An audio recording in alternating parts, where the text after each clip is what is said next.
to watch his testimony. She wanted to say no key, niggas hating but they don't want no beef. State gang, true sippers, bitch, I bet we don't eat. Okay, all right, yes.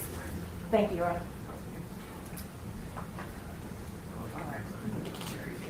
Yes, ma'am.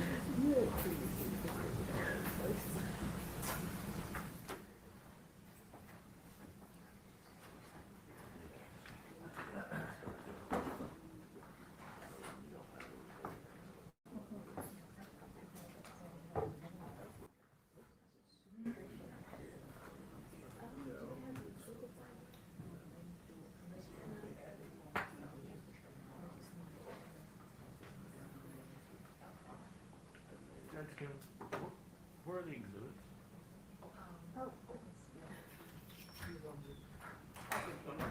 Let me go get them.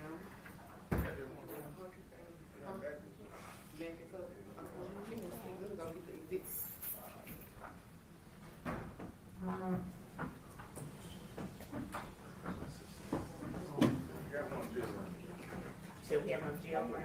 Okay. Can you pass me my document?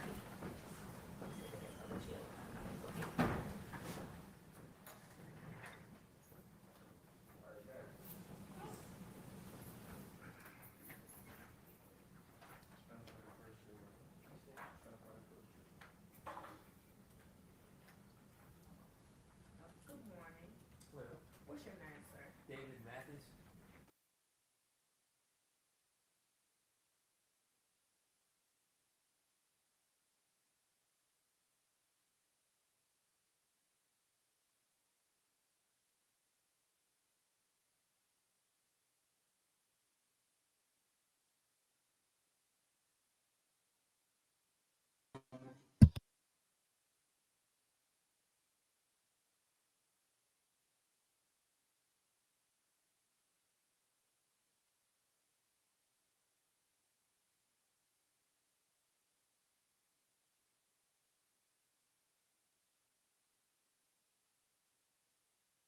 Already, even with a 30-minute buffer set in, already, this shit is on break already. I don't know what the fuck is going on with this new update.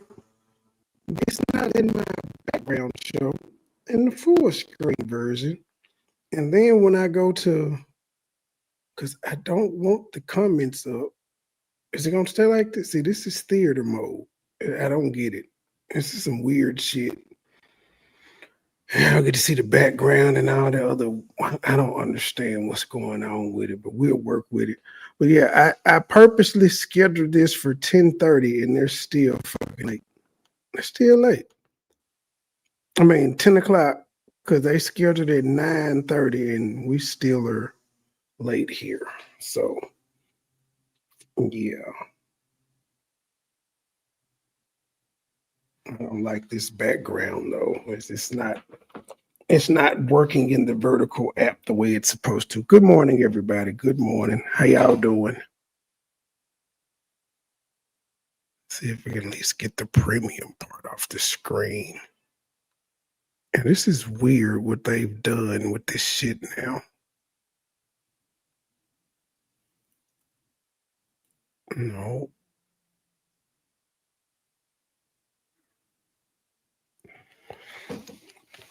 I'll leave it like that. Good morning, Mad. Hello, everybody on each channel. How y'all doing? Welcome to Memphis. Don't give a fuck about y'all time. I tried.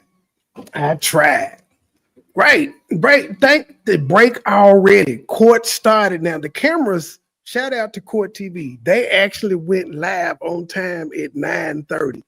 But if this lady told the people yesterday, everybody back at 9:30, court begins at 9:30. Why in the fuck are they on a break already? This is. Oh, and the Alicia Andrew, I actually got a video where I played on one of the breaks. So Alicia Andrews' lawyers have been, they filed a whole bunch of appeals saying the judge was biased and not listening to them, not allowing them to do sidebars, have objections and all that. She was rushing the trial. She told the jury that they would have the trial by a certain date and yada yada yada. And so they're appealing. They actually made some pretty compelling arguments, and one of the things they used was YouTube comments while the trial was live and some of the shit was going on, and they posted the users' names with about 20 people saying how the judge was unfair, she was biased, she was impatient, she looked like she was ready to go, she was rude. So yeah, they may have a pretty compelling case on an appeal there. Like, she wouldn't let them elaborate or ask questions about something that was already testified to. So yeah, could be very, very interesting in the Alicia Andrews shit. I mean, you don't think they should just take this and run with it? Because to me, she got away with lying and you know what I'm saying? What do they call that? Interfering with investigation. Well, they can have just appealed the manslaughter charge, which is what she got. She got convicted on manslaughter, so she can appeal that. At the worst, that she'll only get manslaughter again, but then she may get off if a jury or something feels differently, or it could affect that there could affect her sentencing if they feel like the judge was unfair. It could help with the sentencing. But there ain't gonna be no appeal before the sentencing date or any of it, so don't worry about it.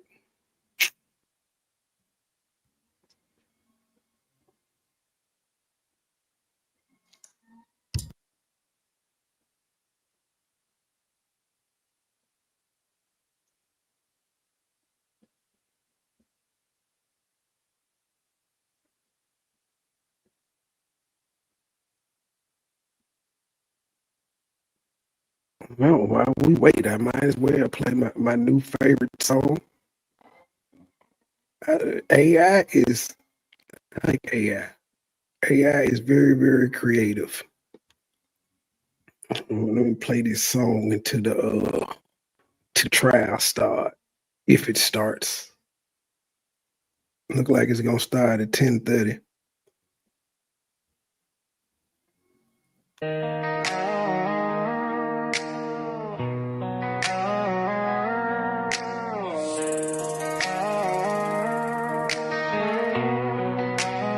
She wants it balls deep. She need every inch of this dick to keep. Every time she stuck it and suck it, that's her daily treat. Boots flying off, panties down by her knees. She said, cowboy, fuck me harder till I can't breathe. Bounce on this coat till your knees go weak. Swallow every drop, girl, don't you leak. From your throat to your pussy, then a slide in your cheek. She don't want no halfway, she only wants it balls deep.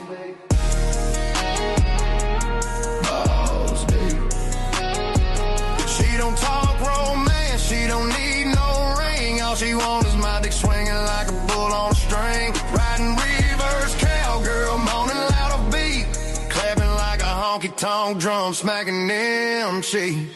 Bounce on this coat till your knees go weak. Swallow every drop, girl, don't you leak. From your throat to your pussy, then a slide in your cheek. She don't want no halfway, she only wants it balls deep. Man, I think that's why Truth ain't here this morning. I think she may be getting it balls deep right now. Man, you ain't setting me up this morning. You know she's listening. I mean, I am streaming it. I think she's getting it balls deep. Gagging on this dick while I'm pounding balls deep.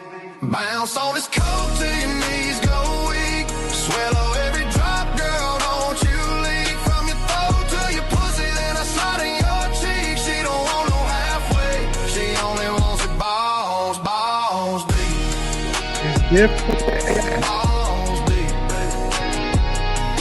Balls deep, baby. Oh, balls deep. That's the only way she sleep, baby.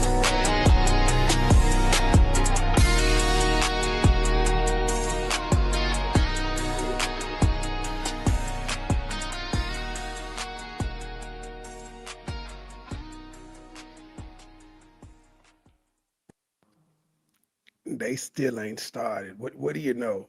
Who's shocked? Who the fuck is shocked they ain't started yet? This is not a singular event. Every time we bring our ass to Memphis to cover one of these trials, that's how it be. Hey, Truth, that's your theme song. You want to hear your theme song again? You want to hear it one more time, Truth? Mad said that's your theme song. That's what Mad said.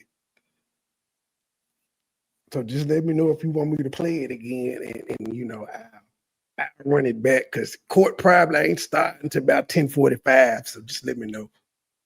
I'm here all day.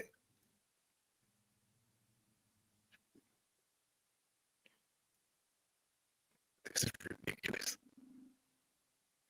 Well, let me just keep playing AI songs until it starts.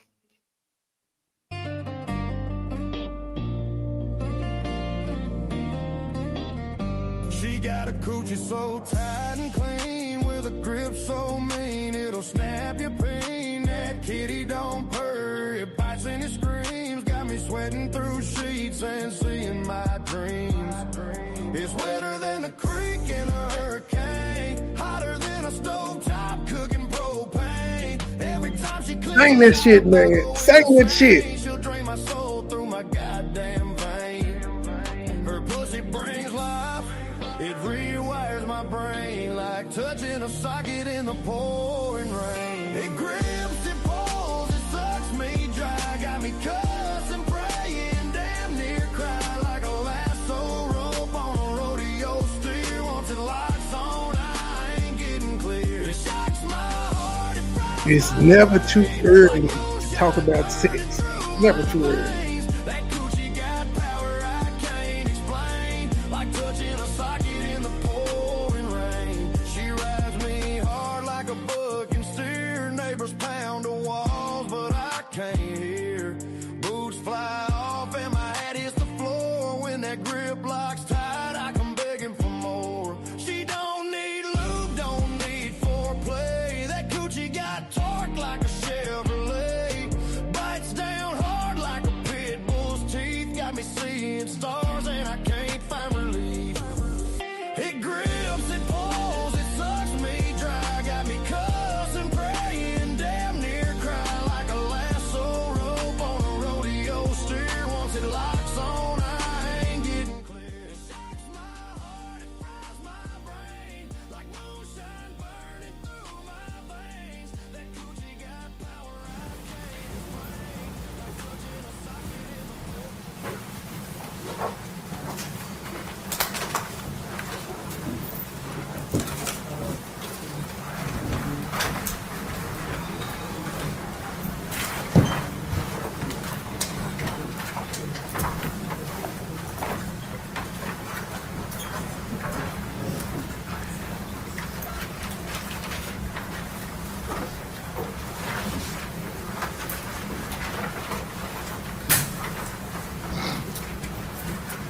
You may be seated.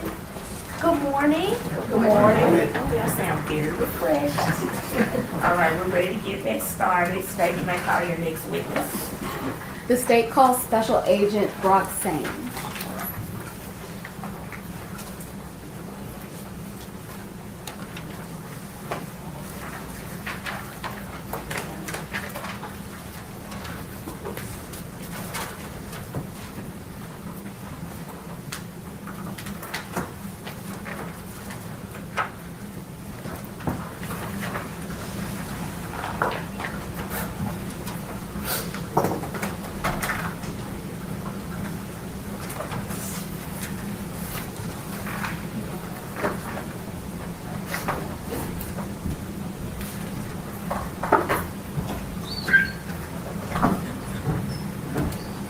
Good morning.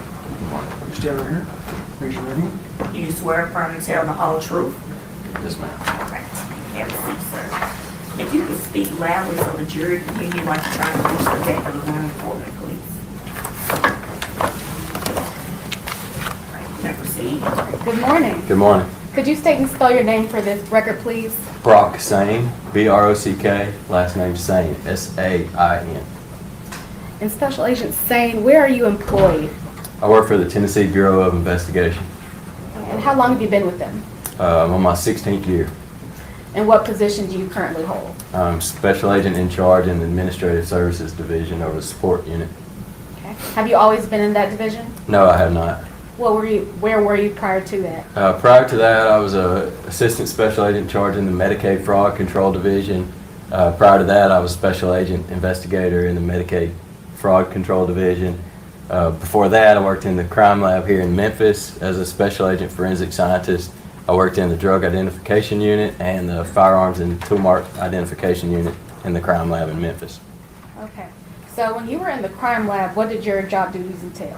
When I was in the Firearm and Tool Mark unit, that was from 2016 to 2020, roughly around that time, and I identified, examined firearms and ammunition components to determine whether or not those ammunition components were fired in a particular firearm and if the firearm was in operating condition. So prior to the TBI, could you tell the jury a little bit about your educational background? Yes, I have a Bachelor's of Science in Forensic Chemistry from the University of Mississippi. I graduated from there in 2009. And have you ever testified about your findings in a firearms report? Yes, I have. How many times? I don't know the exact number. In firearms, more than 10. And have you ever been qualified as an expert witness as pertaining to firearm identification? Yes, I have. Do you know how many times? All of those, 10 to 15 times.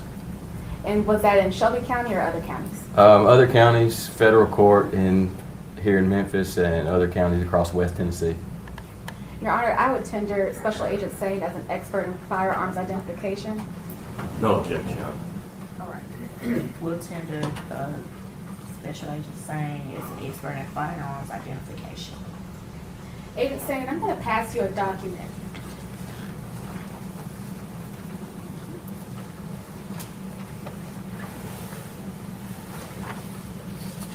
Do you know what that document is that I just passed you?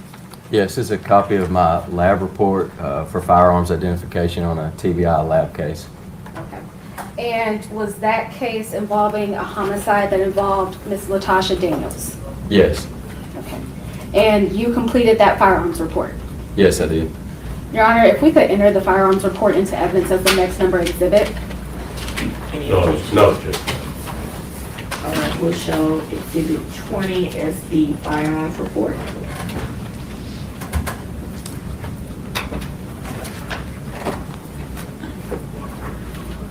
Thank you. You can pass that back. Yes. Thank you.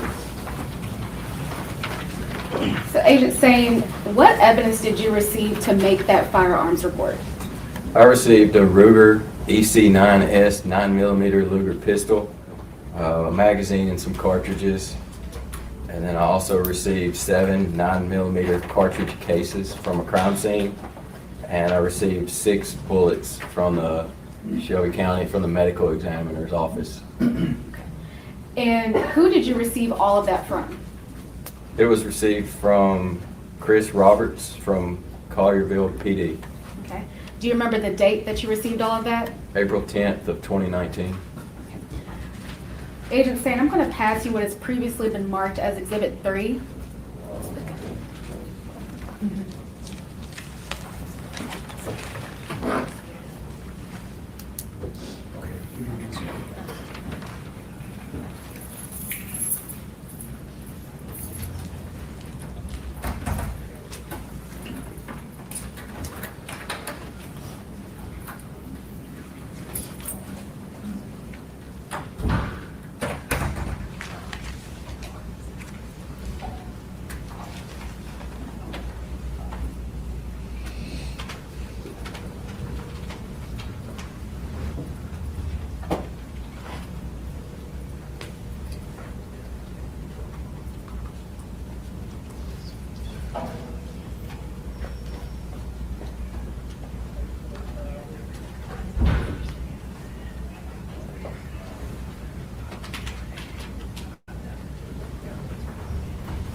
to open that up and tell us what you see?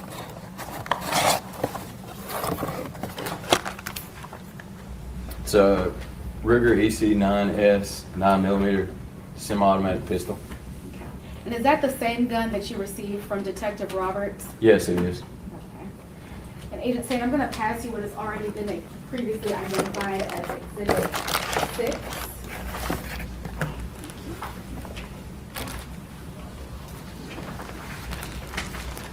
And what do you see? Evidence received from at the TBI crime lab with my markings on it, my evidence tape, and it's the evidence examined in this report. Okay. And for all of that evidence that we just went through, were you able to analyze all of it? Yes. And did you compare the Ruger handgun to the bullets and casings that are in there? Yes, I did. Okay. And the bullets and casings, were they found on the scene and from the medical examiner? According to the submittal form, yes, they were. Okay. And could you walk us through what you did when you examined them? Yes. You may just talk about, in general, the firearms. Yes. And so in the laboratory, we take the firearm, if there's a firearm in question, take it in the laboratory to examine it. So I would do test fires. Take that firearm, and we have a tank in the laboratory full of water, and it's a stainless steel tank. Shoot that firearm into that tank and collect known bullets and cartridge cases that were fired in that gun. So those are my knowns. I know what those have. I look at those under a comparison microscope to look at the individual characteristics or the mechanical fingerprint of that firearm that were left and impressed and scratched upon those cartridge cases and bullets by that particular firearm. If I have evidence pieces such as these, bullets and cartridge cases, I take those and compare those under a comparison microscope to see if they have those same individual characteristics as the known test fires from that particular firearm. I look at those under the comparison microscope to determine if they were fired from that particular firearm or not. And did you bring anything to demonstrate the test fires to the jury? Yes, I did. May I use it in front of the jury? So, may I step down? Yes. So this is an aid to help you see what I'm talking about. This is a cartridge. So this is what the ammunition is loaded into, that semi-automatic pistol. It's loaded into that firearm. When the firing pin strikes the rear of this, the bullet, there's an immense pressure in the back. It pushes the bullet down the barrel of the firearm. So that bullet travels down the barrel of a firearm. Inside that barrel, there are raised areas, lands and grooves, and it looks like the stripes of a candy cane. So the point of that is to put a spiral, like a football, onto that bullet so it can go towards its intended target. So once that bullet is forced down that barrel, it's scratched by that metal, that hard steel inside that barrel, and the scratches are left upon that bullet. I examine those scratches on that bullet, compare them to my known test fires. I do the same thing with the cartridge case. The pressure of that firing of the bullet down the barrel presses it against the rear part of the firearm, and when it's ejected, there's also other scratches that are left on the cartridge case. So I can look at a cartridge case and compare it to another cartridge case, or a bullet compared to another bullet. And that's how I can identify whether or not they have those same individual characteristics from that firearm that were placed there by the firing of that ammunition down the barrel. Thank you for that. I do have a general question. So is it unusual to have a shell casing but not have a bullet? No, it just depends on the situation. A cartridge case is ejected from a firearm and usually lands a few feet from where that firearm was. A bullet is fired down the barrel of a gun, and it can go until it comes into contact with something or until it runs out of speed or energy. So specifically for this firearms report, what were your results? So the results of this testing was I examined the firearm, and it was in normal operating condition and the safety features functioning. There was a cartridge and a magazine. There were cartridges and a magazine. And then once I test fired that firearm, the test fired cartridge cases and bullets from Exhibit 1A, the firearm, were microscopically examined in conjunction with the cartridge cases in Exhibit 2A. There were 7 cartridge cases and the 6 bullets in Exhibits 2B, 3A, 3B, 3C, 3D, and 3E. And based upon the comparative examination, sufficient agreement of those individual characteristics, all of those ammunition components had been fired in that firearm. Okay. So all the casings or the bullets had been fired from that Ruger? Yes.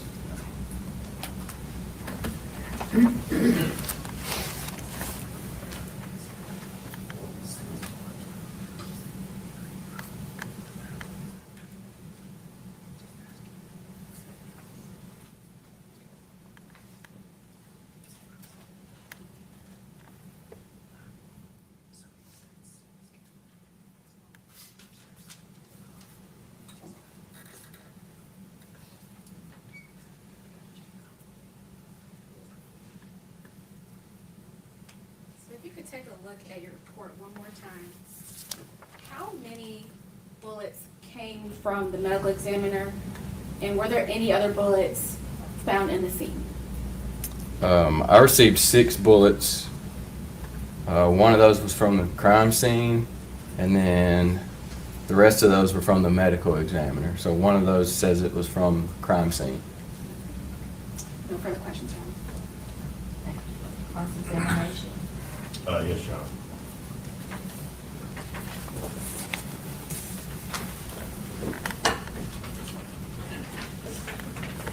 Good morning, Detective Saint, not Detective. Agent Saint. Agent Saint. That's fine. Special Agent Saint. Yes, sir. I just have a few questions for you.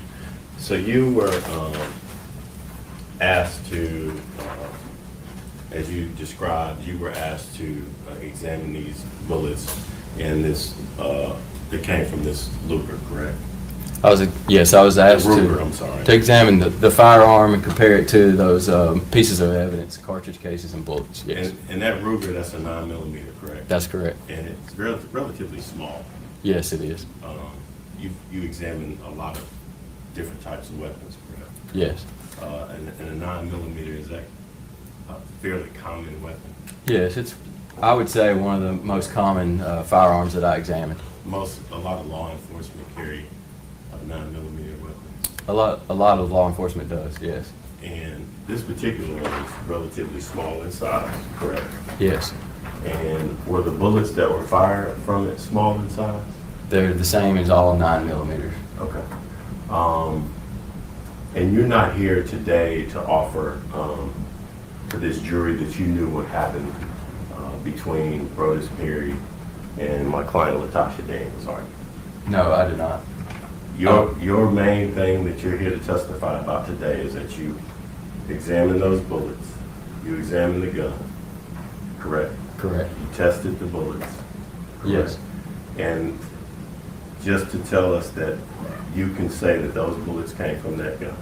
That is correct. And that's the extent of your testimony, and that's the extent of your involvement in this case. That is.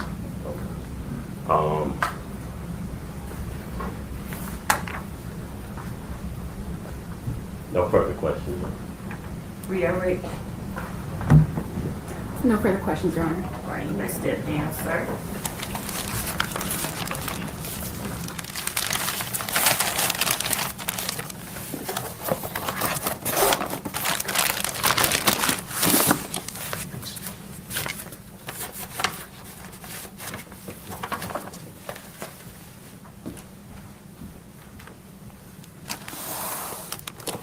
State may call your next witness.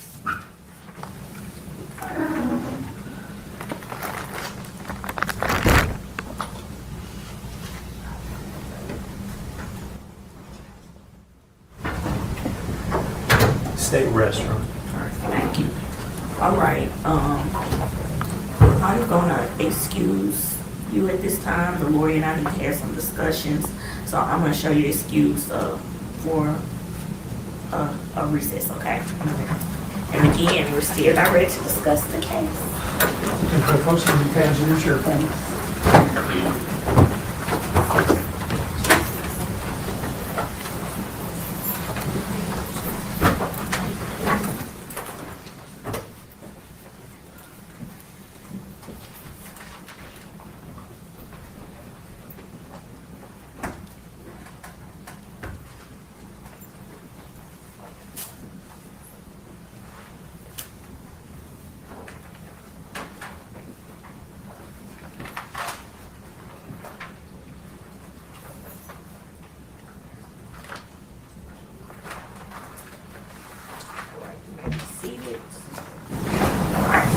Are there any motions at this time?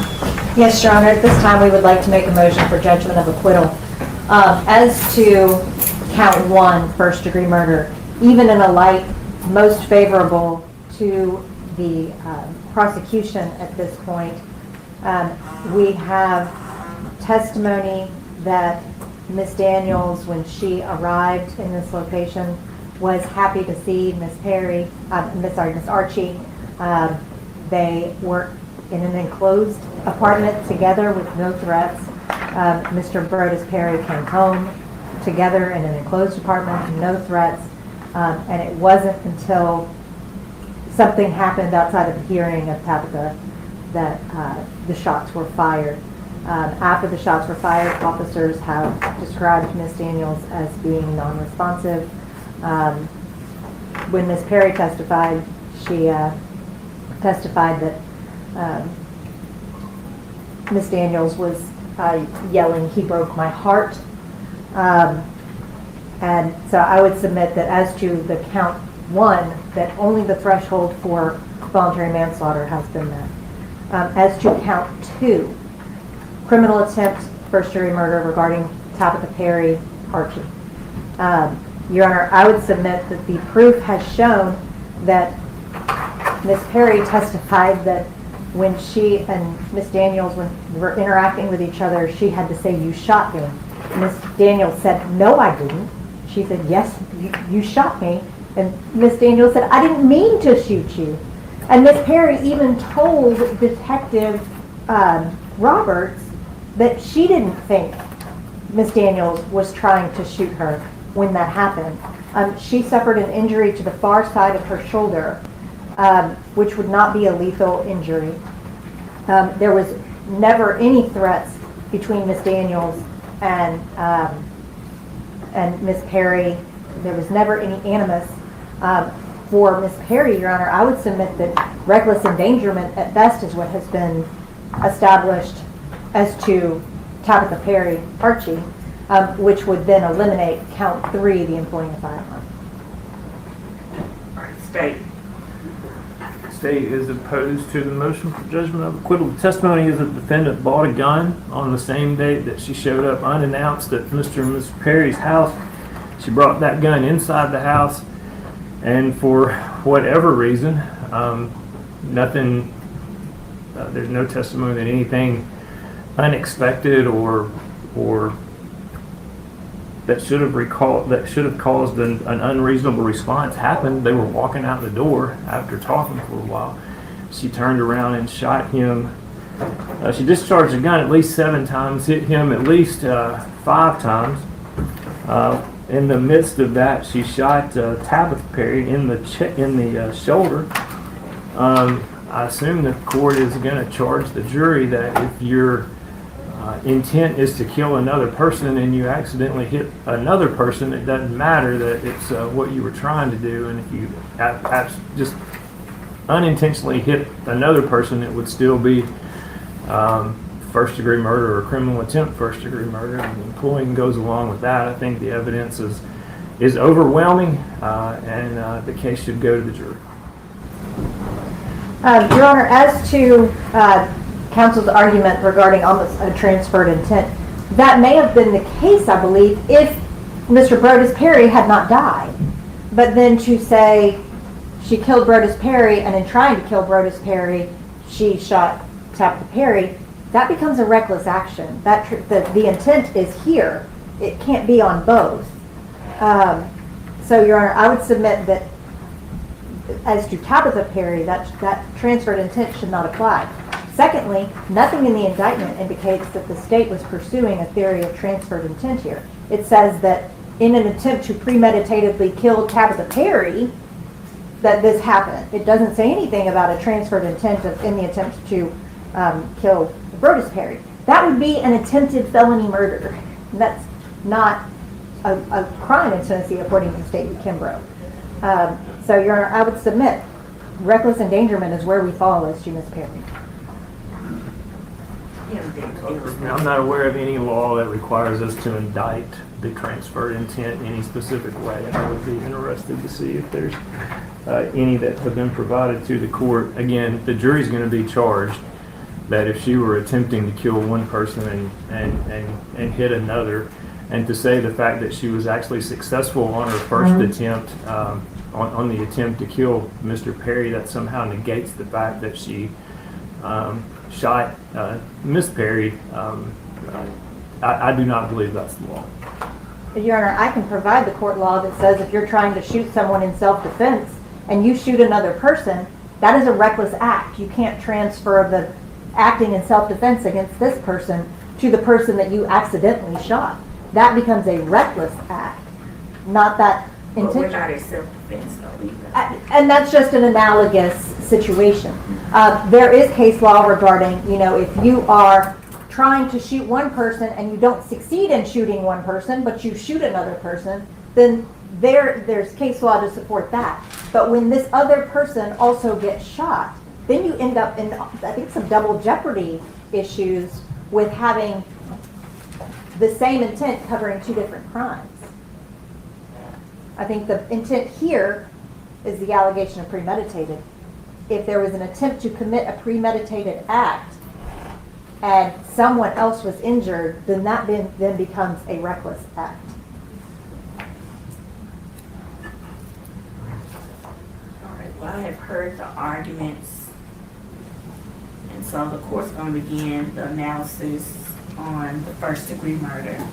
The standard on a motion for judgment of acquittal is, after viewing the evidence in the light most favorable to the prosecution, any rational trial fact could find beyond a reasonable doubt that the defendant is guilty of the offense. And the court looks at the legal sufficiency of the evidence and not the weight of the evidence. So first, starting with first degree murder. There are three elements for first degree murder. One, that the defendant unlawfully killed the alleged victim, Rose Perry. The wife testified that she observed the defendant shoot Mr. Perry multiple times.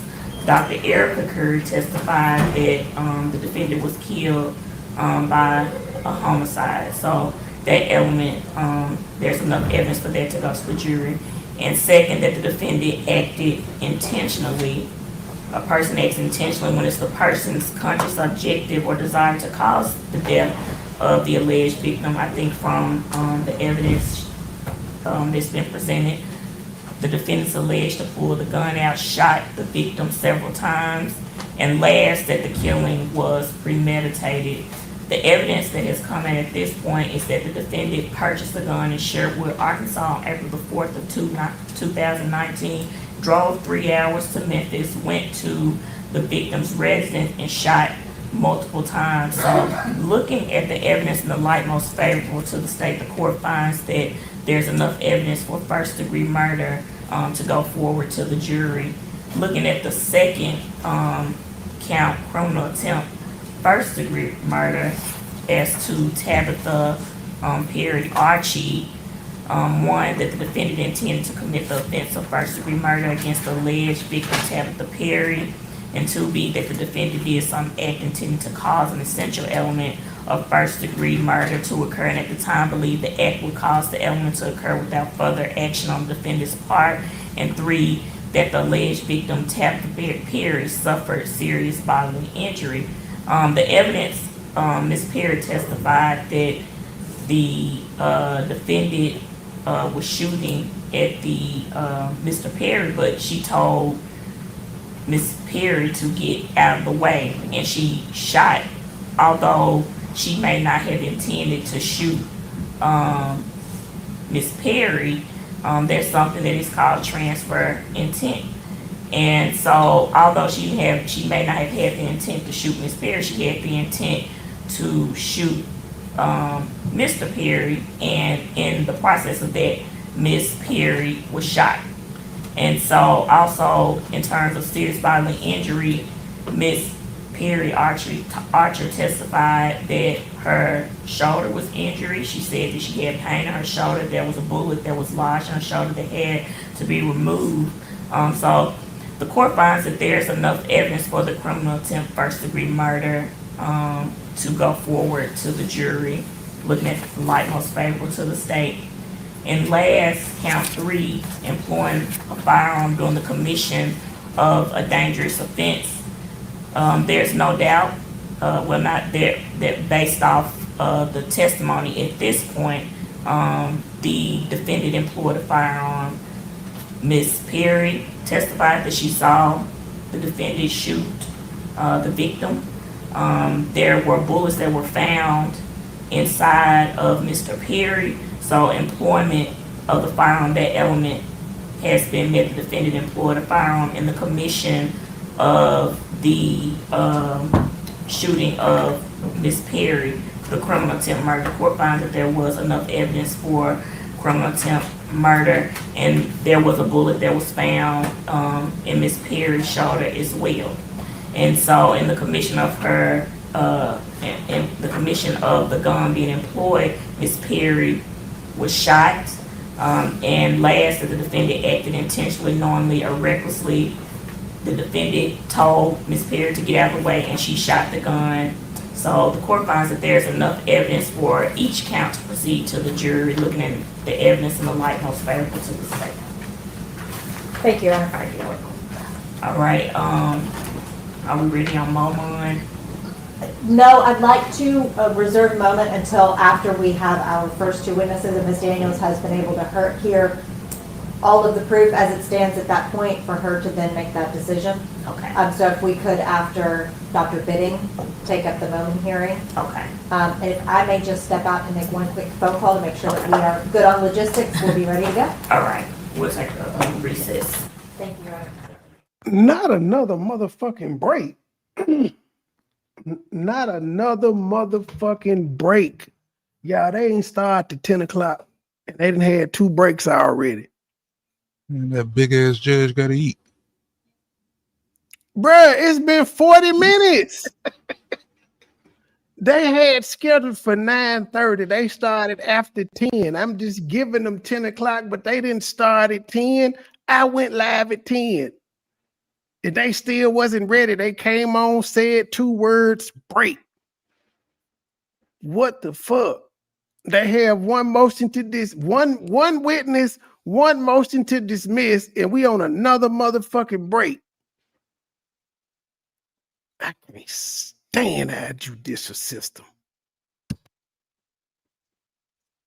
Miss B, don't act like you didn't see that parachute she had on. That chick big as it. I'm just saying.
I just seen the funniest shit ever.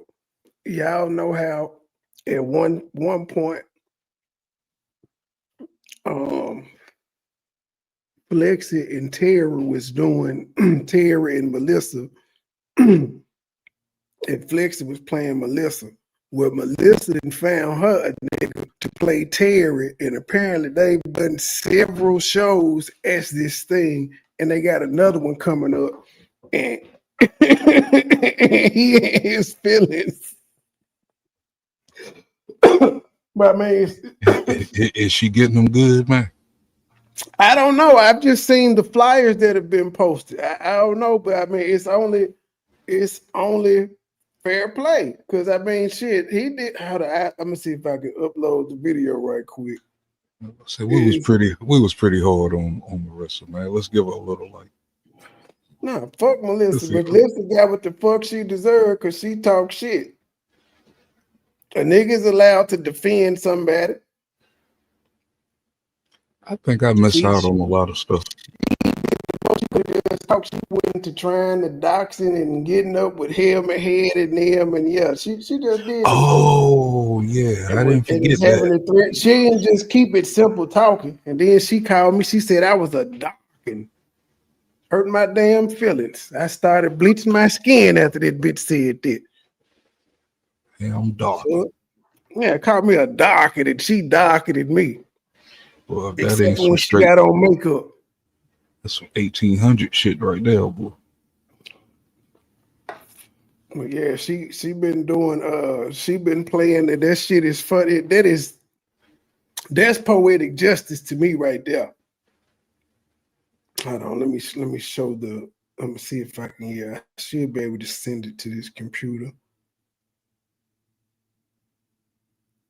They done made a whole little a slideshow of all the shit they done did and got coming up. But most of these look like was in September and shit of that nature. We in October. Then they got some shit coming in December. The 29 who she was seen Terry once her and Melissa on the same show. So I'm sure that's gonna burn him up as well. Congratulations to them folk. Congratulations. But now she good now. She in good stand now. I get, but she the goddamn most. She just did so. She got everything she deserved. All that other shit. It's part of the battle.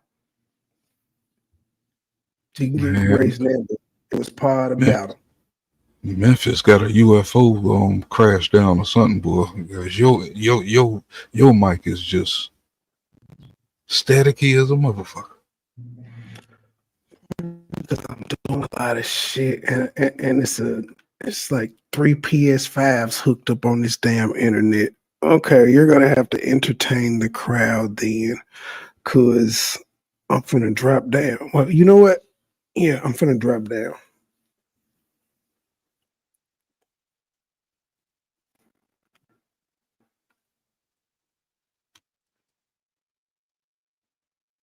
And this is my show now, damn it. Nah, I'm just fucking around. Hope everybody's doing good this morning. Hopefully, damn, the A don't do nothing crazy to get our weekend started today. Well, anybody else do anything stupid, you know what I'm saying, to get our weekend started today. But do you believe this lawyer? This damn defense boy got daggone. I couldn't believe she said what she said. Oh, I'm chilling, man. I'm chilling.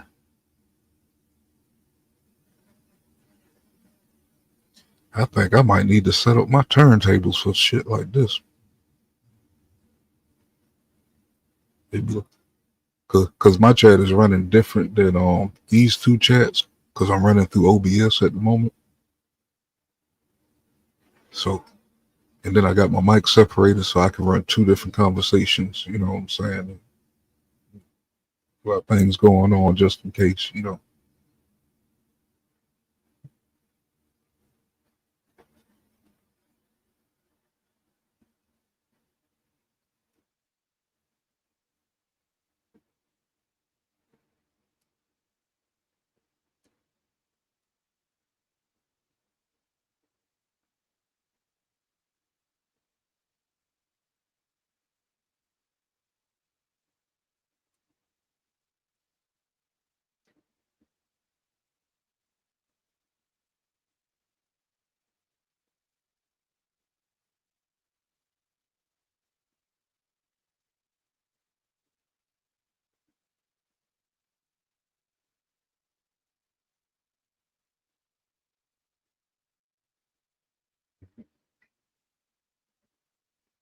trying to design and listen to this at the same time.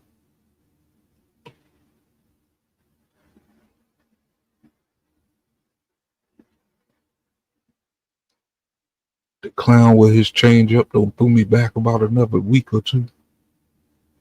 Now I got to come up with something different.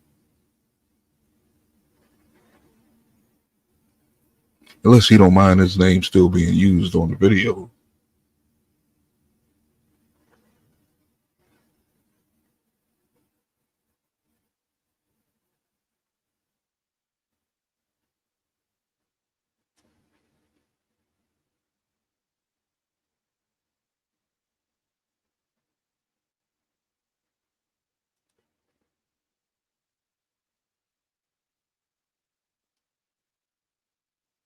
What's going on? Can't handle the truth?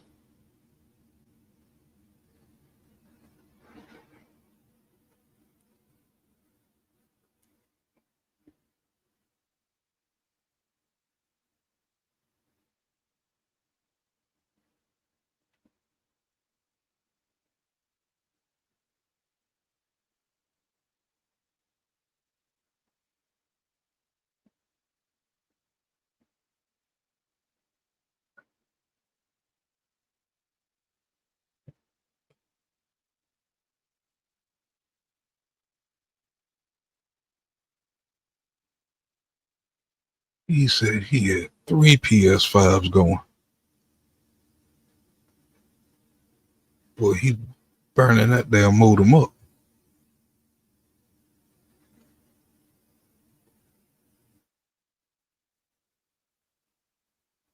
I just got OBS and StreamYard streaming at the same time, and it's killing me.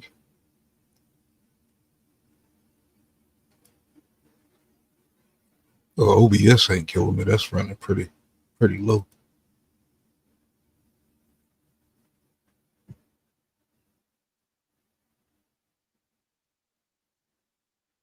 And I saved a whole bunch of money on my internet bill by fixing this internet myself.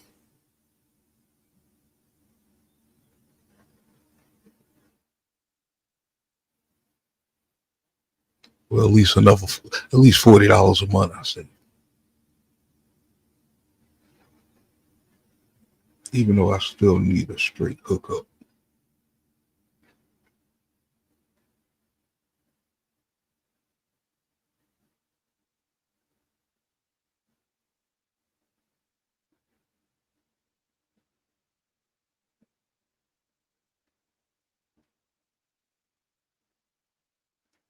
So they took a break so she can make a phone call, something that she should have did on the previous 2 breaks.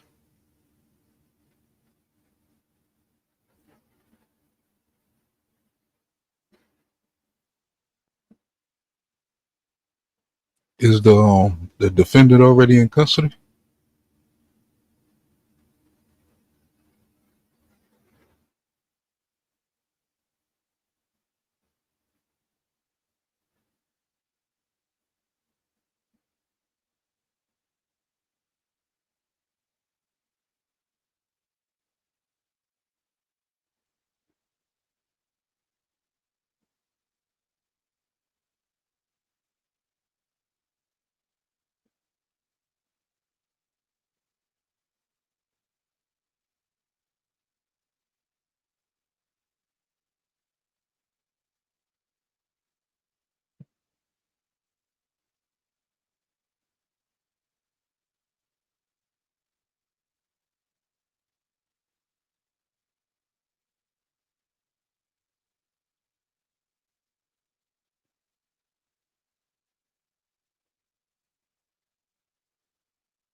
Oh, okay.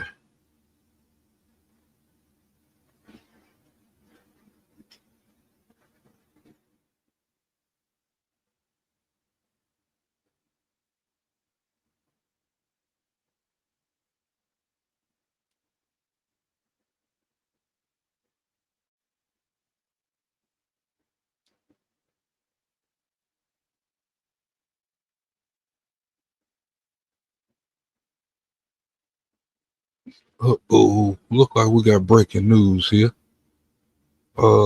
Dallas Cowboy star Marshawn Nealon commits suicide. 911 audio. I'm not sure how fresh this is.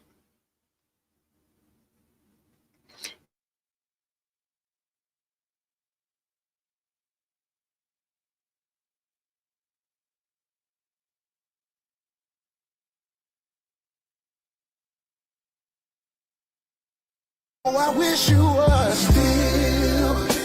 No more pain and no more sorrow. This don't feel. Man, boy, look like he crying. Boy, look like he crying.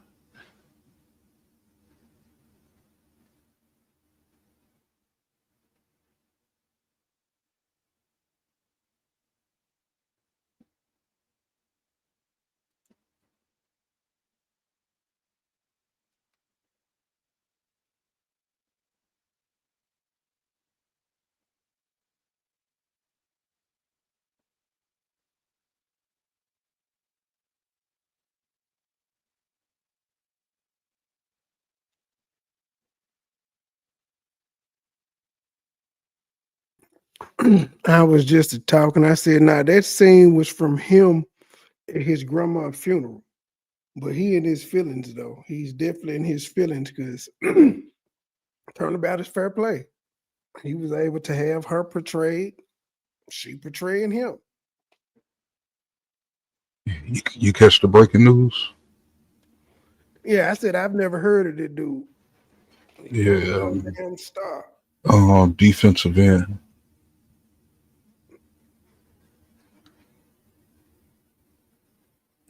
Did they get beat that bad? Those fans are ruthless. What in the hell?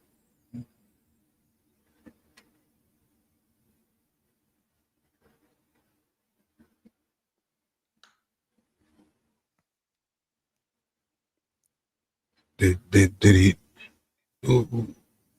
I don't know. I don't know what's going on yet, so I ain't gonna crack no little side jokes.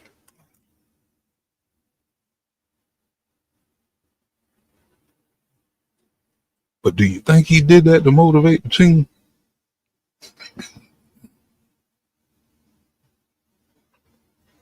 Suicide gets no peace. Fuck that shit.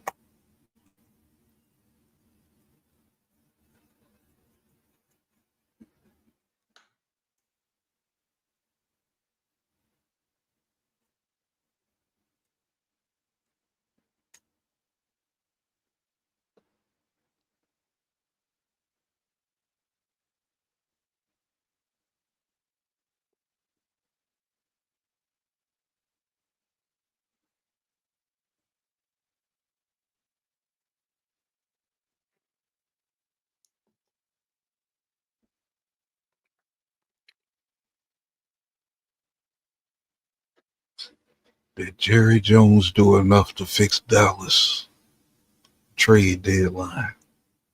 Man, that team is just done.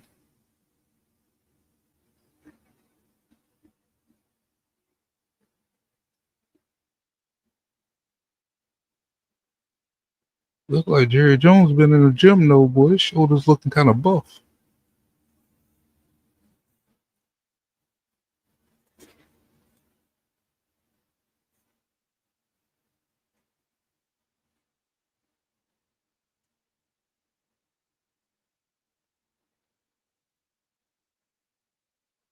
Good morning, Tanya.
Man, how bad did the Lakers get beat?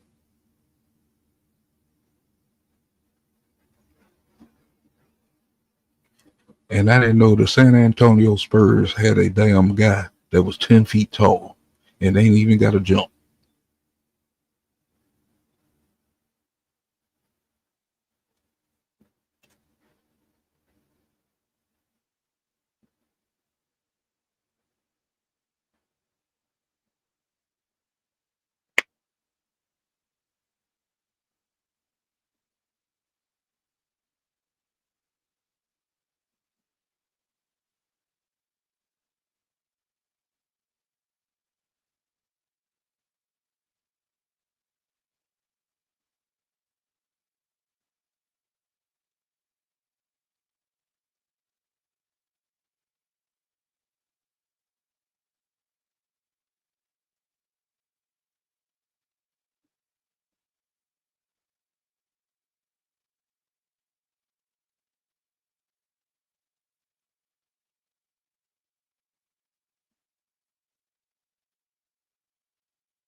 And then these folk really done took a full-fledged break. What the fuck? A full-fledged break. Not a short 5-10 minute recess. These motherfuckers have been gone about 20 minutes now. It was like 10:40, 26 minutes.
Less than 40 minutes. It's actually like the second break.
You may be seated.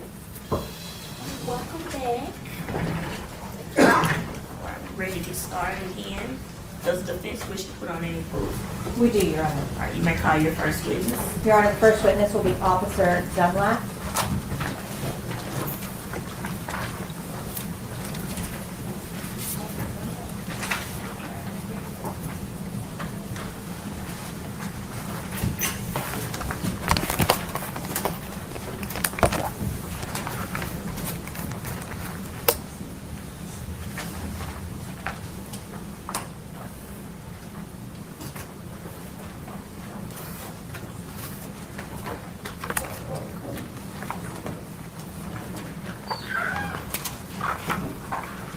Morning, sir. Okay, your face is us. Raise your right hand, please. Do you swear affirm to tell the whole truth? I do. All right, you may have a seat, sir.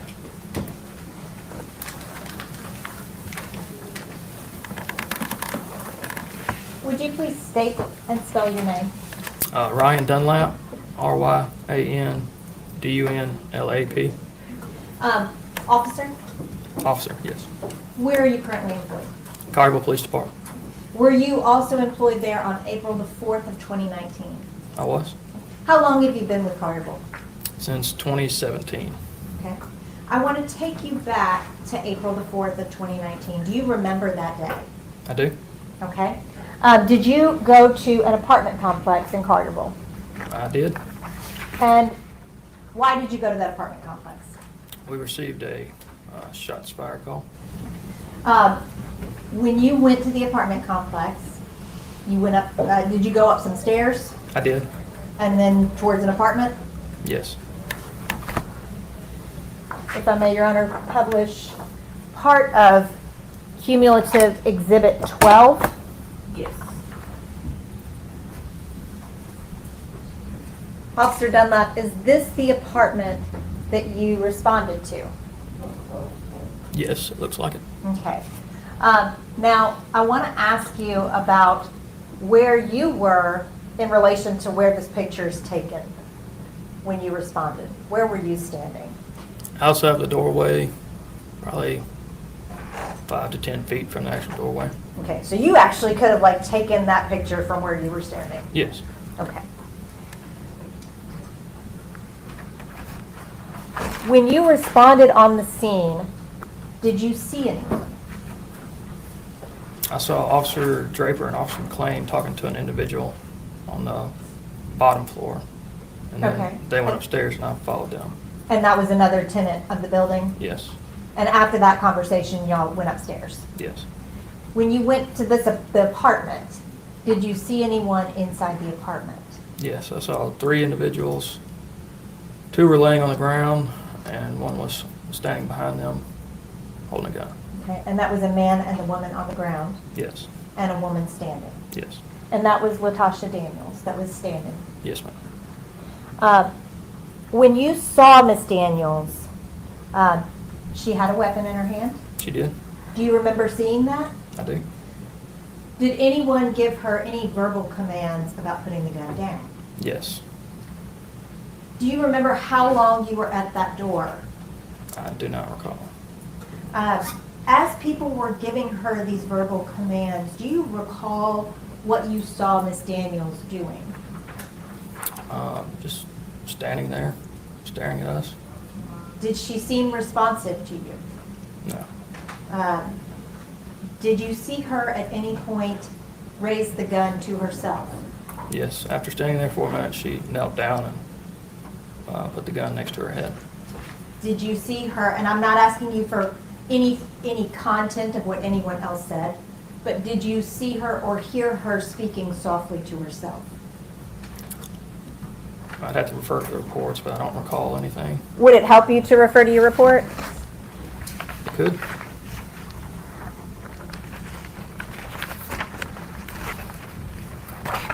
Your Honor, may I approach the witness? Yes.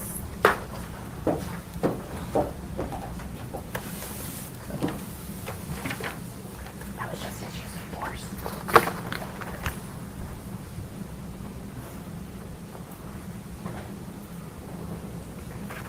In my report, it states that she stated that she had ruined her life. Well, and we're not, I don't want you to say what anybody said. Do you remember hearing her speaking to herself? I can't recall. Did you note that she was? I did note that she Yes, was speaking. that she was speaking softly, and that she was not really communicating with y'all. Correct. And during this interaction, y'all were yelling at her, right? I need Yes, to answer sorry. that. Thank you. Court reporter's taking everything down that we said. Gotcha. And as you were yelling at her, she was not really registering what you were yelling. Is that a fair assessment of what you saw? I guess so. Now, at some point, you said you saw her put the gun to her head. Yes, Do you remember seeing that? I do. When you saw that, could you see the gun? I could. Are you familiar with guns? I am. Do you know what it looks like when the slide is cocked back I do. and the gun is cleared? Yes. Did Miss Daniels' gun have the slide back, or did it look normal? It looked like the slide was not locked back. Okay, so it looked like it was It in looked normal. Yeah. And if she had put the gun to her head and that slide was back, is that something that you would have noticed? I would assume so.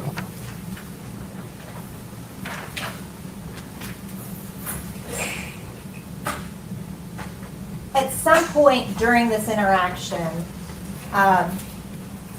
there was a decision made to use a less lethal round. Do you Yeah. remember that?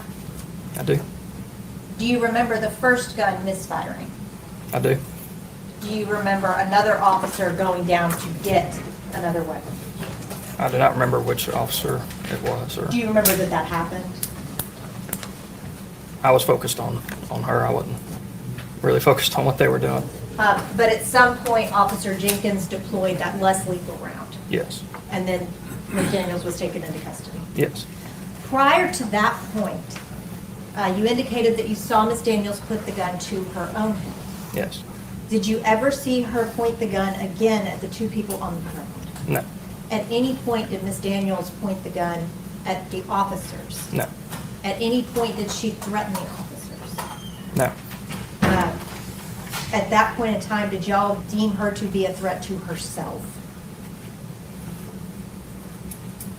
Yes. If I may, Your Honor, just a moment. That's all I have, Your Honor. Cross-examination.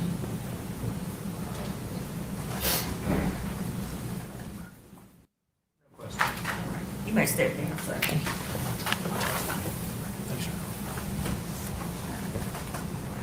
You may call your next witness.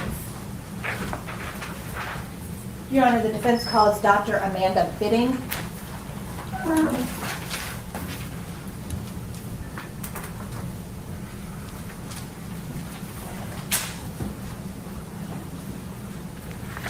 You can step this way, man.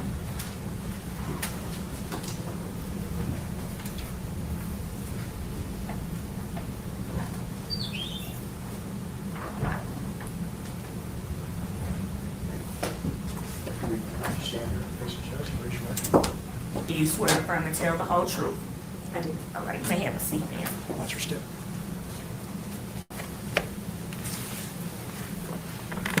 Proceed. Would you please state and spell your name?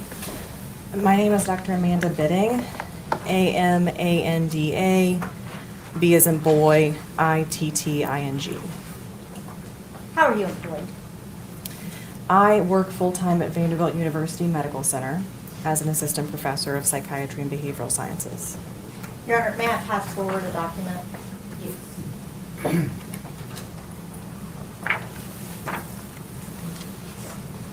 Do you recognize that?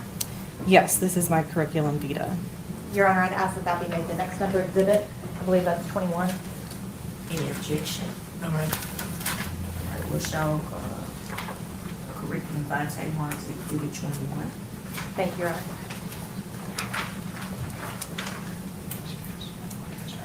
Thank you. Dr. Bidding, can you tell me a little bit about your professional career, starting with your education? Yes.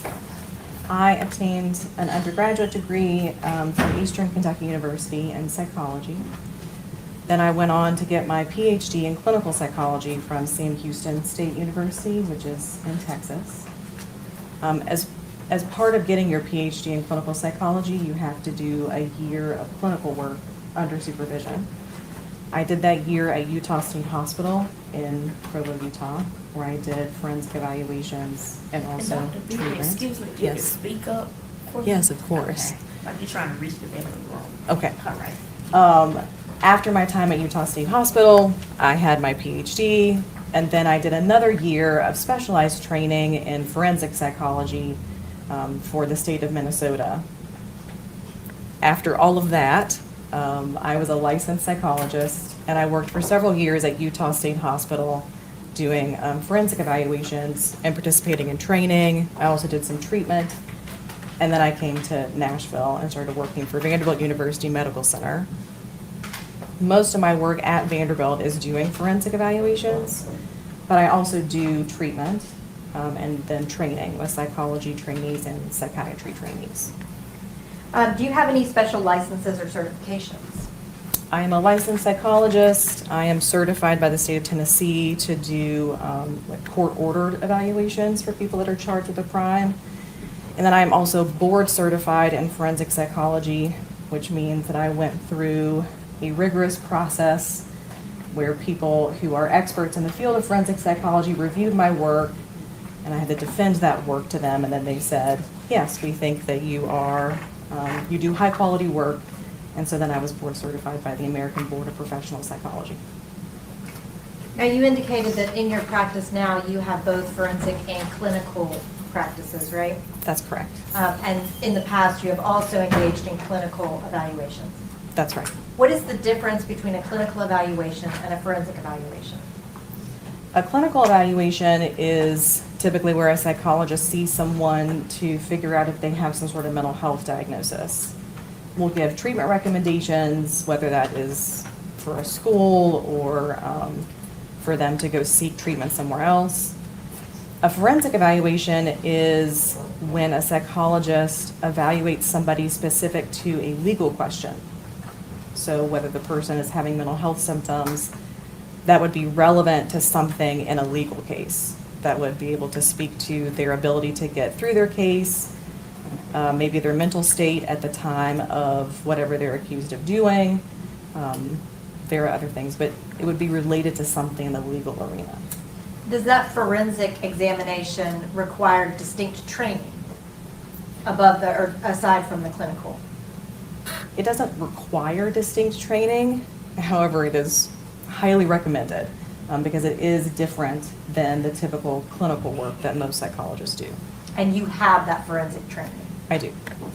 Have you taught any classes, anything? Yes, I've taught mostly through supervision. So I supervise clinical work, but I've supervised trainees doing forensic evaluations and then have taught never a full course. Actually, that's not true. I did teach a full course in forensic psychology, but then also do like short, hour to 3 hour long lectures sometimes on forensic psychology. Which kind of brings me to my next question. Have you published peer review articles and have you been a presenter at continuing education seminars? Yes. Okay. Do you know approximately how many? I've published, I think, around 7. I've been an author on about 7 peer-reviewed articles. Presented at a conference approximately 15 times over my career, and then been asked to present at other talks, I think approximately 5 to 10 times. Have you received any specific honors or awards? Yes, the honors and awards that I've received are mostly from graduate school, but the biggest honor in terms of since I've become a licensed psychologist is that board certification in forensic psychology. Are you a member of any professional associations? Yes, a member of the American Psychological Association, and then kind of a subgroup of that, the American Psychology and Law Society. Have you previously testified as an expert in a court of law? Yes. Have you testified for the state? Yes. Have you testified for the defense? Yes. Your Honor, at this time, I would like to tender Dr. Amanda Bidding as an expert in both clinical and forensic psychology. Any objection? We'll show Dr. Amanda Bean as declared expert in clinical and forensic psychology. Thank you, Your Honor. Now, Dr. Betting, whether you're testifying for the state or for the defense, does that matter as to what ultimate opinion you render? It should not. One of the main principles of forensic psychology is to always try to do an objective assessment. So to give opinions and come to conclusions based on the information that I review versus what side hires me. And why is that important? For multiple reasons. I want to be helpful to the court, and if I come in and just give an opinion that the attorney wants me to give, that's probably not very helpful. But also it makes people not look very credible if they come in and their conclusions aren't based on the actual information that they had and they seem biased. In this case, did you meet with Latasha Daniels for an evaluation? I did.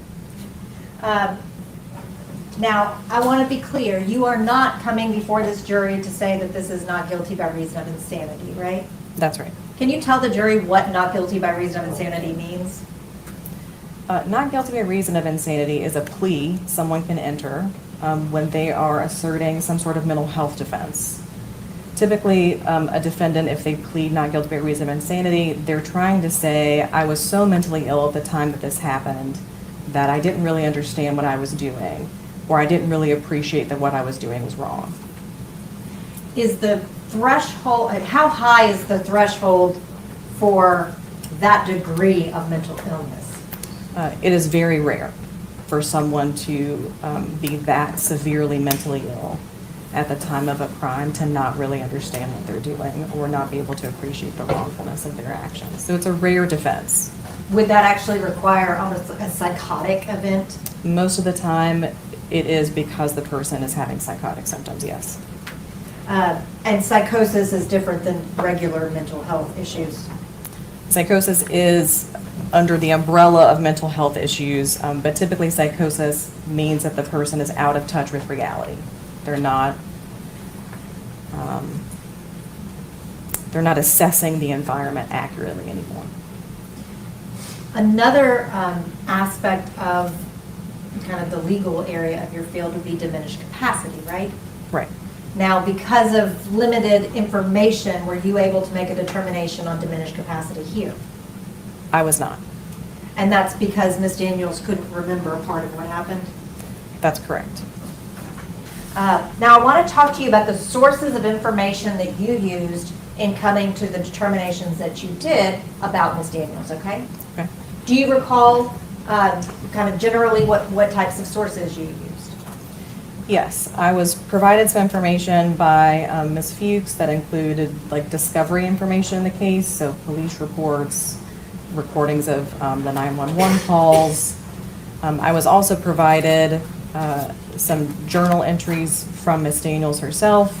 I also interviewed Ms. Daniels. I spoke to a collateral contact, and I did some psychological testing with Ms. Daniels. Did you also just watch Officer Dunlap testify? I did. Now, I want to talk to you about the evaluation part of that. Is it common in psychology to have the person that you are examining be your primary source of information? In forensic psychology, we certainly don't want the defendant to be the primary source of information. Many times when I'm trying to assess someone's mental state, they're the person that's best able to tell me their mental state. But typically that needs to be corroborated. There needs to be some other data that supports what the defendant is saying, and typically that comes from things like police reports, observations of the defendant at the time of the offense, 911 recordings, body cam footage, things like that. Getting ahead. Here, did you get self-reporting from Ms. Daniels? Yes. And then compare it to corroborating information? Yes. Did you find corroborating information? Yes. Okay. Now I want to kind of shift gears a little bit and talk to you about Ms. Daniels' background, okay? Okay. Did you discuss her childhood with her? I did. Did you find any particular trauma history in her childhood? Yes. What trauma history did you find in her childhood? You don't have to give a detail, but in general. She detailed being physically abused by her mother during her childhood and emotionally abused by both her mother and her stepfather in some ways. Do you recall her stepfather being abusive with her mother? She also witnessed domestic violence between her stepfather and her mother. Do you recall if there was any psychological impact from having to hide that from other people? I don't know that she described psychological impact at the time, but she described how when she was a child, it was expected that she present like everything was okay when they were in public. Her stepfather was apparently a pastor. And so it was kind of the expectation that all of those things that were happening inside the home be kept secret, and that no one knew those things. And so she kind of had to like put on a happy face, for lack of a better term. Do you still see the manifestation of that mentality currently? That's certainly how she described herself functioning throughout the rest of her life, of kind of pushing down any sort of negative things that were happening in life and presenting herself like she had it all together. Does Ms. Daniels have a family history of mental health? And I don't want you to get into details there, but just generally, does she have a family history? Yes, she said she has a family history of mental illness and substance use problems on both her mom and her dad's side of the family. I want to talk to you briefly about her educational history, okay? Okay. She has a master's as a licensed clinical social worker, right?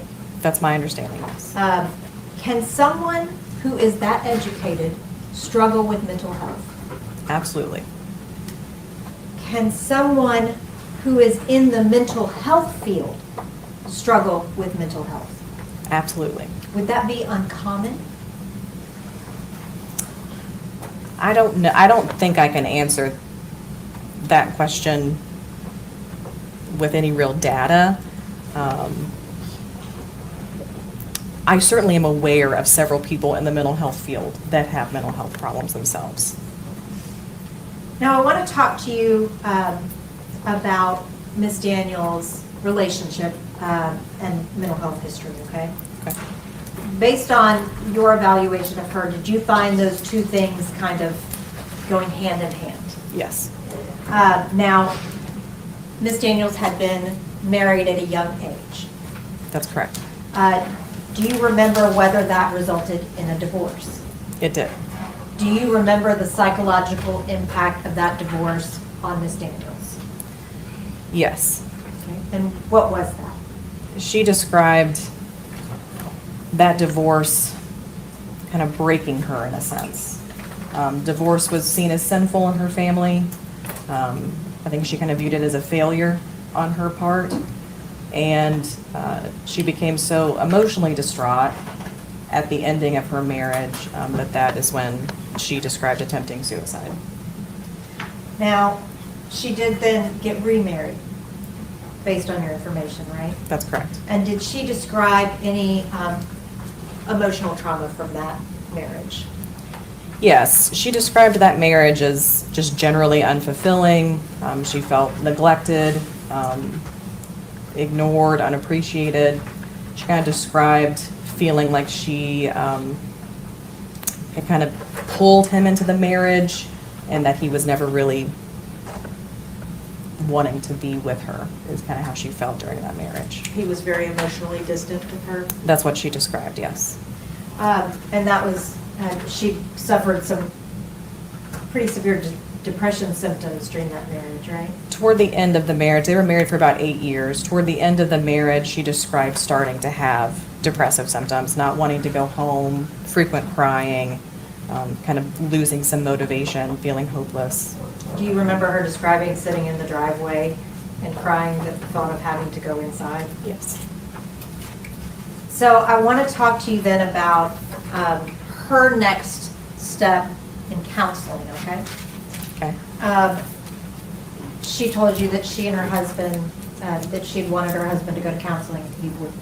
That's right. So she sought out spiritual counseling. That's correct. Did she tell you why she sought out spiritual counseling? The way that she described it to me is that she wanted someone, I think, to kind of give her assurance that her relationship with God would not be affected if she got divorced again, if like another marriage ended. And so she wanted to talk to somebody in her church about that. And at the time she reached out for that counseling, was she endorsing depressive symptoms at that point? She described to me having depressive symptoms at that time, yes. Now, that's kind of her background, right? Yes. Okay, so from there, I want to shift to the psychological testing that you did, okay? Okay. What is the PAI? The PAI is a common measure that's given by psychologists. It's a self-report measure. You fill it out yourself. And essentially it's questions that get at any sort of mental health symptoms that you're having at the time that you take the test, a history of mental health symptoms, and then it asks questions about someone's kind of general personality traits. Did you give Ms. Daniels the PAI? I did. And what were your determinations after that test? So kind of her results on the test. There are some scales on the test called validity scales that give me information about whether the person was endorsing a lot of symptoms, to where you might be concerned that they're trying to like look more ill than they are, whether the person was being sort of defensive where they're like not endorsing anything, or if maybe they were confused by items. So that's the first part of the measure. And Ms. Daniels' results suggested that she was not endorsing things that most people do endorse. So not endorsing some negative aspects of herself that many people would be willing to endorse. So she was a little defensive. There was also some evidence that she might have been confused by some of the items, but not to the point where I couldn't like interpret the other scales on the measure. So the defensiveness that you were describing, is that also known as underreporting? Yes. What is underreporting? Well, underreporting, just in general, is where somebody does not endorse having symptoms that they really are having. The scale on the PAI can't tell me exactly why she kind of elevated that scale. It could be due to several things. It could be due to a person knowing their symptoms and choosing not to report them, but it can also be due to somebody not having insight into their symptoms or their problems. So just not really like knowing that they have these issues. Did you make any specific findings about Ms. Daniels' personality? Based on that measure, she was endorsing things, so even though she was a little defensive, she was endorsing a history of trauma, a history of some sort of traumatic event that was still bothering her. She also endorsed a history of kind of chaotic or stormy relationships. She endorsed kind of a lack of sense of self, kind of like problems with identity and knowing who she is and where she wants to go in life. Those are the things that I'm remembering right now. Did she, in your assessment of her, did she test as being someone with anger issues? No, that did not come up at all on the measure, which that measure does assess for anger issues. Did she actually assess in the opposite direction? Thank you. Yes, she, her responses on that measure suggest that she's actually kind of the opposite. She's passive, meek, doesn't like hostility, doesn't like conflict, and tries to probably avoid conflict. The validity scales that you were talking about, are those what are also known as a malingering test built into the test? Yes. It's not a test designed to assess specifically for malingering, but it's related. It's essentially like, is this person's reporting of symptoms something that I think is reliable?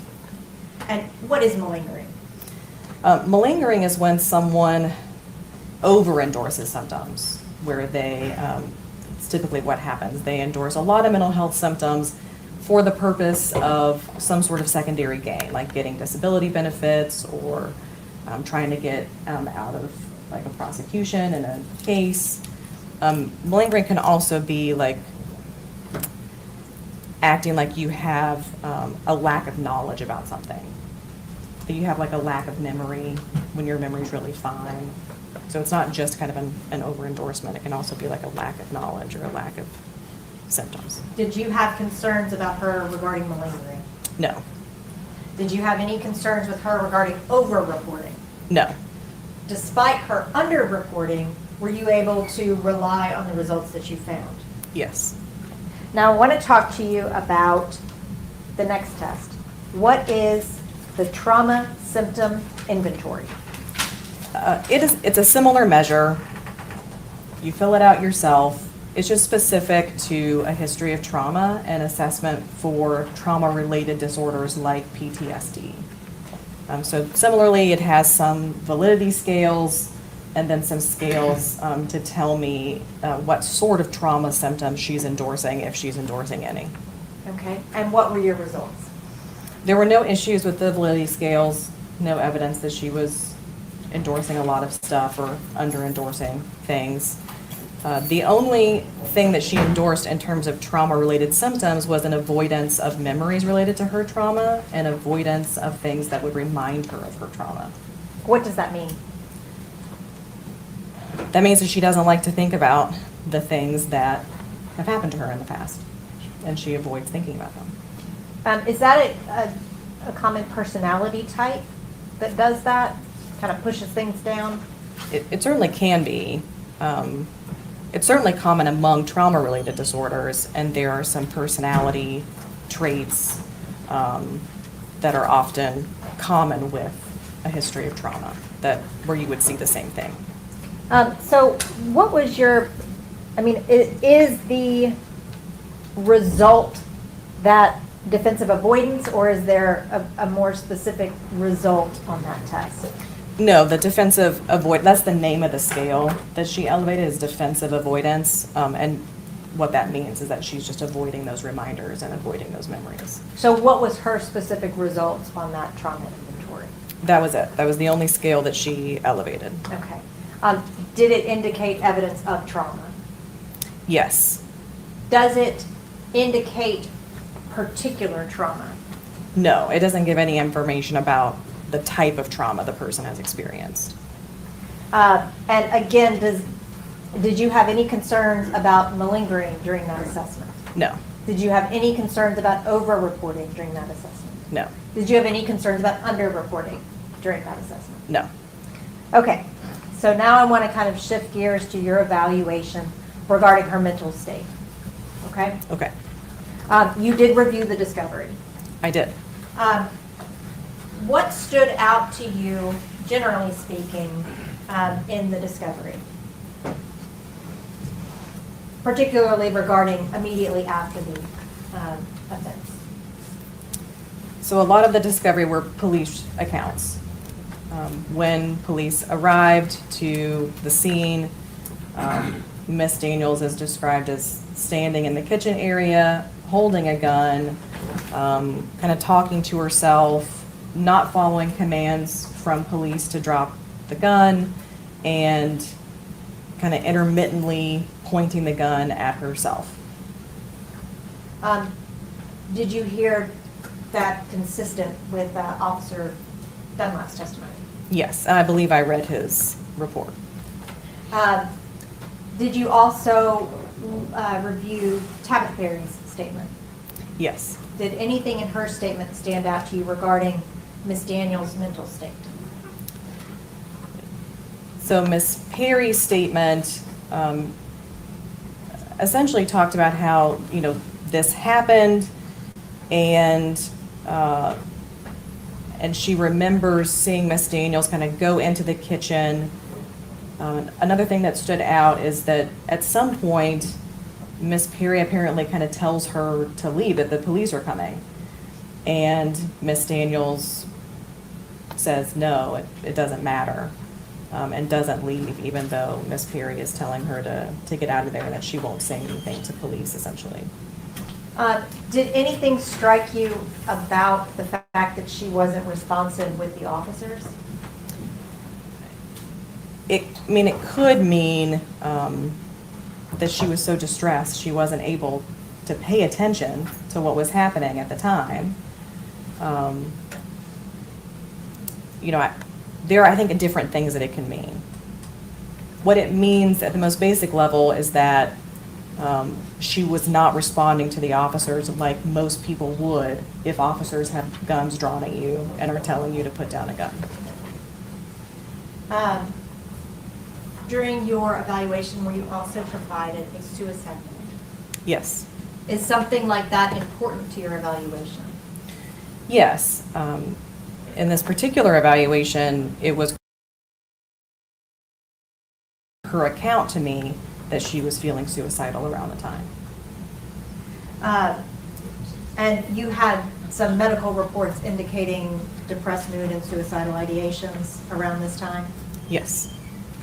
Now, Ms. Daniels did talk to you about her version of events, right? Yes.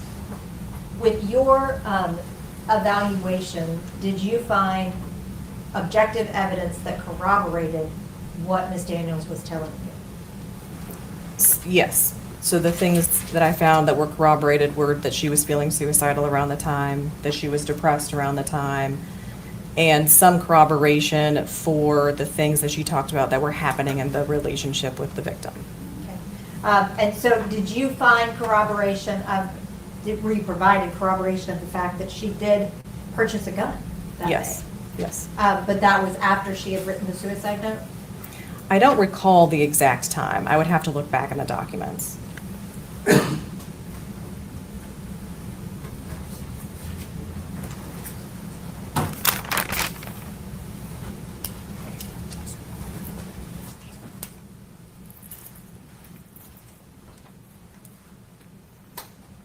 If the suicide note that you were provided was written on April 4th, 2019 at 3:14, that would be before April the 4th, 2019 at 4:37 p.m., right? Yes.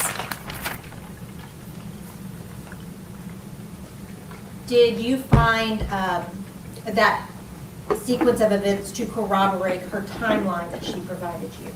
Yes. Did you see a Marco Polo video that corroborated her saying that she had a discussion with Brodus Perry earlier that night before going to the apartment? Yes. Did you see Tabitha Perry's statement that corroborated that Ms. Daniels went to the apartment complex? Yes. Did you see reports from police officers and the statement of Ms. Perry that kind of corroborated what Ms. Daniels was telling you about her mental state at the time? Yes.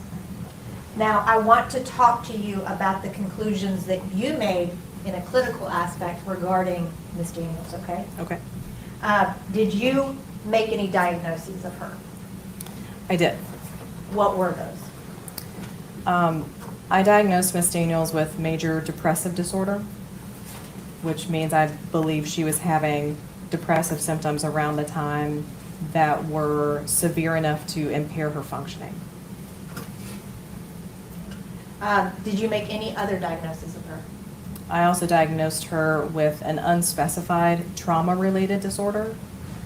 There was evidence in what I had that she had some symptoms of a trauma-related disorder, like that avoidance of memories and that avoidance of triggers.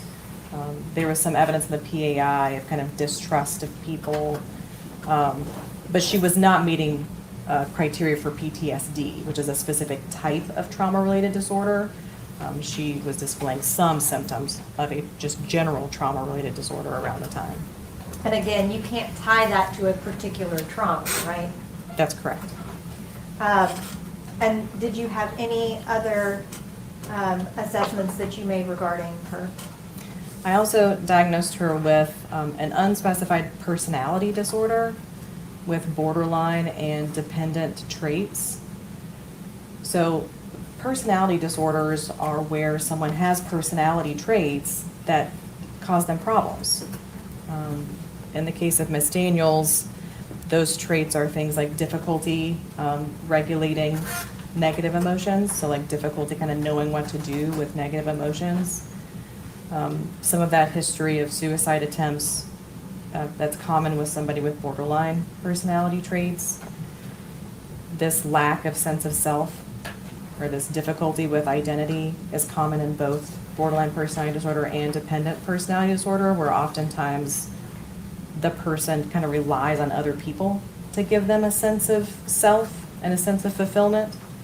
And I certainly saw that in her history of relationships, where she often kind of sought reassurance and did things that maybe she wouldn't do otherwise to kind of please the people that she was with.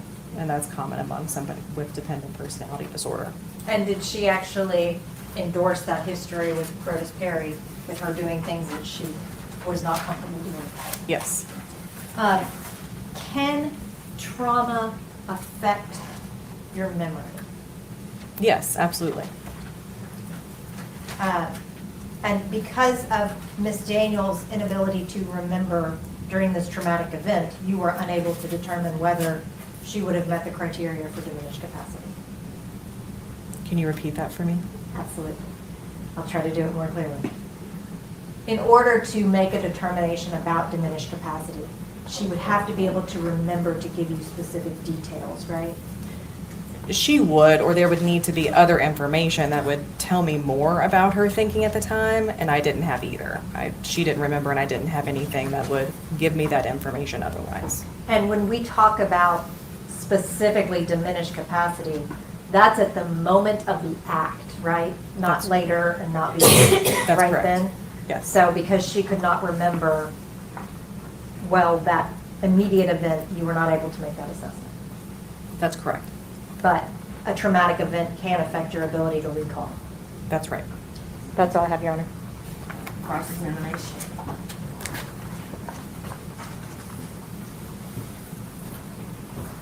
Thank you. Dr. Bidding? Bidding. Am I saying that correct? My name's Kevin McGalvin. I'm the prosecutor for the case. And I'll have a few questions for you. Are you the treating therapist for Ms. Daniels? No. So you're here as an expert witness hired by the court or somebody to come and testify as to what your findings were? Yes, I met with Miss Daniels just the one time for the purpose of this evaluation. So your relationship with her began after this event, after the homicide? Yes, well after.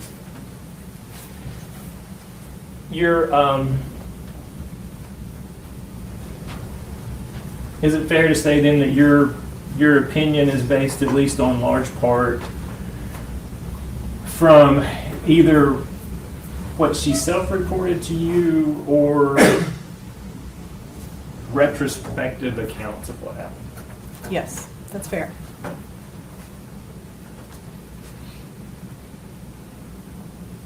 How many times have you testified as an expert? Roughly 15 times. How many times for a defendant?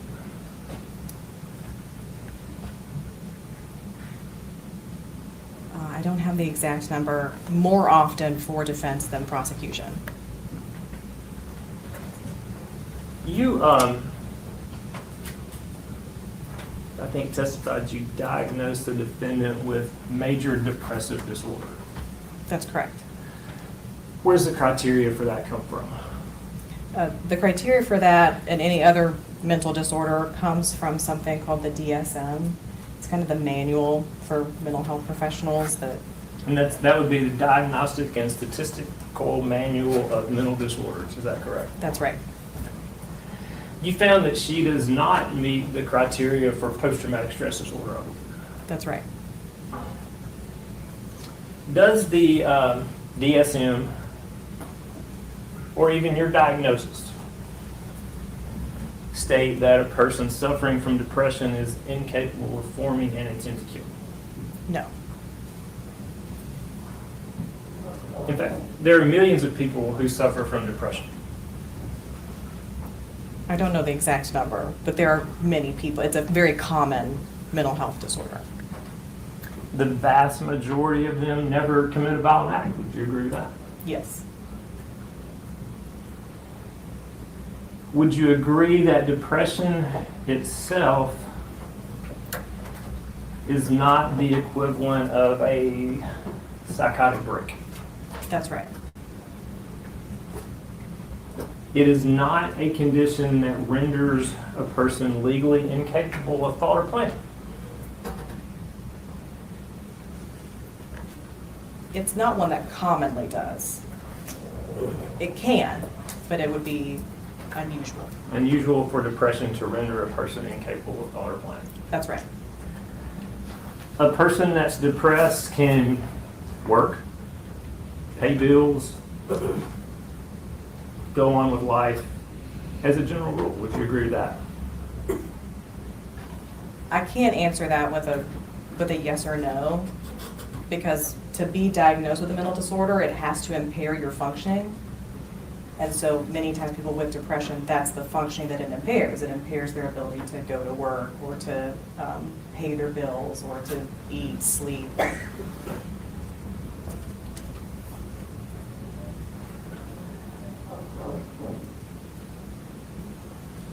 You testified that she did not meet the criteria for insanity. That's correct. And so by that, your testimony is that she understood the wrongfulness of her act. I did not find evidence that would suggest that she was unable to understand the wrongfulness of her act. So you're aware, I think you testified that you purchased a firearm before driving to the victim's house? That's correct. Purchasing a firearm would require planning. Would you agree with that? Yes. It in fact requires that she go through like several steps. You've got to have an ID. There's all kind of things you have to do to purchase a firearm. That's my understanding, yes. And she was able to do all that. Yes, I assume so. You're aware that she drove over 2 hours after purchasing the firearms to the victim's residence, a residence that she had never been to. I'm aware that she drove from her home to Memphis. I think the information I had indicates that she drove to like a cigar lounge or something first before going to the location. Yes. Commuted a substantial way after purchasing the firearm. Yes. And eventually ended up at the victim's house. Correct. Would you agree that that requires concentration, navigation, purposeful action? Yes.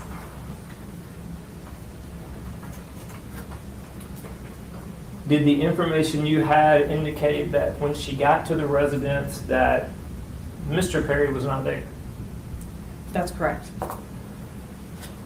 Did it also indicate that she had a conversation with Mrs. Perry while they were waiting for the defendant to show up? That's correct. That appeared to be a normal conversation that didn't raise alarms in Miss Perry necessarily. And I don't recall anything in discovery that conversation raised any concerns for Miss Perry. so those are not random, confused, or disorganized actions in my mind. Would you disagree with that? I do not disagree with that. Would you agree they were sequential and goal-oriented? Yes.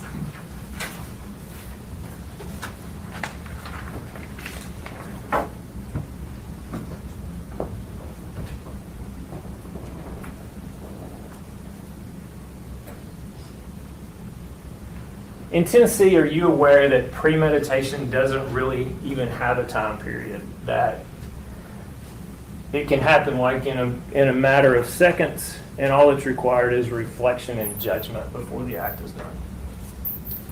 I'm aware it does not require a specific time period. The phrasing in the statute's always a little confusing to me. It's something like sufficiently free from passion and excitement to be able to exercise reflection and judgment, something like that. Right. So there's no specific time period. So there's no we got to give this person a count to 10 to cool off. There's nothing like that under Tennessee law, right? It's just reflection and judgment. That's my understanding. And the reflection and judgment, again, statute says something like it has to be sufficiently free from passion and excitement. Does the fact that she realized that she needed a weapon and the fact that she went to purchase the weapon indicate judgment to you?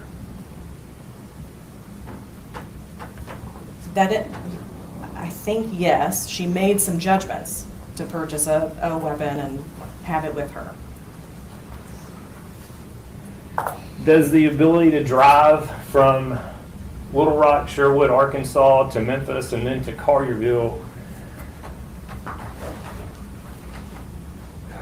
to a specific location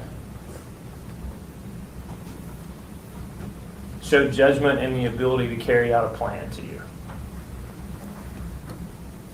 Those actions suggest she was able to plan at the time. Is it fair to say that a person suffering from depression can still make a reasoned decision to do things like that? So depression in itself would not keep a person from doing those things, from making those types of reasoned decisions. Again, it's like the typical psychologist answer is that it depends. And I do think it depends. There are some people who can be depressed and it not affect their judgment or reasoning at all, and then other people where, again, that could be something, and research suggests that depression absolutely does affect someone's ability to make decisions. But we've just said, or you just agreed with me, that she made a judgment and she took part in, there was a process of planning that went along with what her actions were that day. I agree that her actions suggest she was able to plan and make judgments.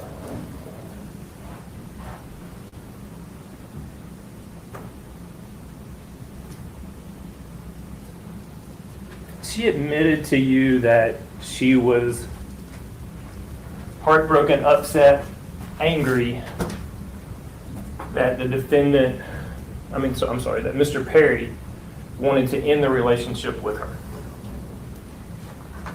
She described to me feeling heartbroken and I forget the other words you used, I'm sorry. Frustrated. I don't recall her mentioning anger.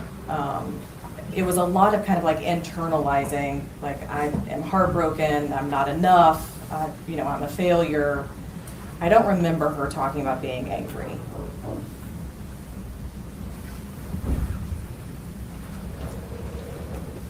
Did she indicate to you she was frustrated that he would not tell his wife about the relationship they were having? Yes, I believe she did tell me that she was frustrated about that. Does frustration mean anger? Absolutely, yes.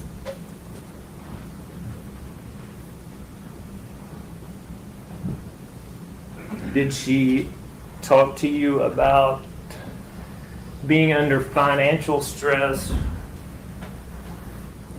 at least in part because of money that she'd spent on going on trips with Mr. Perry? Yes.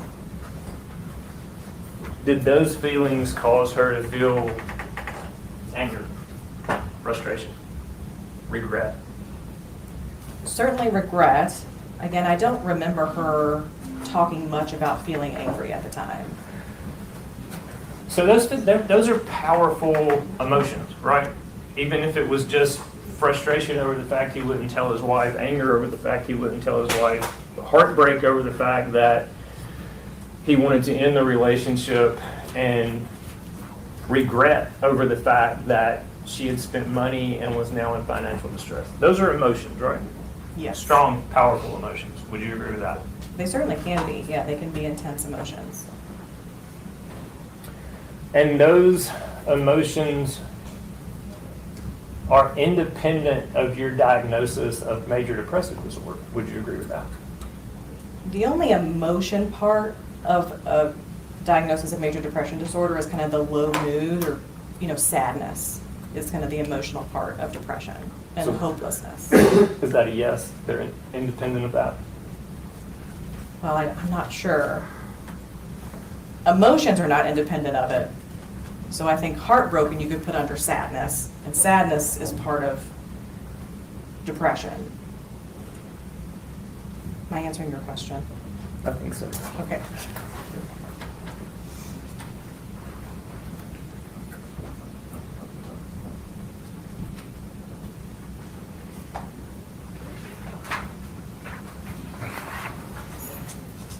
You testified a little bit about, and I don't want to go into details about it, but prior suicidal ideologies at least. Correct. Can you tell the jury a little bit about, there's a difference between a suicide attempt and a suicidal ideology, is that correct? That's correct. What's the difference? The term psychologists often use is suicidal ideation. It just means thinking about suicide. It could even mean considering suicide. And of course, an attempt is when you actually try to kill yourself. And you talked about she had past suicidal ideation. Yes. And then you also talked about a note that she wrote to some family members on this day that you saw. That's correct.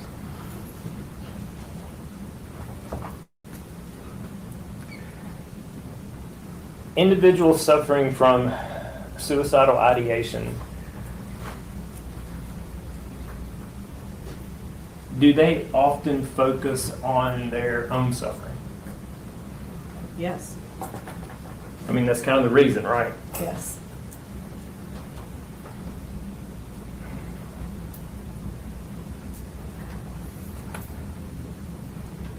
Do people often have those thoughts and express those thoughts at stressful times, like when a relationship that they don't want to end is ending? My most honest answer I can give you is that it depends. There are some people that when they have suicidal ideation, sometimes that immediately leads to like a suicide attempt. There's more impulsivity there. And then for other people, it's more of what you're talking about, where really it's like a stressor comes up, it brings up these thoughts of wanting to die or just kind of wanting to end it all. And then that kind of wave goes away. And can it also be a way to try to control the outcome or control the other person? Like, I don't want this relationship to end. If I make this known, maybe I can control that in some way. In my experience, that's often a stereotype. And in reality, a lot of the time, the people that I work with, they say those things because they really want to die. Oftentimes there's ambiguity when somebody wants to die. They want to die, but then there's that part of them that hopes that somebody will give them a reason to live. But in my experience, if someone brings up suicide in the context of like a relationship ending, it's very rarely for the purpose of like trying to like manipulate the other person. And it's more of like a true kind of distress. Are suicide thoughts generally inwardly directed, or I guess that kind of goes along? Is that kind of inwardly directed, or is it oftentimes outwardly directed? Can you ask me, I think I know what you're asking, but can you ask me in a different So way? if someone is actually thinking about committing suicide, is that something that they generally, that's inside them that they direct toward them and not outwardly towards somebody else? Yes. So if somebody's having suicidal ideation, they are wanting to harm themselves. It's directed inward.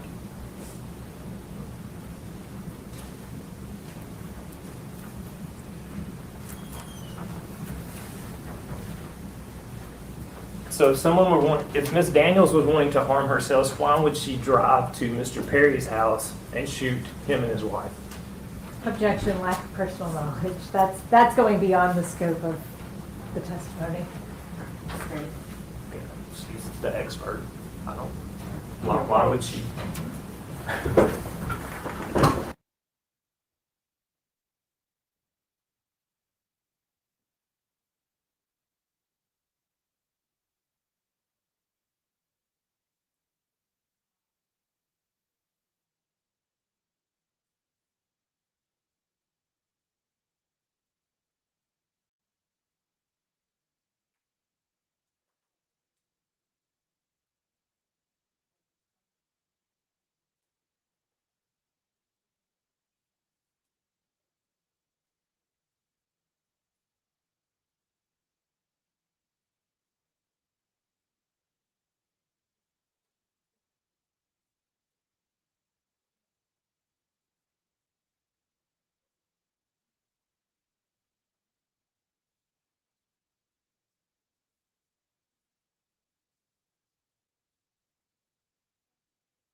take a break. We'll come back at 1:30. But we're gonna convene for lunch. Still not ready to discuss the case. So I'm gonna show you excuse for lunch. We'll see you back at 1:30. Court stands at recess until 1:30. Jurors leave the penal phase with the chair to follow me.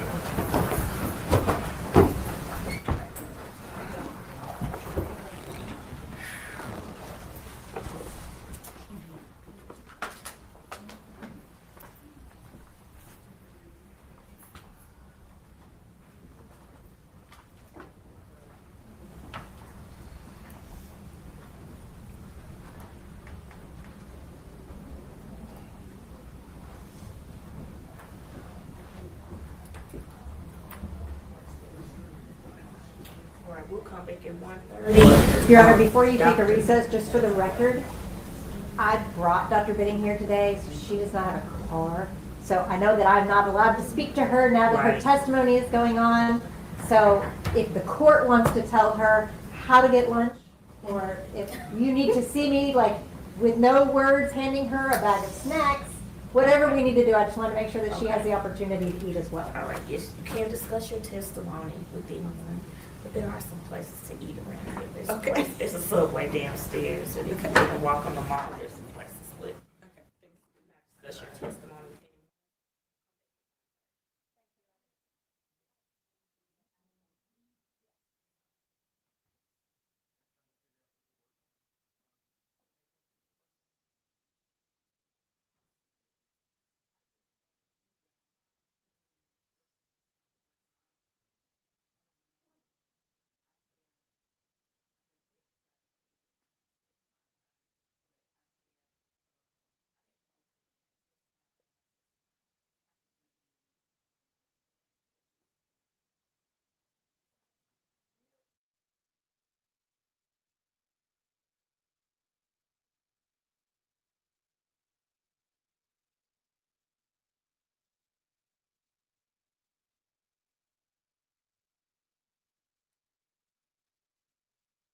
Yeah, buddy. I think that witness right there was paid off, coming up with all kind of excuses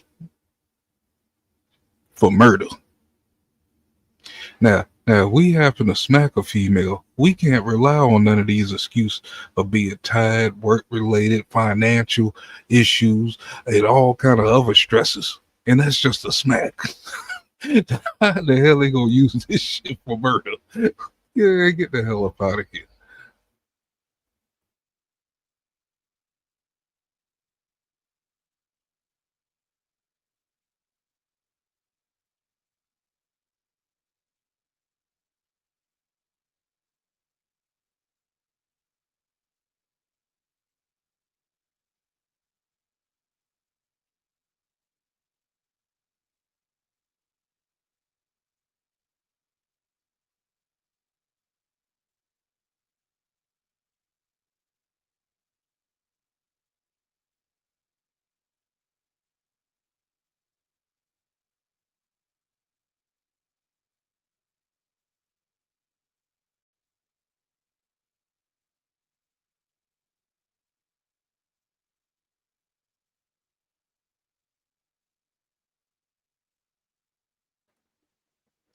And they said it's 1:30. They in Memphis. So you mean to tell me they got an hour and 15-minute lunch after the first two breaks they already had?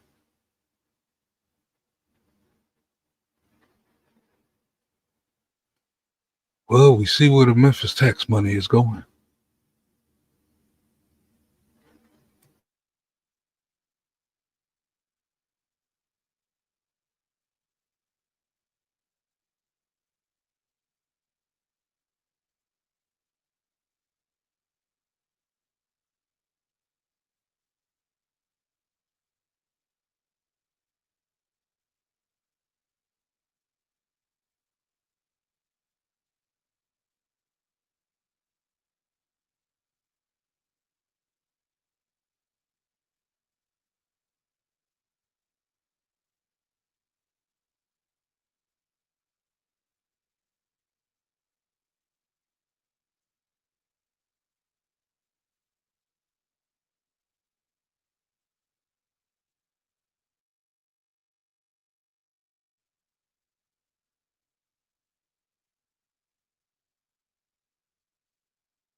And I don't want no job up in there. That's too many damn cops for me. No way, Jose.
Jurors are in the courtroom, Your Honor.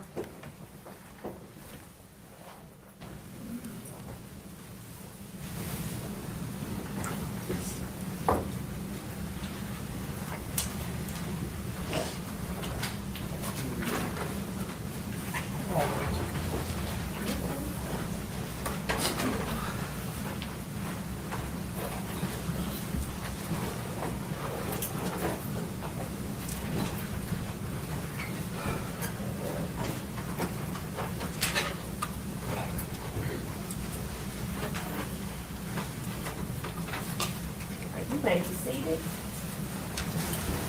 All right, state you can continue. Thank you. Dr. Judy, I'm almost there. We talked a little bit about suicide kind of being inwardly directed self-harm, right?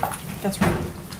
Would you agree that the actions of driving 2 hours after buying a gun, showing up to Mr. Perry's house because you're upset he's trying to end the relationship, and committing a homicide is not inwardly directed, that's outwardly directed rage?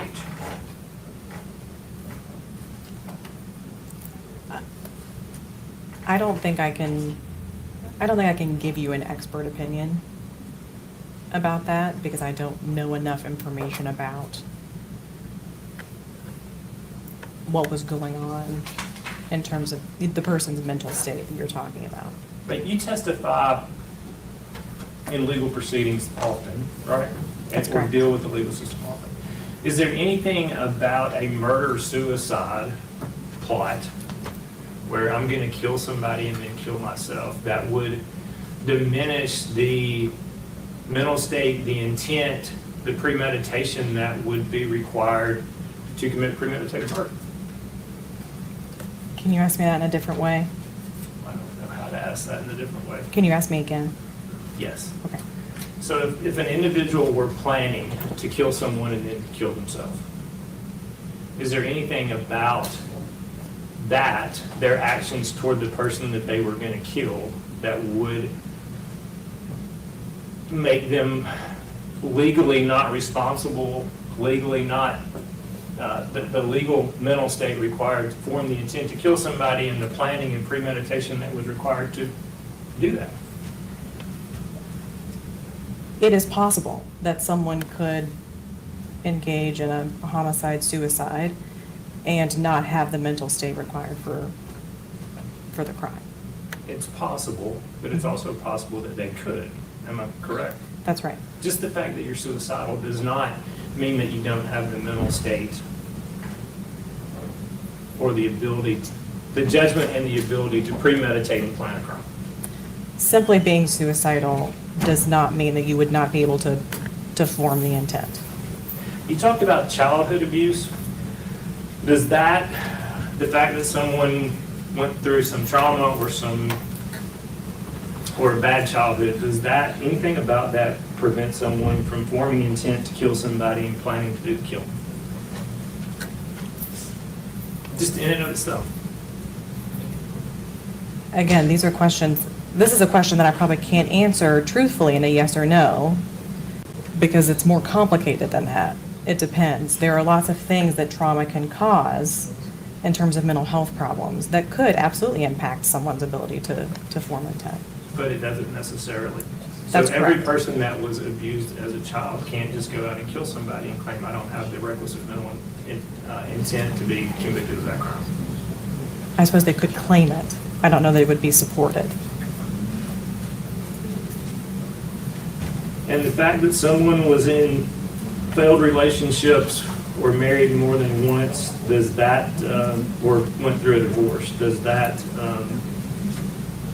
in and of itself, mean that that person is not responsible for their criminal action? Again, the not responsible part is a legal decision. What I can say as a psychological expert is that would not mean the person necessarily would be unable to form an intent for a crime. And I think you make a good point there. You're not a legal expert, correct? That's correct. You've offered an opinion based upon a clinical diagnosis. In this evaluation, my opinions were essentially clinical diagnoses, kind of what her mental health was around the time. You're not offering an opinion as to whether she met the legal definition of premeditation required for first-degree murder, though, are you? That's correct. I'm not offering an opinion about that. And you were not able to find criteria that she met the definition for insanity. That's correct. You were not able to find the criteria that she met the legal criteria for diminished capacity. That's something I did not offer an opinion about. In fact, you say in your report that you're unable to offer an opinion regarding her mental state at the time of the offense. That's correct. So you can't say that she didn't act intentionally, That's correct. and you can't say that she didn't premeditate this homicide. That's correct. I did not offer opinions about either one of those things. That's all. Rita Root. Thank you, Your Honor. Dr. Benning, I want to touch on a couple things that Mr. McAlpin was speaking about, okay? Okay. First, I wanted to cue in on something that you said to him during direct, talking about suicidal individuals, and you had said someone can truly want to die, but still hope that someone else could give them a reason to live. Do you remember that? Yes. Can you kind of elaborate on that for me? Yes. In my experience, in my clinical work, I often work with people that have kind of chronic suicidal ideation. And it's very common for people to consider suicide when they become hopeless and feel like they don't know any other way out, and still want a way out. So it's, again, there's ambiguity there a lot of the time. They want to die, and I think they're open to being helped if someone can help them. Did Ms. Daniels endorse that kind of mentality to you about this incident? Yes. Clinically speaking, is someone who has attempted suicide more likely to attempt suicide again? Yes. Now, people who commit suicide or attempt to commit suicide have to take actions to do that, right? That's right. So you can have sequential and goal-oriented actions moving towards a suicide. That's correct. You could procure a weapon or other means, right? That's right. And that means you could go buy a gun to kill yourself. That's right. You can choose a place to commit suicide. Yes. You can drive to that place to commit suicide. Yes. You can plan out what you want to say to your family in a suicide note. Yes. Are all of those plans that you're making, Yes. That is all planful behavior. is that the result of reasoned judgment when you're dealing with a suicidal person? I think that's a controversial answer. People who want to commit suicide have reasons for wanting to commit suicide. At the same time, like I said, often those people get there because they feel like there's no other option. And research relates that to depression, which kind of lowers our ability to think through our options and make decisions like we would when we're not depressed. The ability to make sound and reasoned judgments, right? I would agree with that. I think it depends on how we define sound and reasoned. Severe depression that can result in those suicidal ideations, suicide attempts, or accomplished suicides. Severe depression, does it necessarily affect your basic ability to make and execute plans? It does not necessarily affect that ability. Does it affect the quality of your decision making? Yes, I think that's fair. Does severe depression affect your decision making process. Yes, depression kind of slows down everything, including your ability to think. So severe depression can actually affect all of your thought processes. It can. Can mental health issues affect your judgment and reflection abilities? Yes.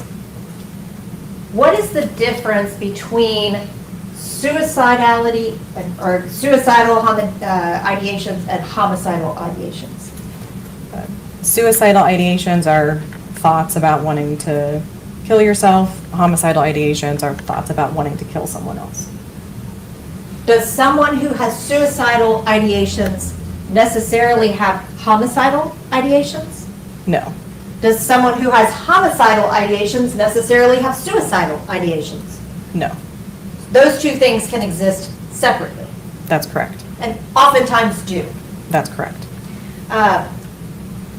When you evaluated Ms. Daniels, did you find her to have a history of suicidal ideations? Yes. And aside from this instant conduct, did you see her to have a history of homicidal ideations? No. When you're dealing with severe depression and mental health issues, can those issues affect the way an individual responds to emotional triggers? Yes. How?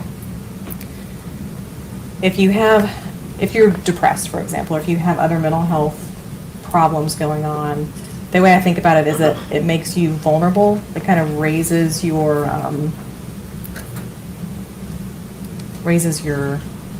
do I want to say? It's easier, right? It's easier to react in an extreme way if your stress or your mental health is not doing well. It takes less to get a more kind of extreme reaction. So can it affect your reason ability in the face of that trigger? Yes. Can it affect your ability to make decisions? Yes. Your ability to make well-reasoned decisions? Yes. Now, towards the end of when you were talking with Mr. McAlpin after lunch, you were saying suicide on its own is not necessarily indicative of things. Is suicidality usually indicative of a larger mental health issue? It can be. Certainly if it's something that comes up during times when there are other mental health symptoms like depressive symptoms. There are some people that suicide comes up for them like once in their life because they're really stressed out or there's just a lot of things going on in their life. But in general, if someone is suicidal, it certainly raises the suspicion that there's a mental health problem going on. And there's a whole spectrum of suicidalness, right? You have some people who could have a terminal degenerative disease that are choosing conscientiously to end their lives versus someone in a mental health crisis who takes their own lives. That's right. There's a whole spectrum. Yes. But oftentimes, wanting to commit suicide, those suicidal ideations are indicative of an underlying mental health issue. Yes. The suicidal ideation itself, is that its own mental health issue, or is it a symptom? I think both. We would treat, even if someone didn't meet like a diagnosis for a mental health problem, the suicidal ideation would still be something that could be treated and addressed. And it should be treated and addressed, right? That's a concerning symptom. Now I want to talk to you about when Mr. McAlpin was discussing your prior testimony experience, okay? You indicated that you have testified more for the defense. That's right? correct. Now, when you and I were speaking earlier, you talked about this, a not guilty by reason of insanity defense is extremely rare. Yes. How many evaluations do you think you have done? Evaluations specifically to? Forensic evaluations. At this point in my career, well over 800. Okay. how many times have you found someone to meet the threshold of not guilty by reason of insanity? Less than, Me or her? Okay, I'll be louder. He was saying he couldn't hear me. Okay. Of the 800 evaluations, how many times have you found individuals to be not guilty by reason of insanity? less than 2% of those evaluations. It's an extremely high standard. Yes, it's difficult to meet. And Ms. Daniels did not meet that standard, right? It's my opinion she would not meet that standard. Okay.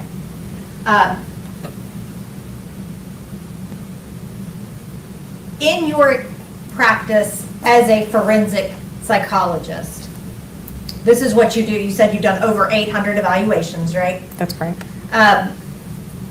Oftentimes, when you end up at a trial, it's because someone was found not guilty by reason of insanity, in your opinion, right? If I end up at trial, it typically isn't for not guilty by reason of insanity. There's only been one instance in my career where I've testified at a trial for that purpose. Was that for the defense or for the state? For the state. Okay. Of the 800 evaluations, are most of those court appointed? Yes. Is that usually state oriented?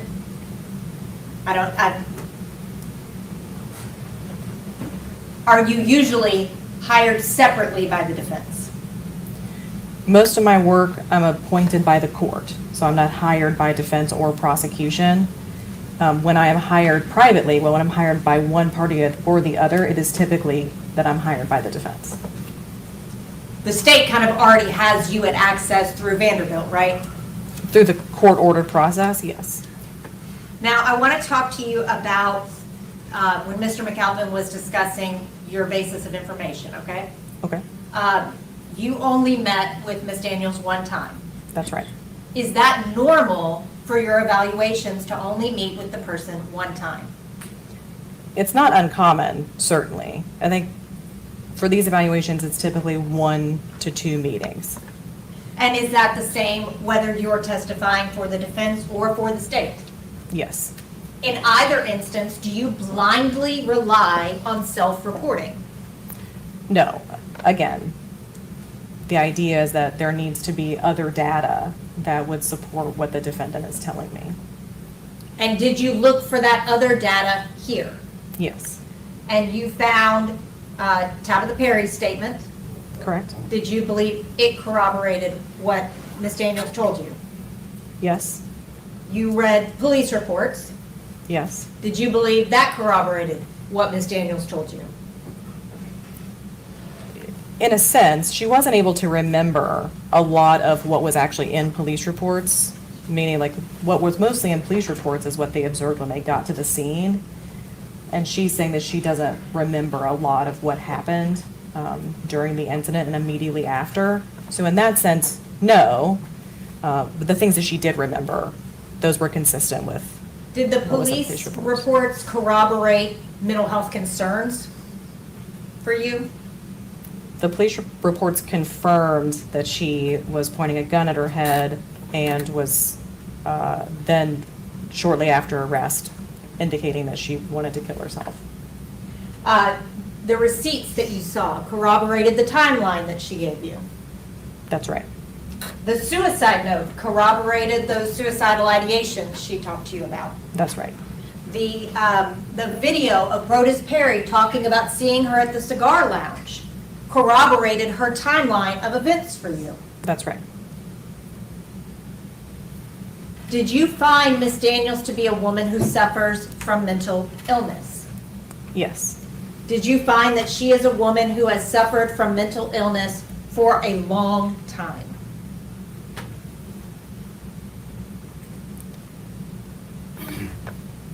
I know I'm being nitpicky here. For a long time, I can say that she was endorsing depressive symptoms for at least 2 years before the offense happened. And even all the way back to the end of her first marriage, right? With that first suicide attempt. That's right. So that takes us back to like a 10-year period of time, right? That's true. What was the overriding emotion endorsed by Ms. Daniels when you met with her? The overriding emotion she endorsed around the time of the offense was sadness, hopelessness. When you talked about defensive avoidance, what do you mean by defensive? Defensive in that context is talking about how our brain naturally tries to defend us against traumatic things. So avoiding thoughts of a scary memory is a type of like mental defense. Is that different than someone behaving defensively? Like that almost, kind of reaction? Yes. And in speaking with Ms. Daniels, she talked to you about the fact that she was always expected to put on a happy face, right? That's right. No matter what was going on inside of her. That's right. And that had been her reality since she was a child. Yes. I want to talk to you now about something you and Mr. McAlpin discussed regarding impulsivity. Can you talk to me a little bit more about what impulsivity is? Impulsivity is when somebody acts quickly in the heat of a moment. Sometimes when you hear impulsivity, people say it's like acting without thinking. But typically it's acting really quickly, like unexpectedly in the heat of a moment. And how does impulsivity tie to mental health issues? There are mental health issues that include impulsivity, and it's not necessarily, it's a symptom of a few, but not necessarily common across all mental health disorders. Is it associated with depressive disorders? Not typically. Okay. What was the context of the impulsivity when you were speaking with Mr. McAlpin? I don't remember. Okay. Did you find any impulsivity issues with Ms. Daniels in her reasoning? Can you rephrase that? That was a poorly worded question, I apologize. Did you, does impulsivity affect decision making? If somebody is like an impulsive person, typically that means that they make poor decisions and again, react without a whole lot of thought about consequences. Can impulsivity be associated with suicidal attempts or suicidal ideations? Yes. The research that's out there about completed suicides, people that attempt and they end up dying, typically that is related to impulsivity. Most of the time suicidal acts are impulsive. I'm going to shift gears for just a minute. In assessing Ms. Daniels, did Latasha endorse feelings of remorse about what happened? Yes. Significant remorse? Yes. Now, last thing I want to talk to you about. As a psychologist, you meet with people and discuss the most intimate parts of their lives, right? More so in my clinical work than my forensic work, but yes. You find out the most personal details of people. Yes. Is that a relationship that has to be based on trust? I would say in the clinical sense, yes. In a forensic evaluation, it's difficult to build trust in a matter of a few hours. And it's not a priority in forensic evaluations for there to be trust there. But absolutely, in a clinical sense, yes, trust is very important. Because in that context, the person with whom you are dealing is extraordinarily vulnerable. Yes. And they have completely opened themselves up to you. Yes. As far as I know. That's all I have. All right, any recross? No, ma'am. All right, you better sit down, ma'am.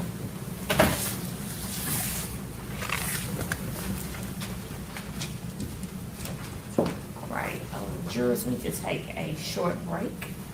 So we'll reconvene shortly. So I'm gonna show you excuse this time, and remember, we're still not ready to discuss the case. Let's be sure to be passing the shirt.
Man, that judge trying to rig this case, man.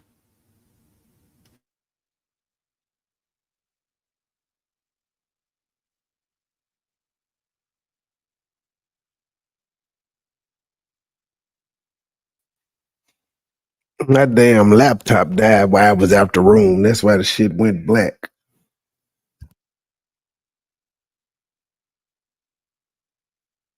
Oh shit, I just been filling in goddamn going on my channel with some news stories on the goddamn breaks.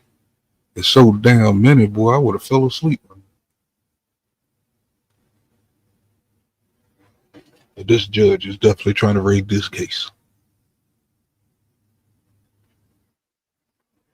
This damn witness boy they got, man, is so freaking stupid. And then the defense is even stupid. It's like she contradicting herself of what they trying to do.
Man, do you know some rapper named Wavy Navy Poop?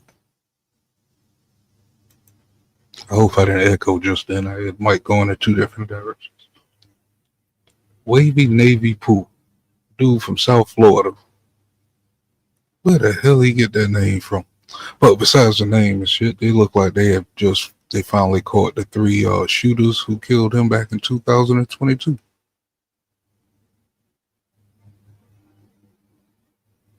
Why is it always three shooters?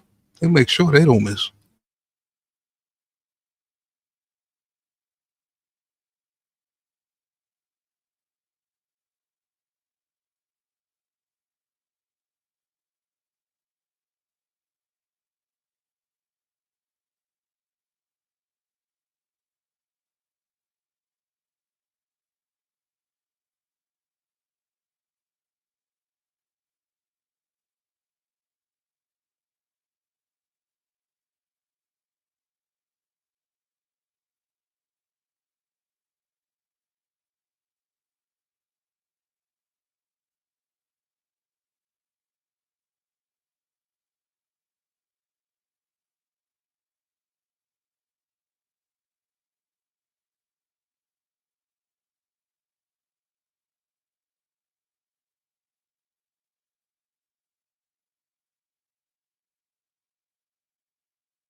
What about this story right here out of Atlanta 5 days ago? Turn off my other mic here. But 5 days ago, the father's story is his son got in an accident. They were fussing. Cops came. Well, this is how the reporter said. Cops came. You know what I'm saying? They went outside. They got in the parking lot and started fussing again. The son, I guess, made a certain movement. The father said he shot him because he thought his son had grabbed a gun. All right? Now, I'm reading the title of this shit. This is what the reporters left out, unless they titled it wrong and the dude said something, the reporter said something totally different. But the father shot 12 freaking rounds. I still don't know how the son got in the car crash and then got home for his pops come over and all that shit. There's a lot to that motherfucking shit. But you fired 12 rounds at your son that didn't have no gun on him at all.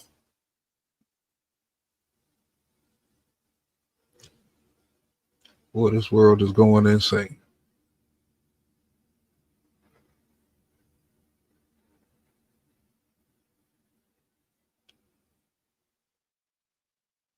Yeah, man. I guess it happened over in they call it Bankhead.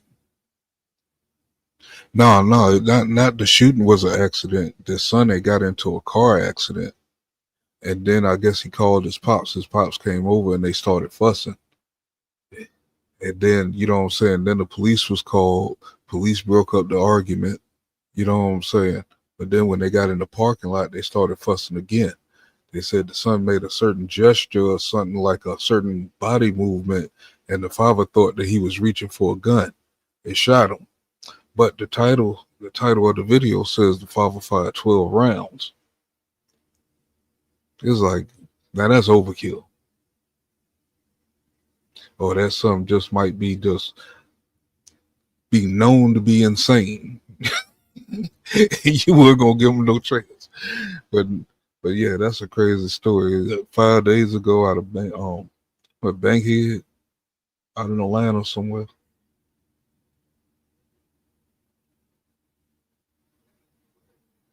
Yeah, he knew the son. He came straight over to his house after the crash. And I believe the sister's the deputy, one of the deputies in the area. Yeah, all hell breaking loose down there, right?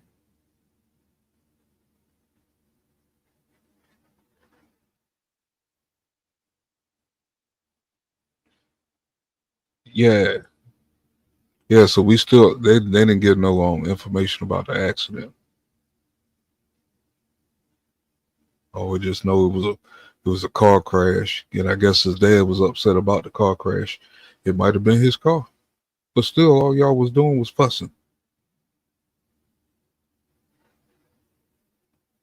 Put him in a headlock or something.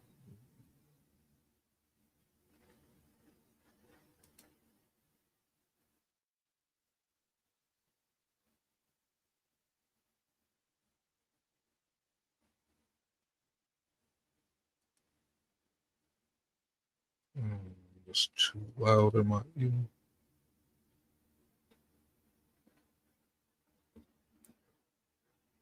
Got too many things going on this damn board here.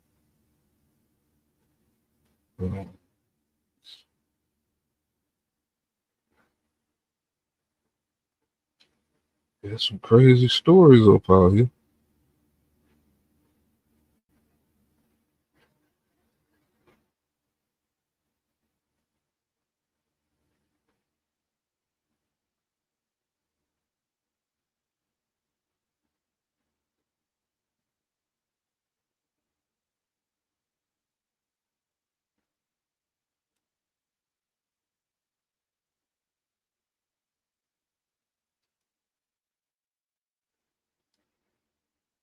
Put the mute on this damn tab.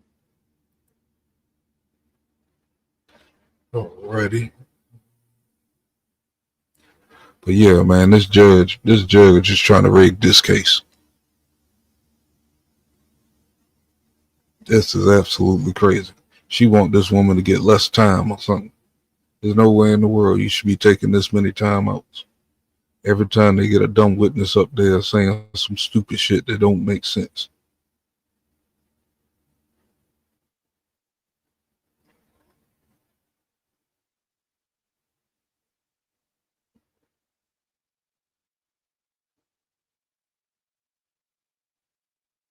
If she get less than first degree murder, it must be a spell going on out here to get less than that. Like the last 3 or 4 cases we've been listening to or some shit, man. A lot of this shit is now manslaughter and all kind of other things when it should be more.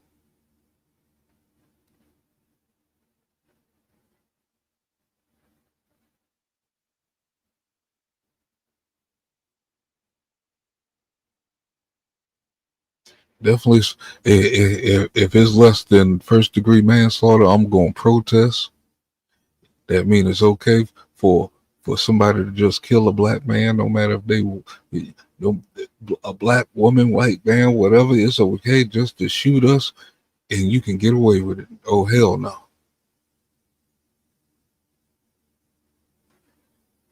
It's a man's world, damn it. I'm just saying.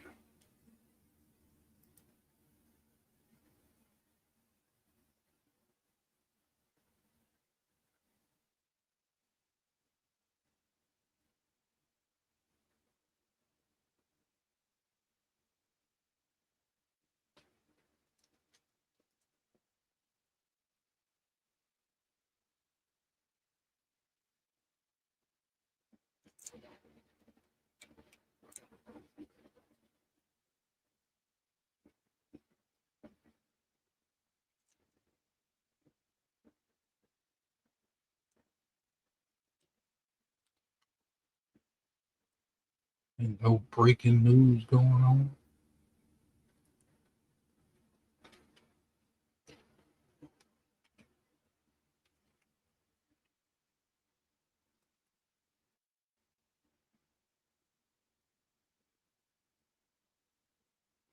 Same old bull crap.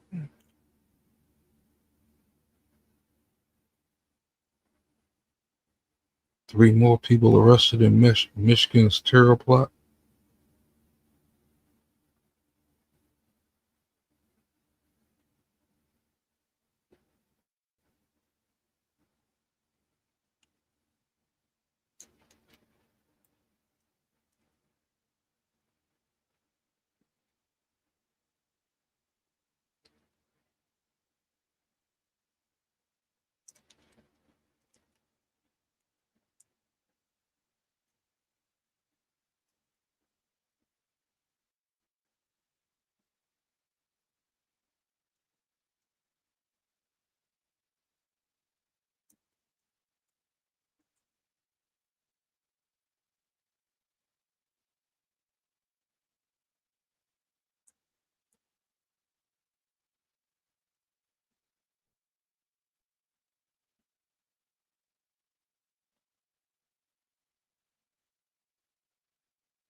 Now it look like we gotta wait 30 days to see what 3-eye Atlas is flying out there in space.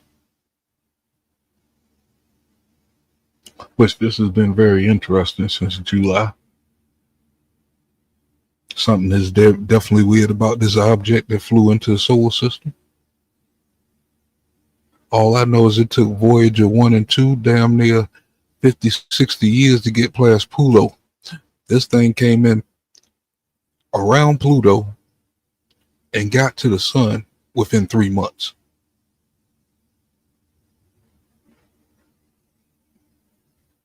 And then it's not moving like a comet. They don't know where it came from. Well, they know that area of space where it came from. But yeah, people been, as soon as you punch in 3I, it'll pop up. 3I Atlas, it's a comet. It's following the last comet. Omeron or whatever that is. It's coming from the same direction in space. But that direction in space goes back to like 1977 in a single that they got from outer space from the same area. I guess this was like 40 years ago or something, about 40, 50 years ago or something. It was like, it was a single that came in that was transmitted and they couldn't get no more about it. But within the last year and a half, we don't have 2 comets come from that same area. They're not even comet. Well, one was a comet that we think it was, but this new one is not moving like a comet. It's behind the sun right now, and it's supposed to reappear early next month. But no, 3I. I got a piece of candy in my mouth. 3I. The letter I.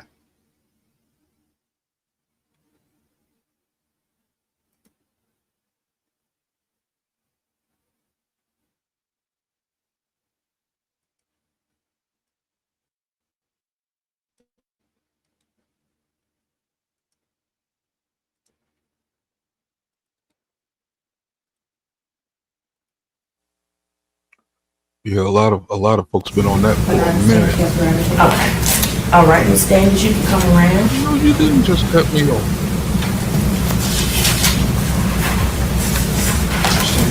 This is yours. Raise your right hand. Do you swear affirm and tell the whole truth? Yes. All right, you have a seat down. Watch your step.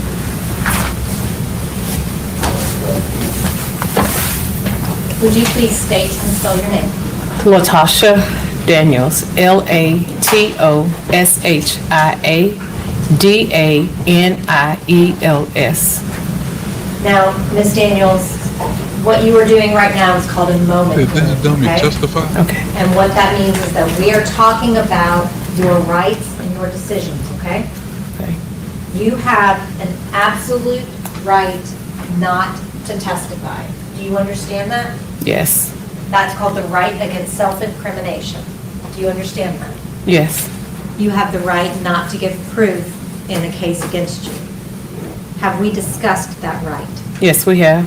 Do you understand that if you decided to remain silent, the judge would tell the jury that they cannot hold that against you? Yes. Do you understand that you also have an absolute right to testify? Yes. And that this is one of the few decisions that is yours and yours alone, right? Yes. Mr. Horn and I cannot make this decision for you. Do you understand that? I do understand. Have you spoken with myself and Mr. Horn, though, about this decision? I have. Have you been present throughout all of the trial?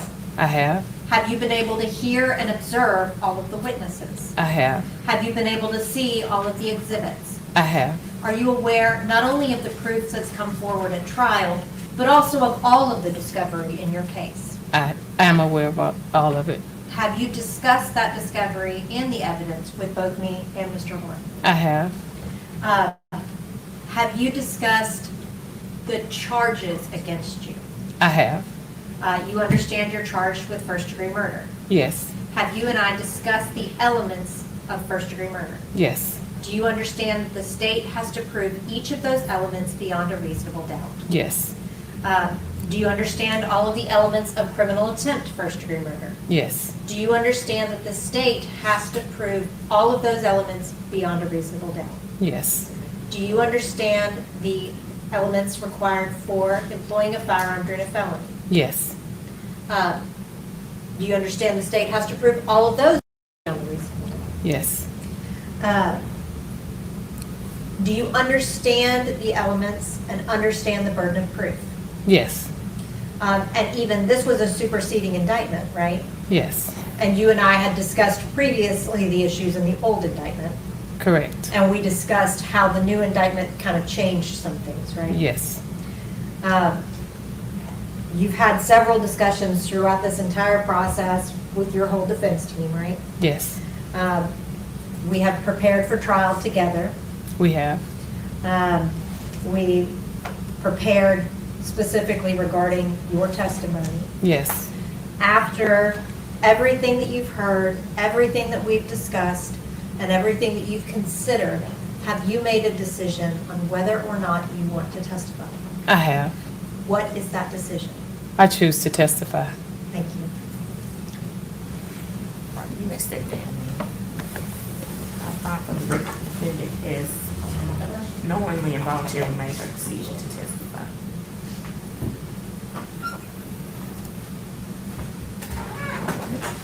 Is there anything that you address before the jury comes in? No? All right, we can get the jury in.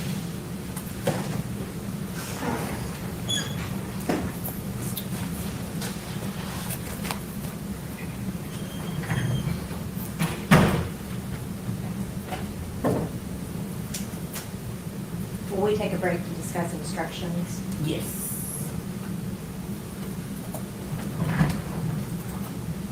They better not take another damn break.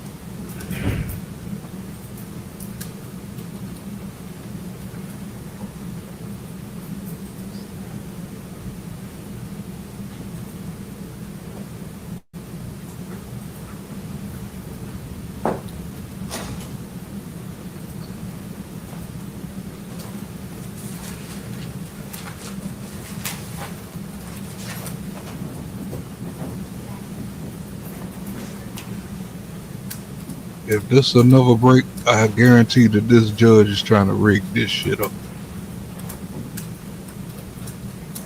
If this ain't some feminist shit,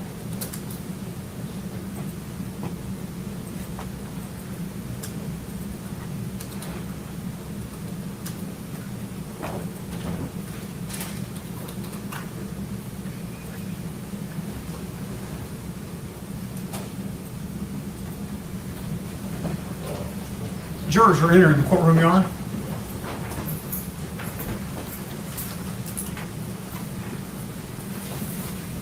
oh no, I ain't gonna stop this time, boy. It's right here in our face.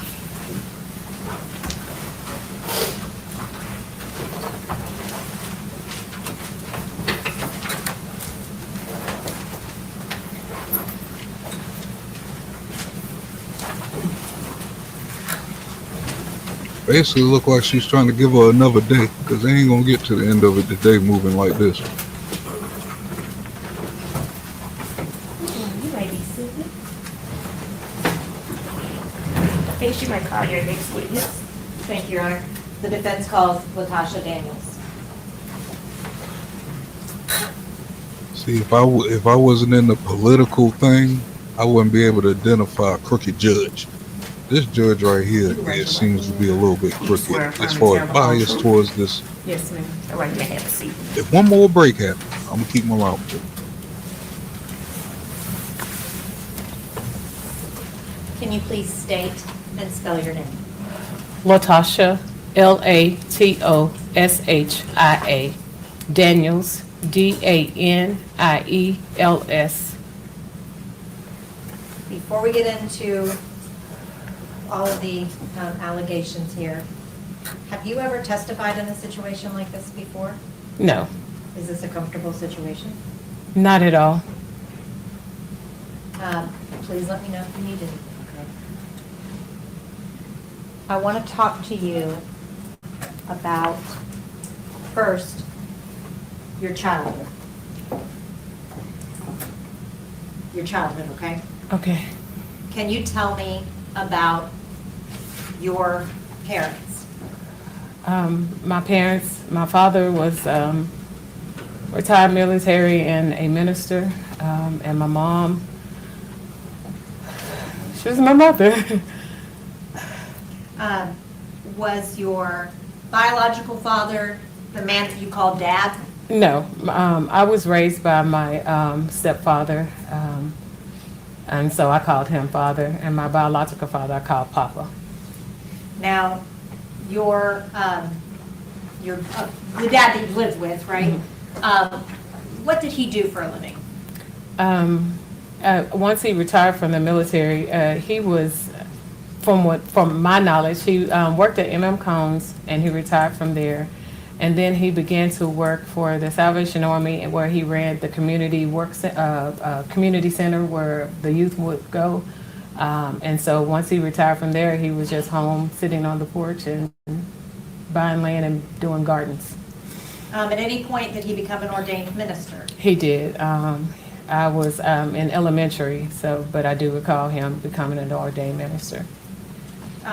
What would you consider his reputation to have been within your community? He was highly respected in our community. Everyone knew of my father and respected him well. And did they know that you were your father's daughter? Oh yes, to the point to where, like, if anybody seen my sisters and I, they would say, "That's Mr. Briggs' daughter." It's like they knew that who we were. Did that mean something in that community to be his daughter? Most definitely, and we carried ourselves accordingly. Now, how were things at home outside of public? Things at home wasn't as what they seemed in public.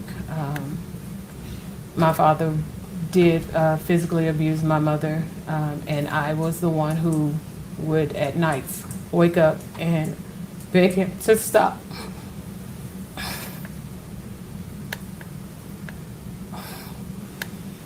Did you have any siblings in the home? I did. I had 2 little sisters. Did the 3 of you hear as your dad would beat your mom? I'm not sure if they did, but I did, and I often would wake up and ask him to stop, and even sometimes try pulling them apart. When you were in public, did you let that side of your life show? Oh, not at all. I went to school and I did the things that I was supposed to do, participated in sports, and just carried myself, I guess, in a normal fashion. Is that what was expected of you? Yes, we didn't say or tell what was going on inside of the home. Now, I want to talk to you about late in your teens, okay? Mm-hmm. When you were 17, you got pregnant. I did. What happened when you got pregnant? I shared with my dad, well, I don't know if I shared with him or not, but I was told once he found out that I needed to get married. Did you get married? I did. And was that to Rodney? Yes. How would you describe your relationship with Rodney? In the beginning, it was good. We both had graduated from high school, and so we was building a life together. We moved from our hometown to Little Rock, Arkansas, and purchased a home, and we were doing well. Rodney decided to go to police academy, and during that time I helped him. I made sure he studied. I did everything that I could to ensure that he made it through police academy and was successful. Once he, probably months after joining the force, things began to shift. He would ask me to do certain things that I was like out of the norm, but I was in college, and so he would then say, well, you're probably gonna want somebody from college, and I didn't understand that because like I loved Rodney. I wanted our family. But even though we didn't argue, we grew distant, and I never understood why until I found out that he was having an affair. Did you actually catch him in the act? Not in the beginning, but during he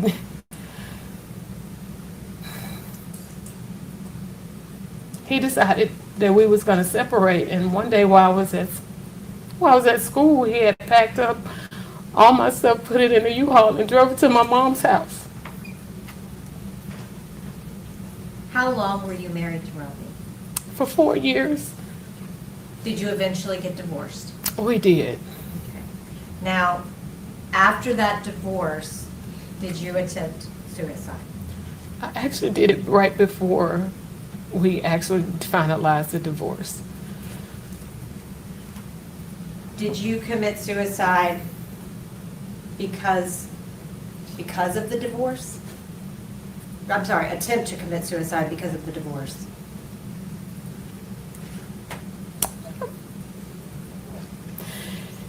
Yes, I just didn't feel like I felt like a failure. That was the one thing.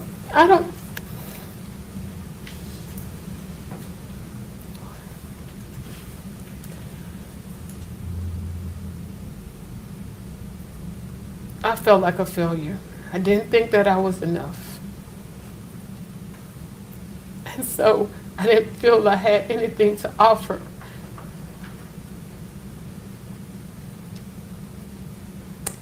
But you did go on to get an education, right?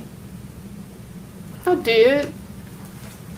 And you didn't let your divorce or your teen pregnancy, you didn't let those things stop you from trying to get better in your life, right? Right. I wanted to push forward. I wanted to be successful. And I mean, I had to be. So I kept going. And you eventually became a licensed clinical social worker. I did. Now, I want to talk to you about your second marriage, okay? That was to Brian. Yes. Now, how long were you married to Brian? I was married to Brian for 8 years. Was that relationship positive? No. Did you feel loved in that relationship? No. Did you feel wanted in that relationship? Not at all. Would you describe Brian as being emotionally distant? He very much was so. Emotionally neglectful? Yes. Did you try to get Brian to go into marriage counseling? Yes, we had a discussion and he didn't want to do it. Did you determine that you would go get your own counseling? Yes. Did you go see a psychologist? I did not. Why? Because of the field that I was in, I just wanted, I wanted spiritual guidance, but also because of me being in private practice, I was afraid of being that individual that was getting the water cooler talk per se. Just in my field, I didn't have anyone that I felt like I could really go to and trust because I was very closed off. I didn't share my business with anybody. And so going through that and being in private practice, I didn't want to take what was my income because I needed to be able to take care of the things in my life. So I did not. But I did know that spiritually I wanted some direction. Why did you feel like you needed spiritual direction?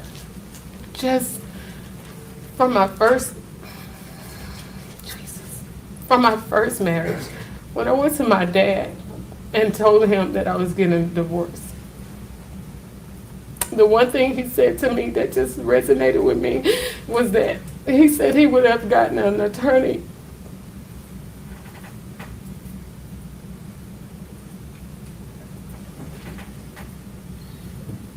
Taking away my children, but it was all just like, I just felt like it was kind of like a punishment from God, and so I just didn't want to be in another failed marriage. I just didn't.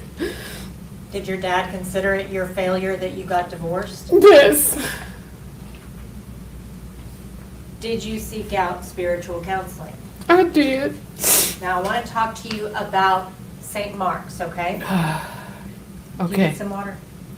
Yes. May I approach your honor? Yes. Thank you.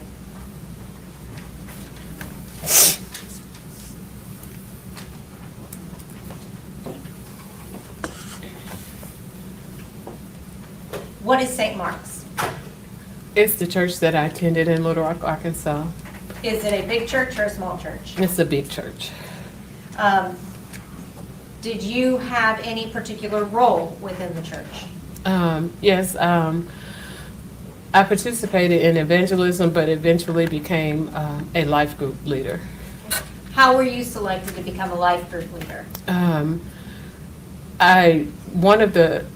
One Sunday, was talking to, just in shaking hands with some of the pastors, Pastor Perry, Brodus Perry, he had asked me, he was like, you thinking about being a life group member? And at that time, I was like, I'll consider it. And then eventually I did go ahead and sign up to become a life group leader. And this was prior to you reaching out for that spiritual counseling, right? Correct. How many members go to St. Mark's? At the time, approximately 6,000. How many people were selected to be life group leaders? In our first set of leadership training, it may have been approximately 60 to 80 of us. Okay.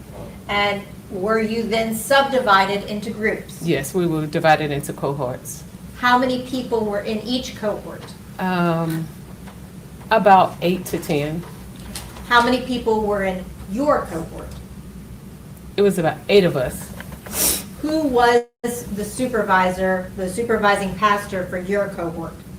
Brodus was our leader.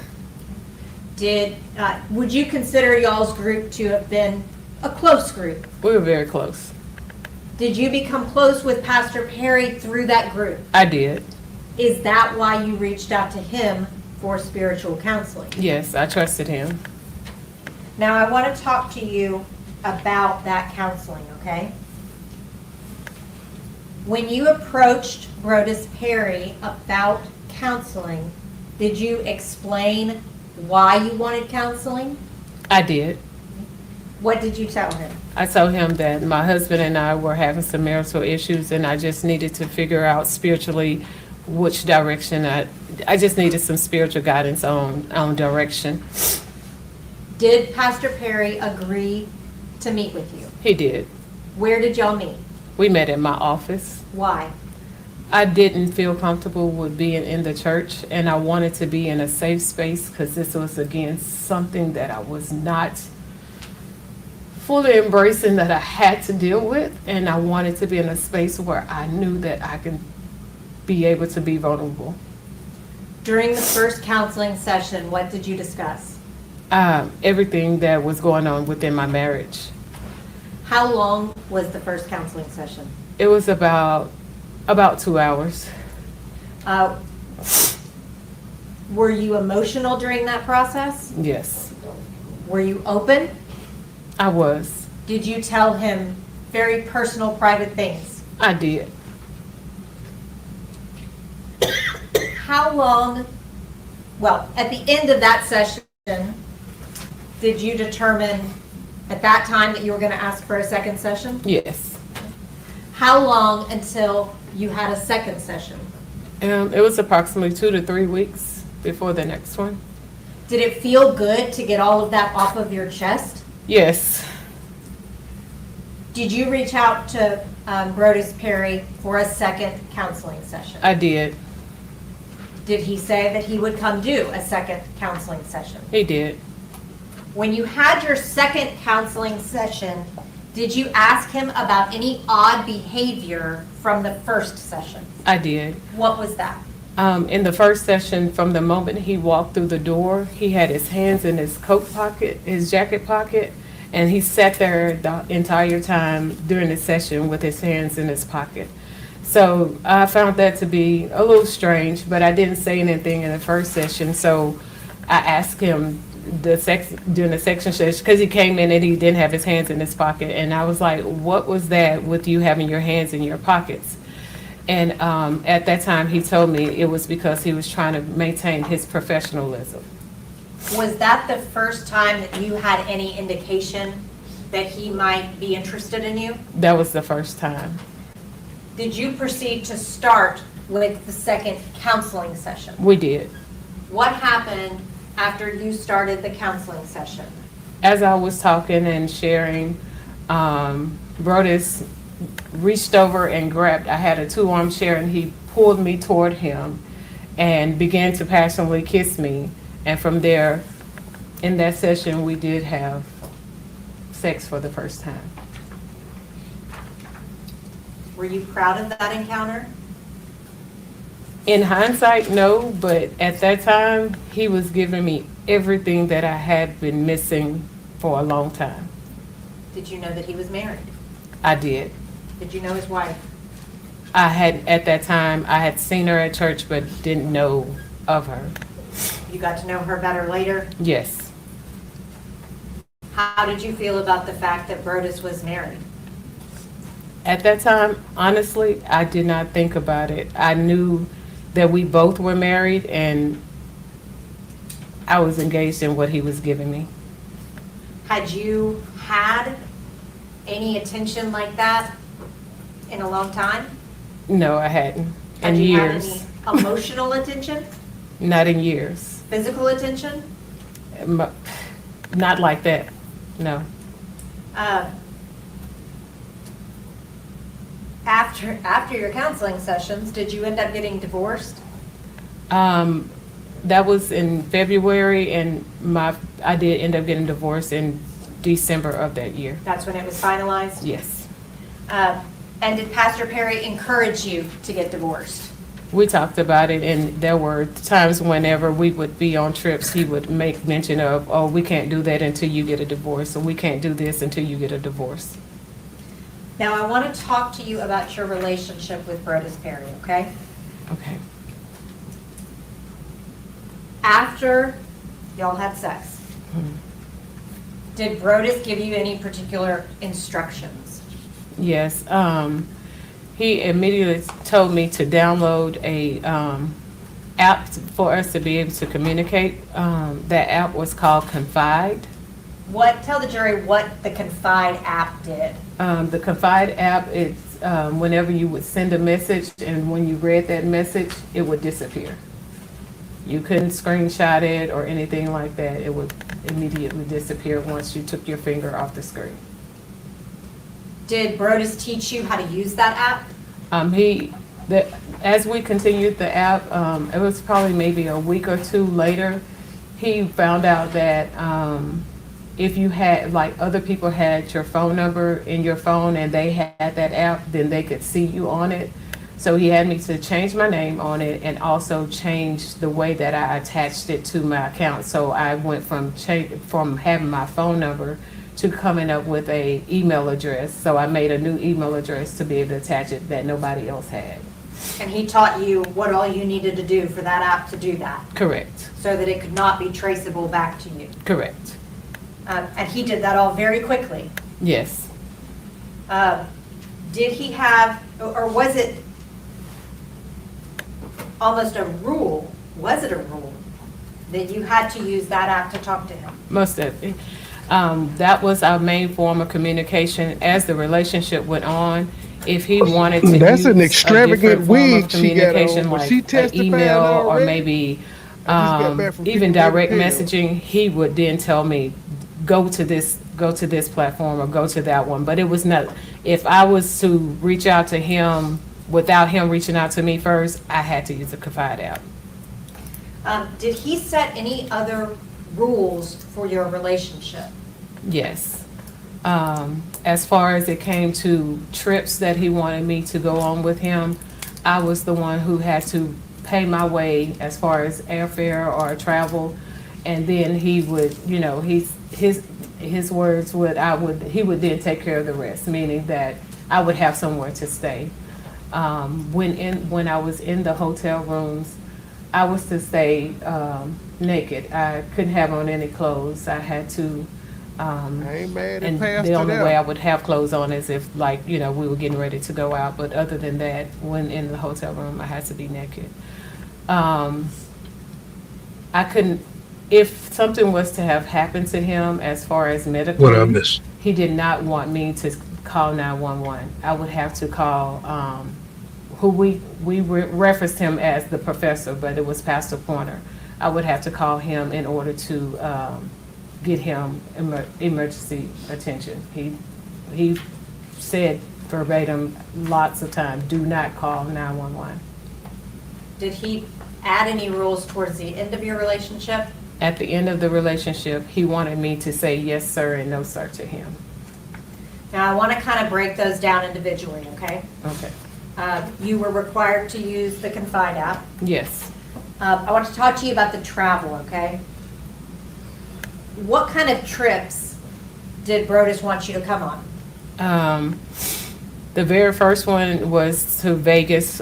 He had some convention or something that he was at, and so that was the first one. He had invited me to go to Cuba with him that year, but he ended up right at the last minute changing it, saying that Tabitha wanted to go with him, so she went with him, and he was like, well, since you're not going to Cuba, go ahead and sign up to go to Israel for the church group trip. So I signed up to go to Israel and paid my way for that. I traveled with him to Savannah whenever he would go with Pastor Pointer. Were there some trips that were for the pastors? Yes. And then other trips that were for the church group members? The only church group that trip we went on was to Israel. The rest of them would be if he was doing something on his own, I guess, speaking engagement wise, or if he was following Pastor Pointer. And then were there also personal trips? And then we had personal trips. If Brodus told you that he wanted you to go on that trip, was it expected that you would be on that trip? I was on that trip. Now I want to talk to you about the hotel room rule, okay? What would happen when Brodus would walk in and you were wearing clothing in a hotel room? Once I did it and just, I don't know if I was cold or what, but when he was like, why do you still have on clothes? And when that happened, he withdrew affection from me. Like he was very cold, didn't want to be intimate until after I got undressed. But even then, it was then like a punishment I had to wait for him to decide that he was going to then give affection. Now I want to talk to you about Pastor Pointer, okay? Okay. You called him the professor? Yes. What was his position within St. Mark's? He was the lead pastor of St. Mark. Did he know about your relationship with Brodus? Yes, we hung out together a lot. Do you know, is that why Pastor Pointer was supposed to be his medical emergency contact? Correct. Now I want to talk to you about the beginning of your relationship with Brodus, okay? Mm-hmm. How would you describe y'all's relationship at the beginning? At the beginning, it was, I'm gonna have to say, amazing. I felt beautiful. He showed me so much attention. We did all kind of things together. It was, even we gelled intellectually. It was a great relationship. Everything that you didn't have before? Everything I didn't have before. Even to the fact I show up at my office and he had me a dozen of roses sent to me. It was just like everything that I wanted, everything that I even shared with him that I didn't have, he was giving it to me. Did you also give him things? I did. What kind of things did Brodus like?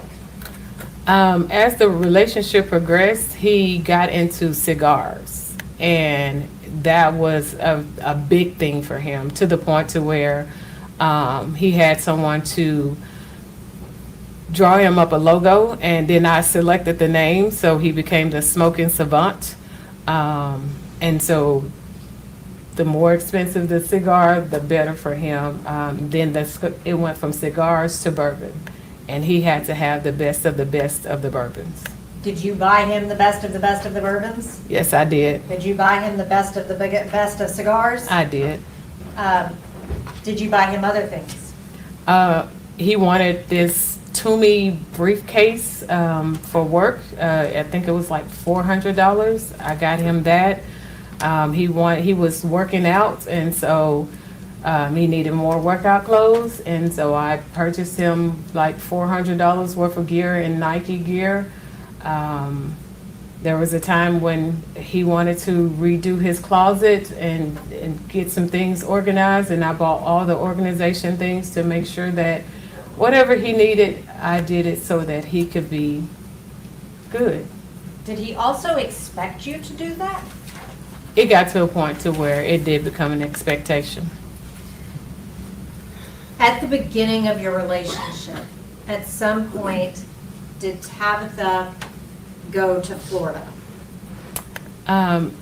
Yes, in 2017, it was around, I think, October. Brody said that he had sent Tabitha back to Florida and that they were separated. He said that he just needed, he was feeling this urge of, he had this thing of saying that he was always wanting to be single. He never knew what it meant to be a single man. And so in that instance, he was sending her back so he could explore that to some degree. Did he indicate to you that they were separated? Yes. How long was she in Florida? At least to after Christmas. So over a month? Yes. 2 months? Yes. And during that period of time, were you staying with him a lot? Yes, I stayed probably about 3 or 4 nights with him during that time. And we also went out of the country.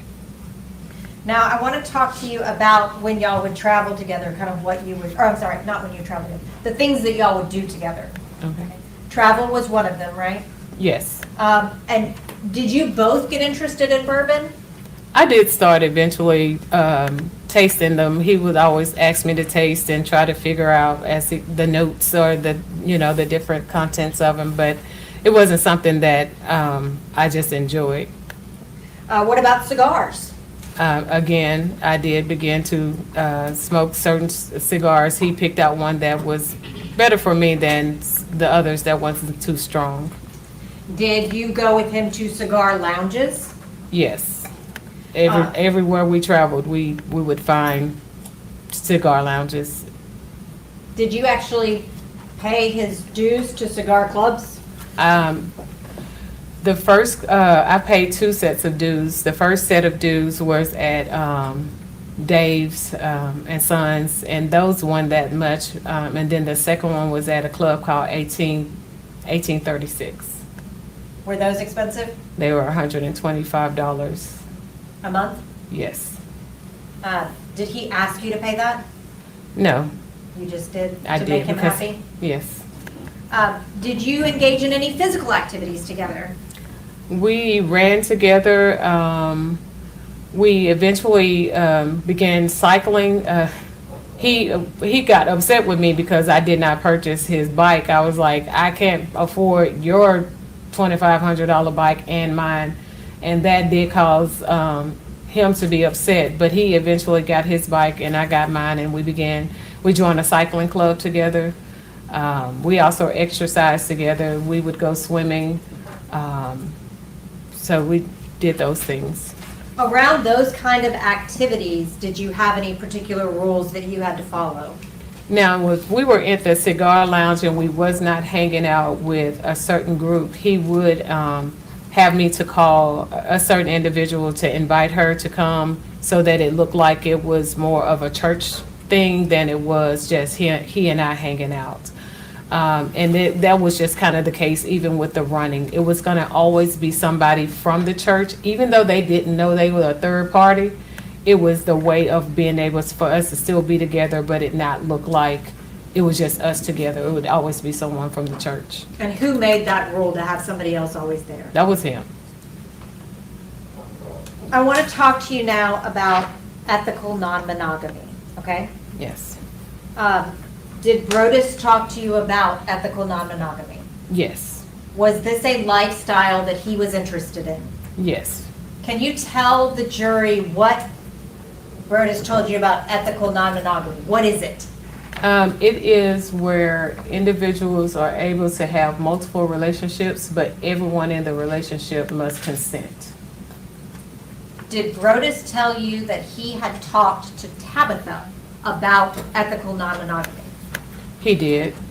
Did he tell you that Tabitha had said she was comfortable with it, but he just hadn't told her about you yet. He said that she had given him permission to be open on his side of the marriage. So she was not allowed to be open on her side. Correct. But he told you that she had given him permission to go outside. Yes. But he had not told her about you, to your knowledge. No, not to my knowledge. Did Brodus ever give you a book to read? The Ethical Slut is the book that he wanted me to read so that I could have a more foundation and knowledge of this lifestyle that he was wanting to be in. Did you read that book? I did. Were you interested in the lifestyle espoused by that book? No, I was not. How soon into the relationship did Brodus Perry start discussing this concept of ethical non-monogamy?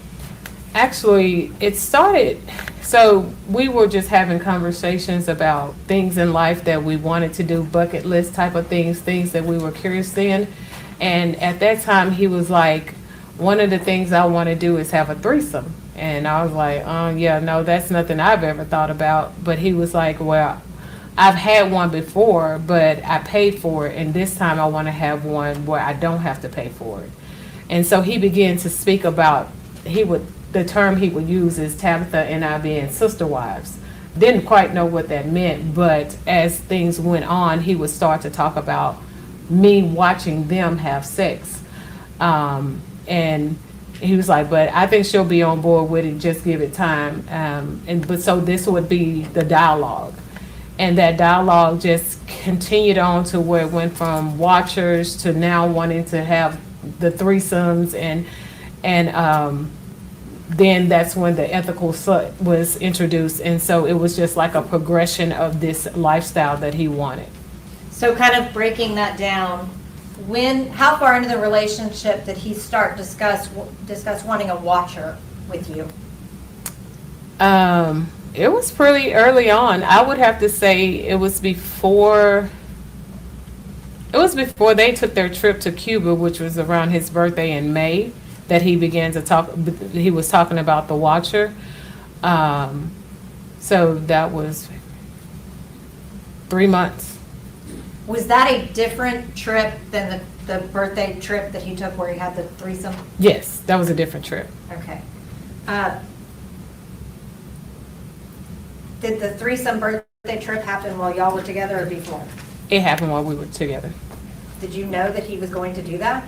The threesome trip in Cuba? No, when he went and paid for the threesome. Oh, that was well before I knew him. Okay. At any point, did you watch him and Tabitha have sex? No. Was Tabitha ever invited to watch you and Brodus have sex? No. Were you comfortable with the concept of a watcher? No. Was Brodus persistent about a watcher? Very much so. Explain that for me. Everywhere we went, he would even text me and say, "Hey, you need to find us a watcher. Find us a watcher." And so I got to the point I was like, if I can find somebody, hopefully I can get him to stop. So I asked a friend of mine if she would do it for us, and she was like, if I do, we're taking it to our grave. He had me to tell her to download Confide, and we were able to dialogue three-way, and the things that he was asking her to do, she just backed out. Did that whole thing make you very uncomfortable? Very much so. Why were you willing to even entertain it? I wanted to make him happy. So now I want to talk to you about Brodus wanting to expand the ethical non-monogamy. Well, I guess first, was he actually engaging in ethical non-monogamy? No. Tabitha had no idea any of this was going on, right? No. As far as you knew, she knew that that's what he wanted, but he hadn't told her. As far as I knew, correct. And you've heard differently from even that here. Yes. Did Brodus ask you about expanding the relationship beyond you? He did. When he asked you about that, how did you respond? I told him I didn't want to. Did he tell you, well, my wife's on board with it, so why isn't my girlfriend? That's exactly what he said. Did that cause problems between you and Brodus? At first, no, but as it continued to go on, it did. Especially after he joined like this, he called it a book club, but they met on Marco Polo talking about the book, The Ethical Slut. And so the more that he engaged in that, it became to where it was, because he was more like, why are you not on board with this? And I'm like, why would I be? Like, it doesn't make sense because we already have limited time together. So why would I say, yes, you can be able to be with multiple women? And so it was that part, it was hard. Did you love Brodus Perry? I shouldn't have, but I did. Were you in love with Brodus Perry? I was. Were you wanting to build a life with Brodus Perry? I wanted what we had at that time, yes. And y'all saw each other frequently, right? We saw each other just about every day. I would cook for him, and so he would come to my office to eat lunch. If he didn't come to the office, I would drop it off for him. But it got to the point to where he knew my code to my office, so he would just come in. He knew where to get his lunch, warm it up, and if I had a session, of course, he would wait out in his vehicle, but other than that, he would come in and we would sit there and have lunch every day. How did Brodus react when you told him that you were not open to expanding to allow him to have more girlfriends? He was emotionally distant. Like, well, he would just he would tell me, well, you need to go and find someone. And I'd be like, I don't want anyone but you. And so he knew that would play on like my insecurities. So one time when he said, you need to go out and find someone, I said, well, what if I do? And he said, well, then we won't be together. So he knew that was going to get to me because I wanted to be with him. I enjoyed our time together when we did have it. And so he used the emotional part, the affection. He would give it to me, withdraw it if I wasn't really complying with what he wanted. Since all of this has happened, have you had time to really retrospectively consider your relationship with Brodus? Yes. I want to talk to you, back to that. I want to talk to you about that Marco Polo group, okay? Okay. Brodus was in an ethical non-monogamy group with 2 other women, right? Yes. Were you a part of that group? I was not. Were you ever allowed to be involved with that group? I wasn't. But you knew about it. Yes. Would he have let you contribute? That was the first time that any activity that he done that he didn't even invite me to do. Did he actively keep it from you? I would say so, because with any other thing he did, even to joining like a bourbon society, like we had memberships to a lot of things together, but that was one thing that he did not invite me to. I want to talk to you about when Brodus and Tabitha Perry moved to Memphis, okay? Okay. Mississippi Boulevard reached out to Brodus, right? To my knowledge, according to him, the pastor from Mississippi Boulevard reached out to Pastor Pointer, and then Pastor Pointer shared that with Brodus. Had Brodus, to your knowledge, had any issues at St. Mark's? Yes, he would tell me a lot about conflict that he was having with some of his coworkers. And then there was one instance where, according to him, he had misuse of a credit card. Your Honor, this is going to the context of their relationship, just giving background on, this is going to her buying things, paying for things. This is a debt that she repaid for him, and that's what it's going into. Any further?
Daniel, I'm going to rephrase my question a little bit, okay?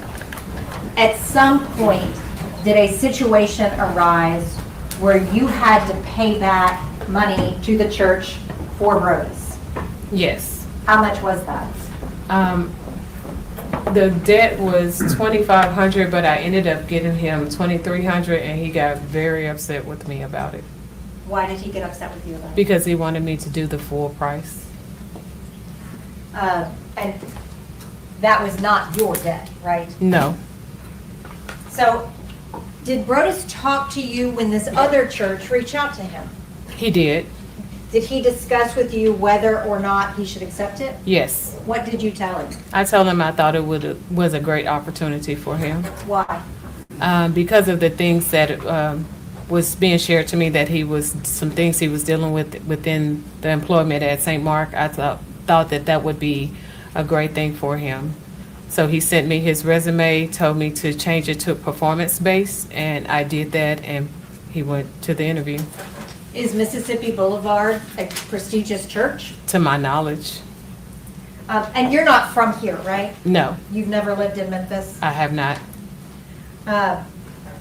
Did he eventually, to your knowledge, accept that position at Mississippi Boulevard? Yes, Did the church have a going away party for Brodus and Tabitha Perry?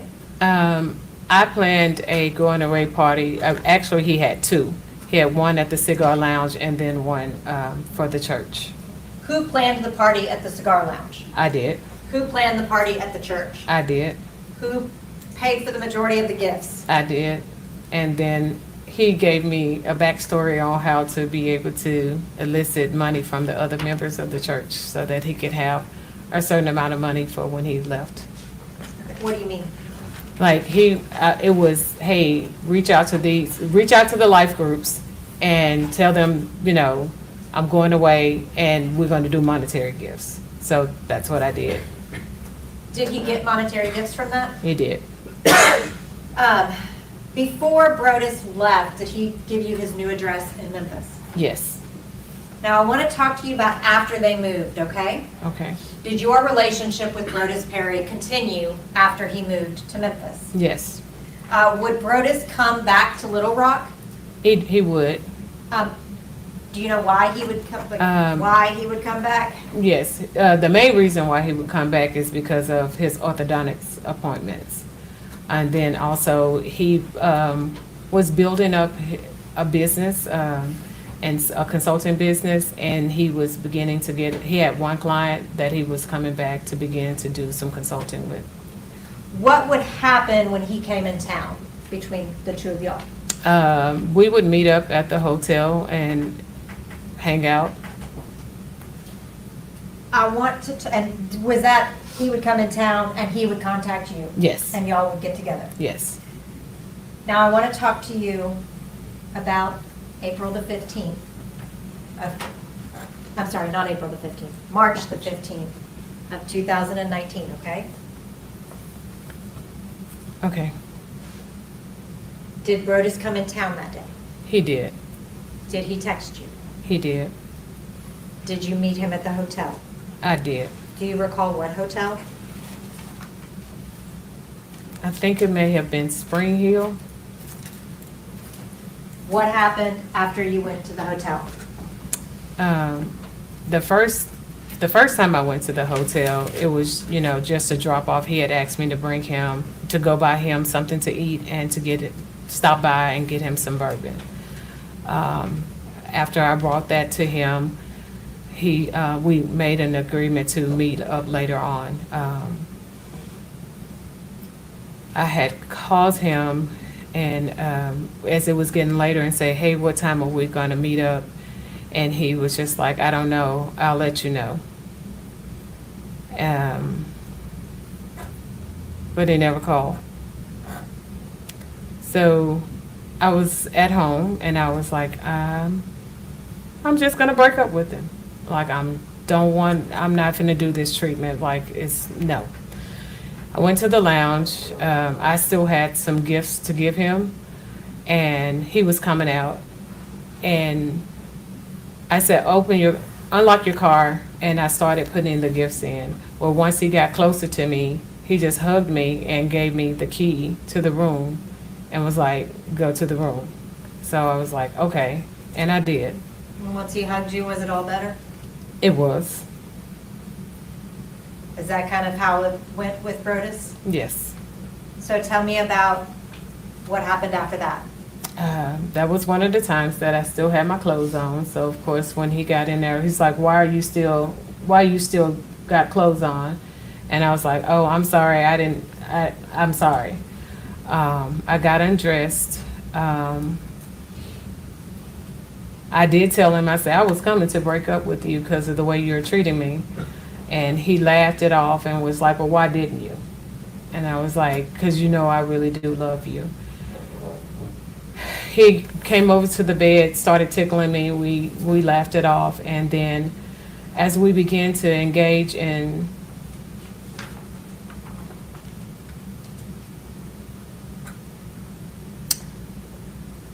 what I thought was going to be love making, was not that night.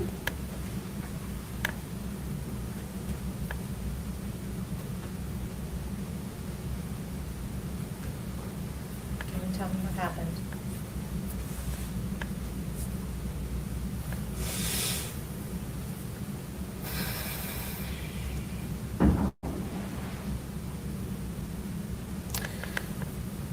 As I was performing oral sex on him, he began to thrust himself inside my mouth really hard.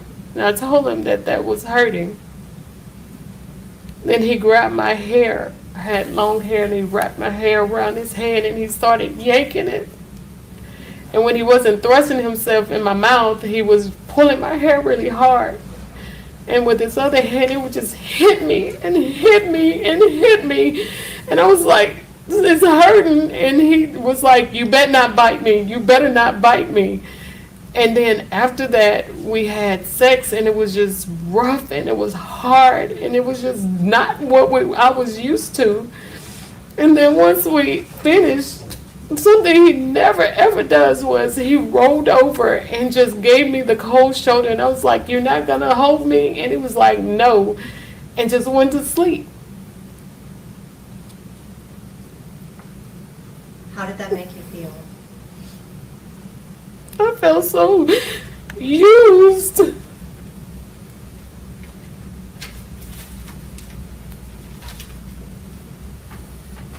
Did that affect you emotionally?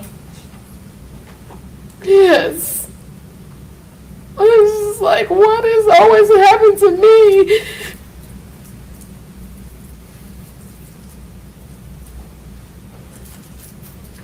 Did you decide anything when you were in that emotional state? Well, that particular night, I just was, that morning, we stayed the night together, and that morning he got up and he left. He was getting dressed, and I was like, where are you going? Like, we always shower together. And he was like, and I was like, where are you going with still smelling like me? And he was like, none of your business. I was like, since when did you not tell me your schedule? And he left. Well, he was getting ready to leave. So I got up and I got dressed. And as I got dressed, I grabbed the key card for the room off the thing. And he laughed it off, and I left. And later on, I texted and said, hey, are we meeting up again? And he was like, I'll let you know.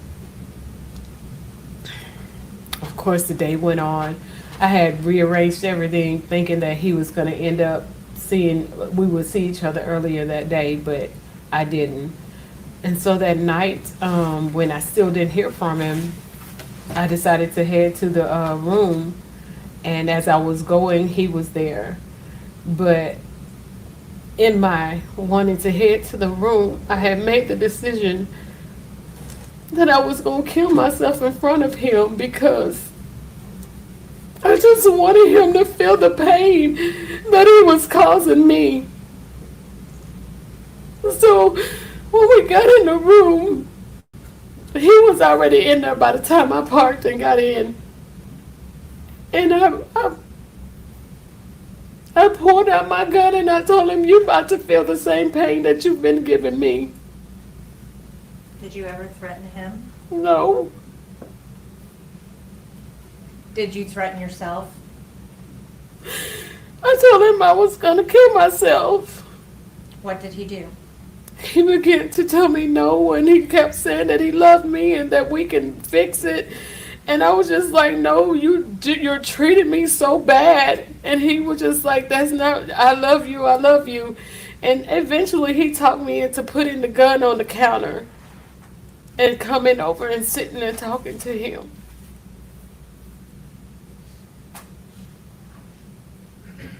Did that restore a reason for you to live in that moment? It did. Was this the first time that you had gotten to the point of hopelessness, that you felt like you needed to kill yourself? Not in a relationship, no. Have you struggled for a long time with depression and suicidal ideations? Yes. After Rhoda's convinced you to put down the gun, did he take the gun away from you? No. Did he take the gun from the counter? It wasn't until I got ready to leave when I went back to try to get it, and then he pushed me out of the way and he got it. He didn't want you to be able to leave with the gun? No. And was he worried what you would do with it? Yes, but he made me promise to meet him the next morning at the lounge. Do you know where he put the gun? At that time, I did not. But he kept it from you, right? Yes. And you later found out that he had placed it in a locker at the cigar lounge? Yes. After that happened, did you realize that you needed a little bit of time? Yes. What did you do? I made a plan to go and be with my friend. She is a therapist, but I just needed to get away, and she had an extra room.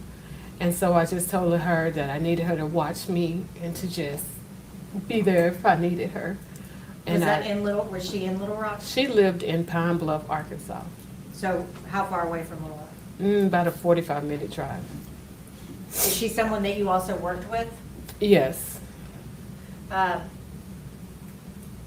that point in time, were you pretty desperate for?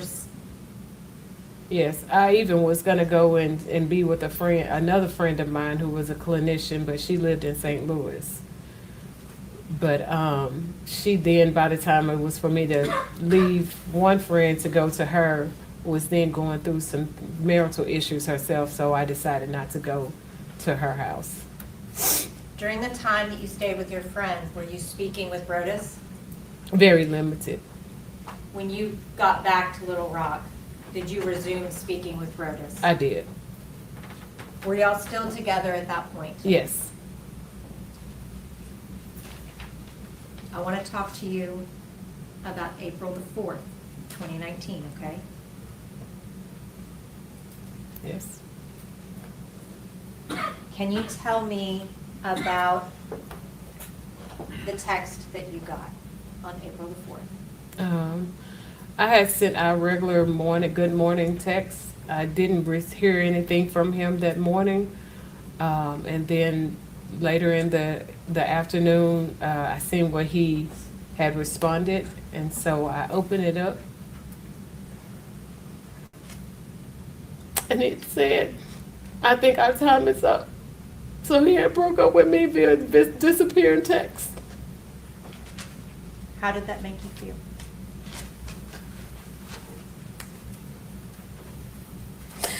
I felt so used and worthless, and I just felt like trash. Like, who does that to somebody who they say that they love?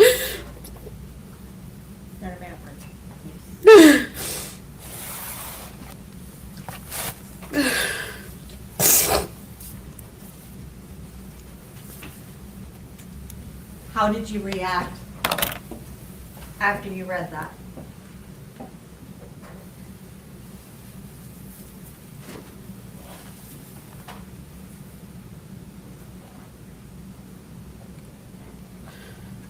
I wrote a letter. I wrote a note, a suicide note to my family because I was just like, I'm tired. I'm tired of the pain. I'm tired of it all. And I just wanted I wanted the pain to end. So I wrote a note and made a plan to take my life. Your Honor, may I approach the witness? Yes.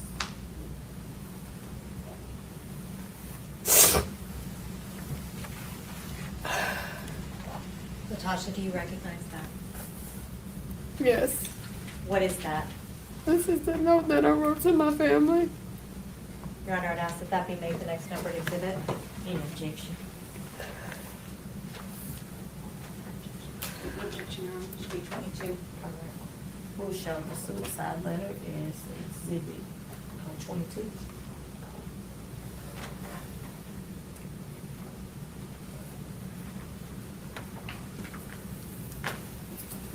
Latasha, can you tell me the date and time of that letter? April 4th, 2019 at 3:14 p.m. Can you read that letter to the jury?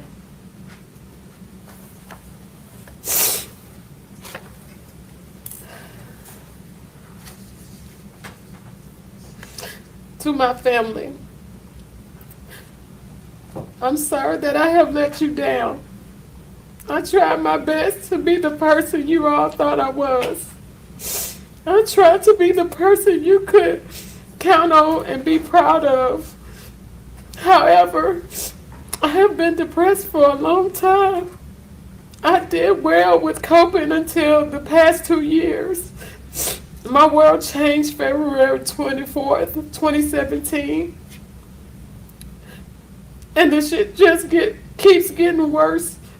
I know what I have been through may be nothing to some. And you don't understand why I couldn't bounce back. I have fought hard for so long to keep things together. I didn't trust anyone to know deep down how bad I was struggling. Only a few people knew, but they couldn't help me. To my fellas, I'm so sorry that I have let you down. I have fought hard to be the best mother I could be to each of you. I pray that what I have taught you will stick with you forever. Please don't be ashamed of me. Mother, thank you for being my mother. Please know that although you didn't think I loved you, I really did. I wanted so badly for us to be close. There was many times I just wanted to crawl into your arms and have you hold me. I'm sorry for being a failure. I tried to make you proud of me.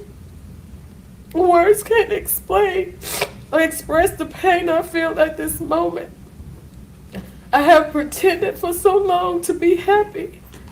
I have tried to work through the pain and begin to heal, but just as my life would have it, yet another loss appears to remind me just how much of a failure I am. I don't have any insurance and I don't have any money, so please just have me cremated and don't worry about a service. I don't want to be a burden. I'm sorry for letting all you down. I love you all so much, and I wish I could live myself as much as I wish I could love myself as much as I love you all.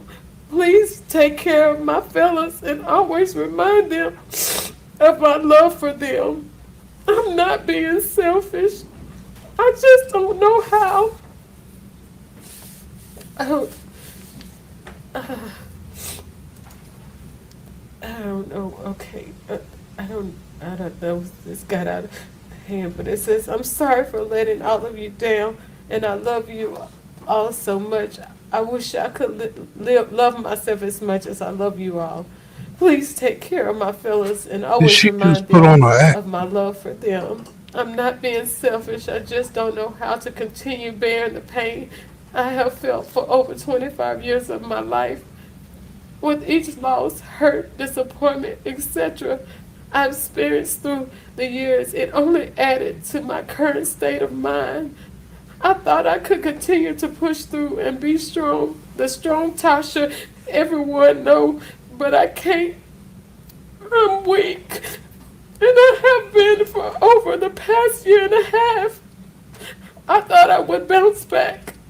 I prayed consistently, but I guess God no longer hears my prayers since I wasn't doing His will. I'm not perfect.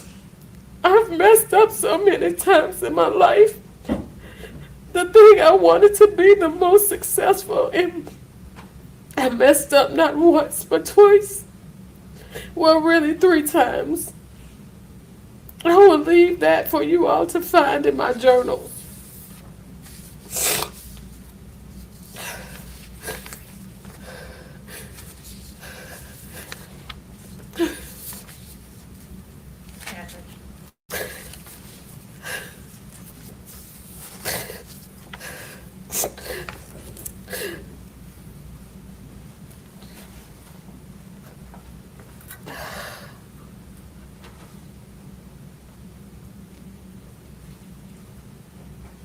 You wrote that at 3:14 p.m.?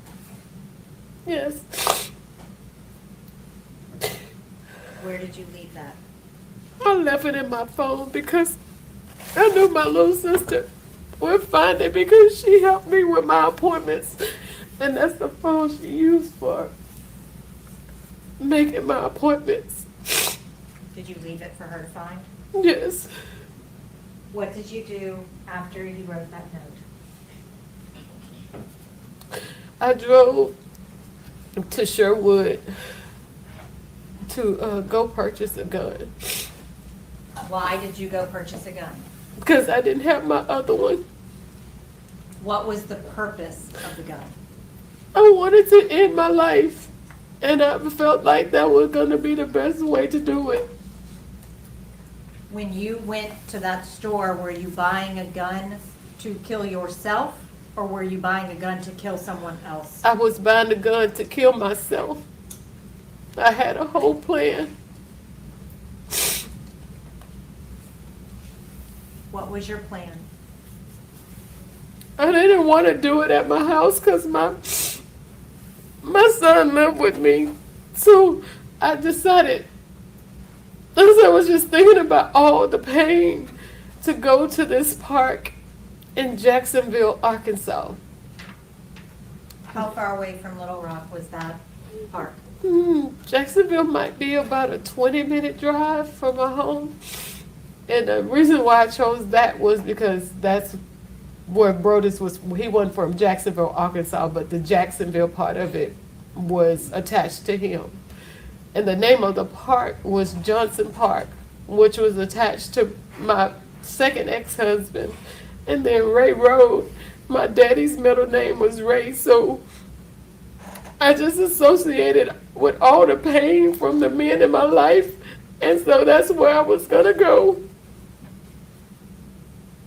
How did you go there? I was gonna drive in my car. It's from my home, it would have been straight down 440. Is that an interstate? Yes. What happened while you were driving to Johnson Park? As I was driving, I saw the Memphis exit. And so then I was like, go talk to him, Tasha.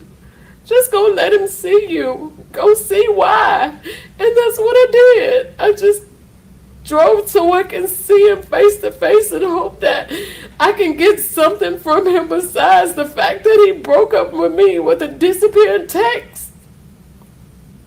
And as I was driving, he did text me, and as he was telling me that he still loved me. So I was trying to just figure out what was going on. What did you do after you saw the Memphis exit? I took it, and I drove to Memphis.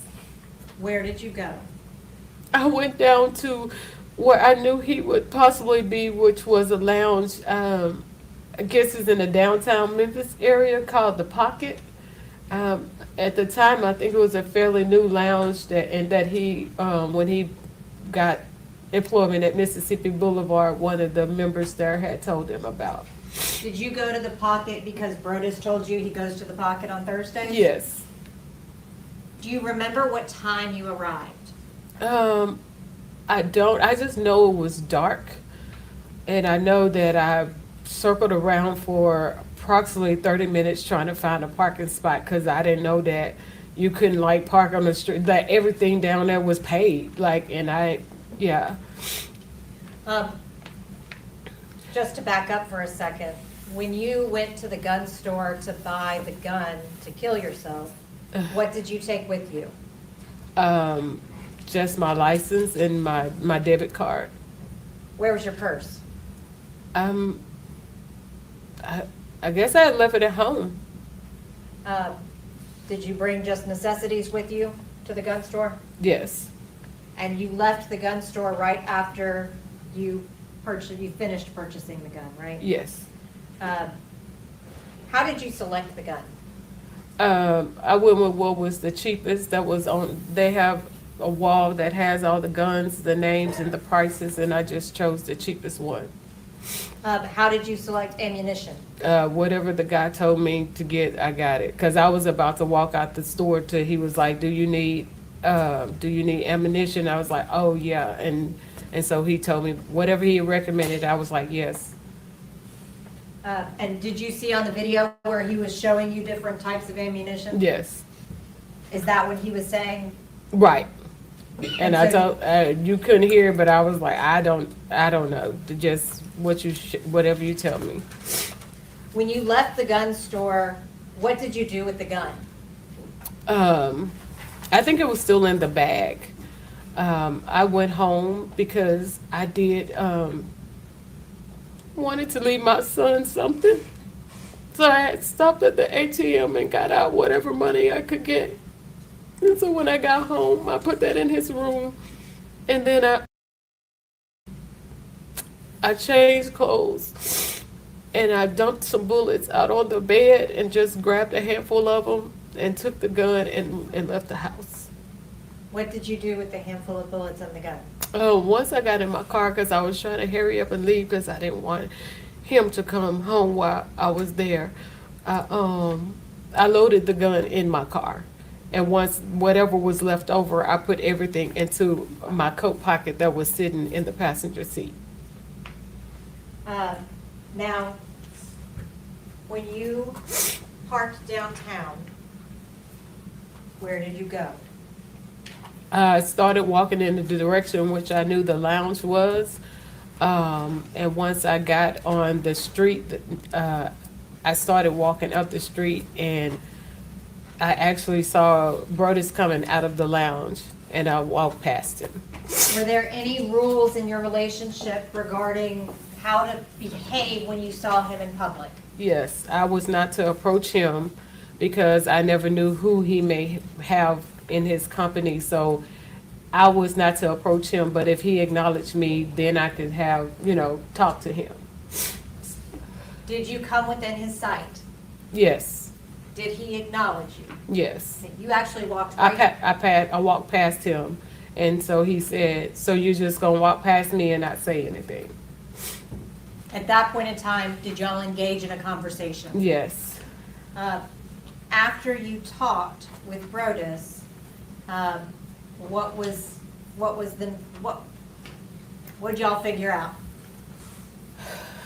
Well, we decided that because his thing was I still wasn't wanting to be on board with him and this non-monogamy and have been able to see other women. So we came to I told him, well, we still haven't told Tab. You've always said something about telling Tab, so we haven't told Tabitha.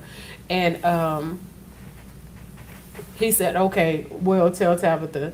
He told me to go to the apartment and just talk to her about tenants until he got there, and that once he was there, we would tell her.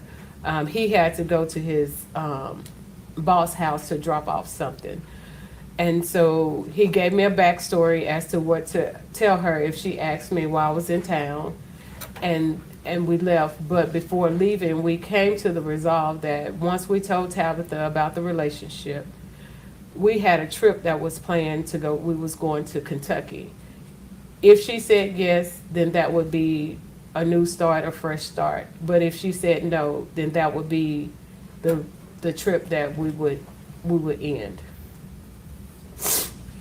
Did Brodus indicate to you that he was going to tell Tabitha while y'all were at the apartment Yes, about your relationship? yes. And what would have happened, or would you have been allowed to tell Tabitha without his okay? I didn't know. What, would you have been able to continue a relationship with Brodus if you had done that? No. So I want to talk to you then about when you left downtown, okay? Mhm. Where did you go? I put in the address that he had given me, and so that address did say Collierville. I didn't know how far away it was or anything. I just placed it in the GPS. Do you remember what time you arrived at the apartment? I know it was late. I just remember when we were there and we were talking, I remember the news coming on. Probably around 9 o'clock? Yes, So you left Little Rock, Arkansas at approximately 5 o'clock, right? And drove to downtown Memphis, right? yes, yes, That takes about 2.5 hours. yes. How long would you say that you were talking with Brodus? We talked for a while because I remember the valet pulling the car up a ways and getting out, and just because he was sitting in there waiting on him and we never did, so he just pulled it up and we continued to talk. So then you left downtown, it was dark, Yes, drove to Collierville. yes. What did you do when you arrived at the apartment? I circled around because I couldn't, it was dark and I really couldn't see like numbers or anything. So I circled around, and then I guess eventually I found the building number and I parked and found my way to their apartment according to the address. If I may just have one moment, Your Honor.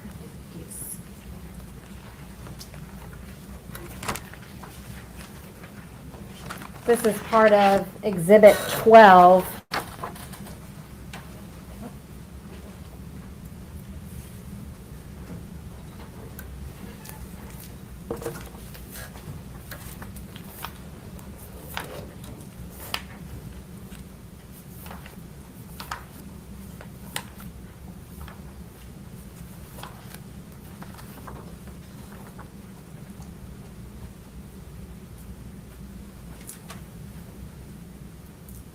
Latasha, is that your car? Yes.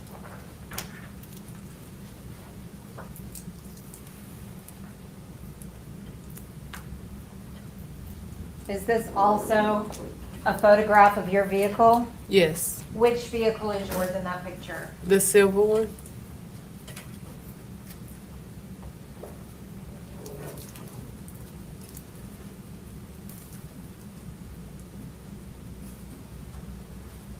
This one? Yes. While you were sitting in your car, did you call Brodus? I did. And I shared with him that I was a little nervous and could we just go somewhere and talk? And he said, no, we're going, you wanted to talk to Tabitha, we're going to talk to her.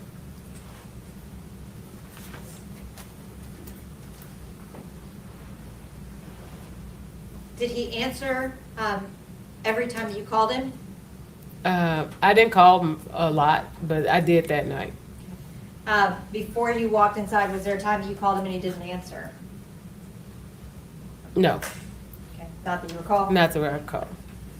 After you had talked to him and he said, no, we're gonna do this, what did you do? I went to the apartment and knocked on the door. Were you wearing your coat?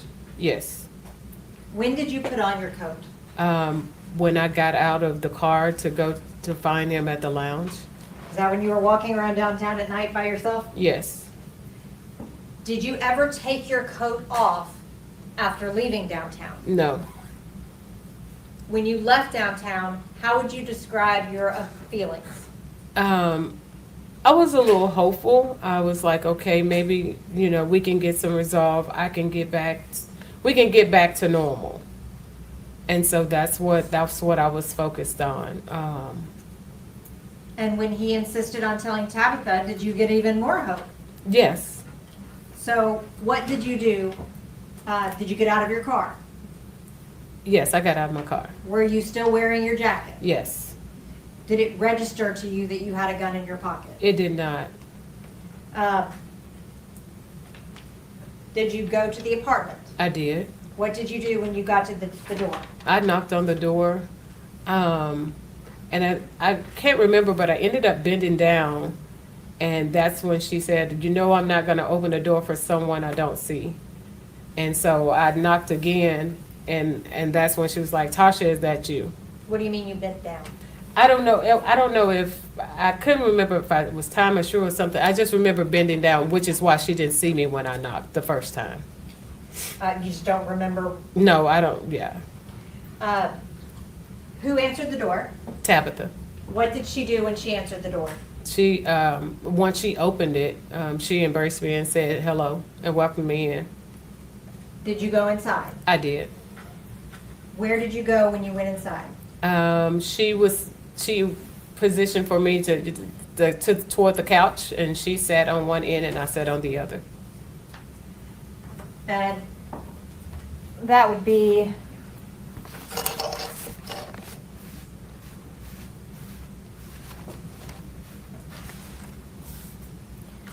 Your Honor, if I may put this is part of the cumulative exhibit. Is this the couch that you're referring to? Yes. And you were seated on this side? I was. And Tabitha was seated on this side? Yes. Did you talk to Tabitha? Yes, we talked. We talked about tennis, but right before we kind of got into the tennis talk, she had made a phone call to Brodus. And what did she say to him? She told him, she asked how long it was going to be before he got there. And then she told him she had a surprise for him. When Tabitha let you into the apartment, did she close the door behind you? Yes. You and Tabitha were sitting alone in the apartment with a closed door, right? Yes. Would anybody outside of the apartment have been able to see in through that door? No.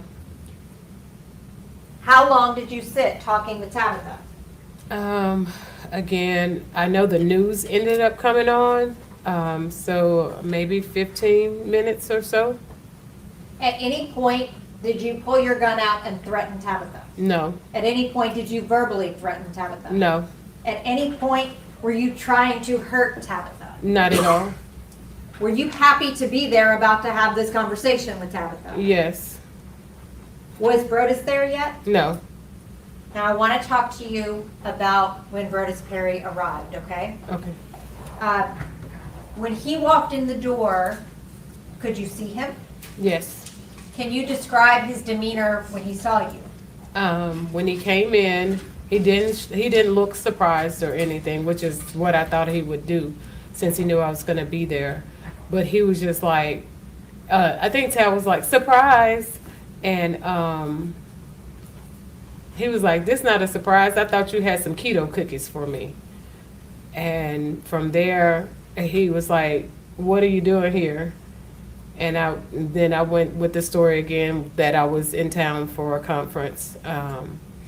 And we just kind of started engaging in small talk. He came and sat beside me. And then after about a minute or so, was like, would you like a pour? What is a pour? A pour is some bourbon. Did you accept the pour of bourbon? I did. Where was Brodus seated? He was approximately a foot or two from me. I'm putting it back up from the cumulative exhibit. That blue chair? This blue chair right here? Yes. And you were seated here? Yes. And Tabitha was still seated here? Yes. After you accepted the pour of bourbon from him, did he make any comments about you drinking?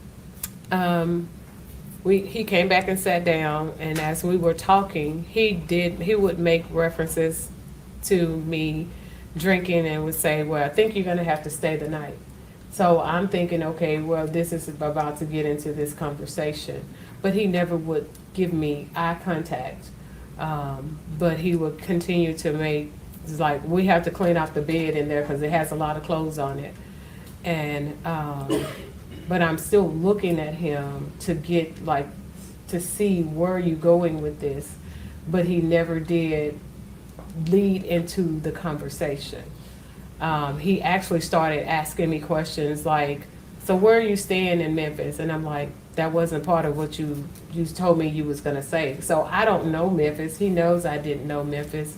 And so I didn't know what to say. I finally said an Airbnb. And then Tabitha was like, where? And I was like, downtown. And then that conversation ended. And he continued to say something about me staying the night, but never going into the conversation of what we were supposed to be talking about. Had you ever been into that apartment before? No.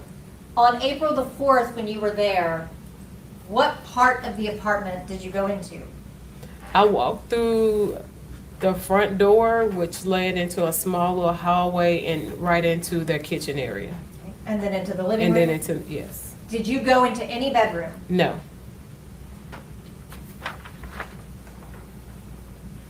Your Honor, this is part of the cumulative exhibit 13. Did you ever go into the guest bedroom? I did not. What is all over the bed in the guest bedroom? Clothes. Had you seen that? No. But those are the clothes Brodus was talking about? Yes. When he was talking about clearing off the bed and you sleeping over, did you think that was his jumping off point to talk to Tabitha? I thought so. How were you feeling at that point? Very nervous. Were you also excited? I think I was more nervous because I just didn't know which way it was going to go, but hopeful.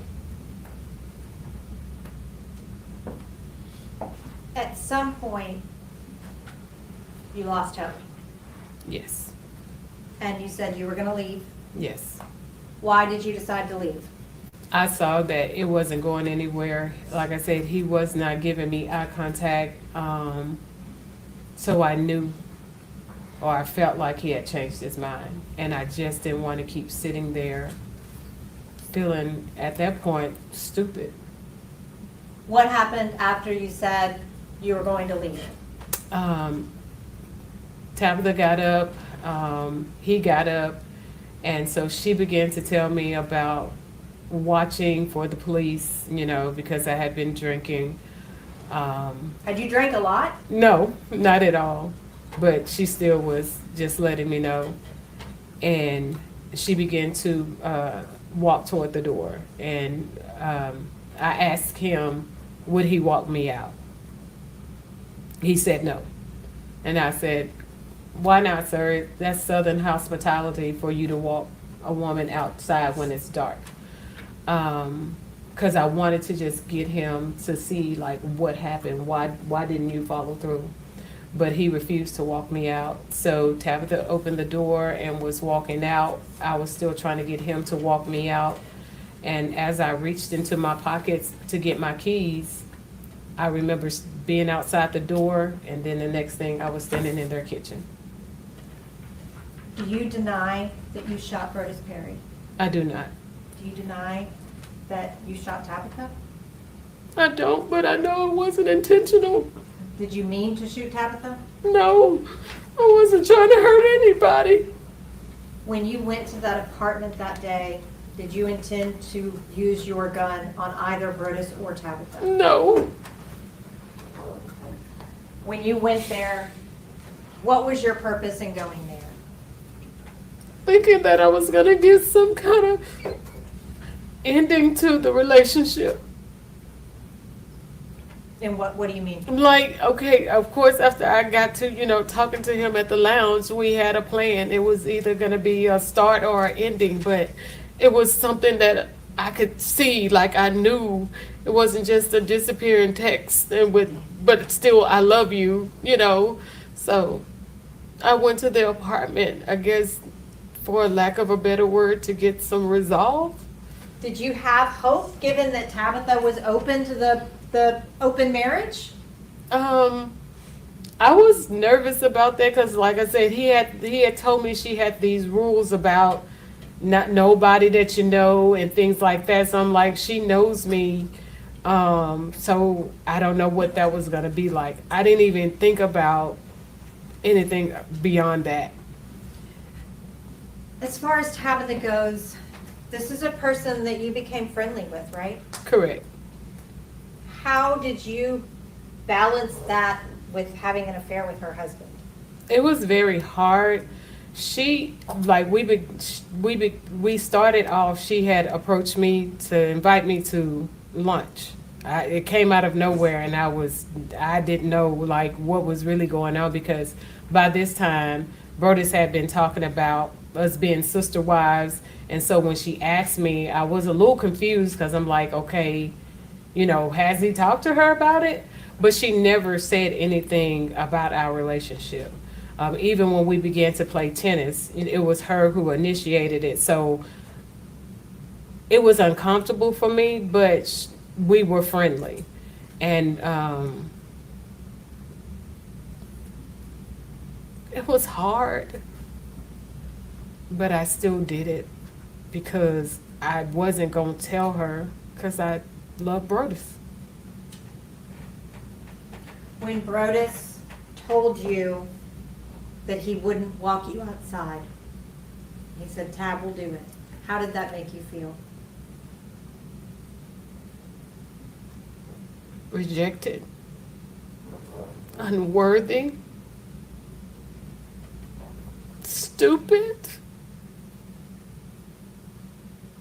I was so stupid. And it hurt so bad. Were you angry or were you hurt? I was hurt. Were you thinking clearly when you pulled the trigger? No. Were you reacting to that situation? Yes. Was that a traumatic situation for you too, in retrospect? Oh, yes. I hate what happened. I'm so very sorry. I never wanted to hurt anybody. I've spent most of my life helping. I never would intentionally try to hurt anybody. Did you ever plan to kill Brodus Perry? Never. When you drove to Memphis, were you driving to Memphis to kill Brodus Perry? No. Why did you drive to Memphis? I drove because I just wanted to see him. Why? I wanted him to explain why he did that.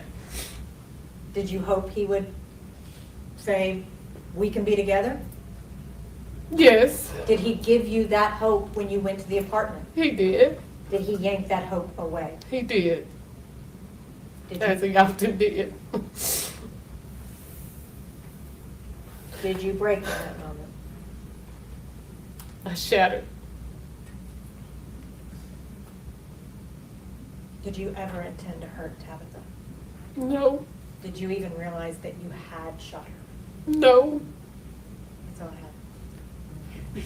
Cross-examination.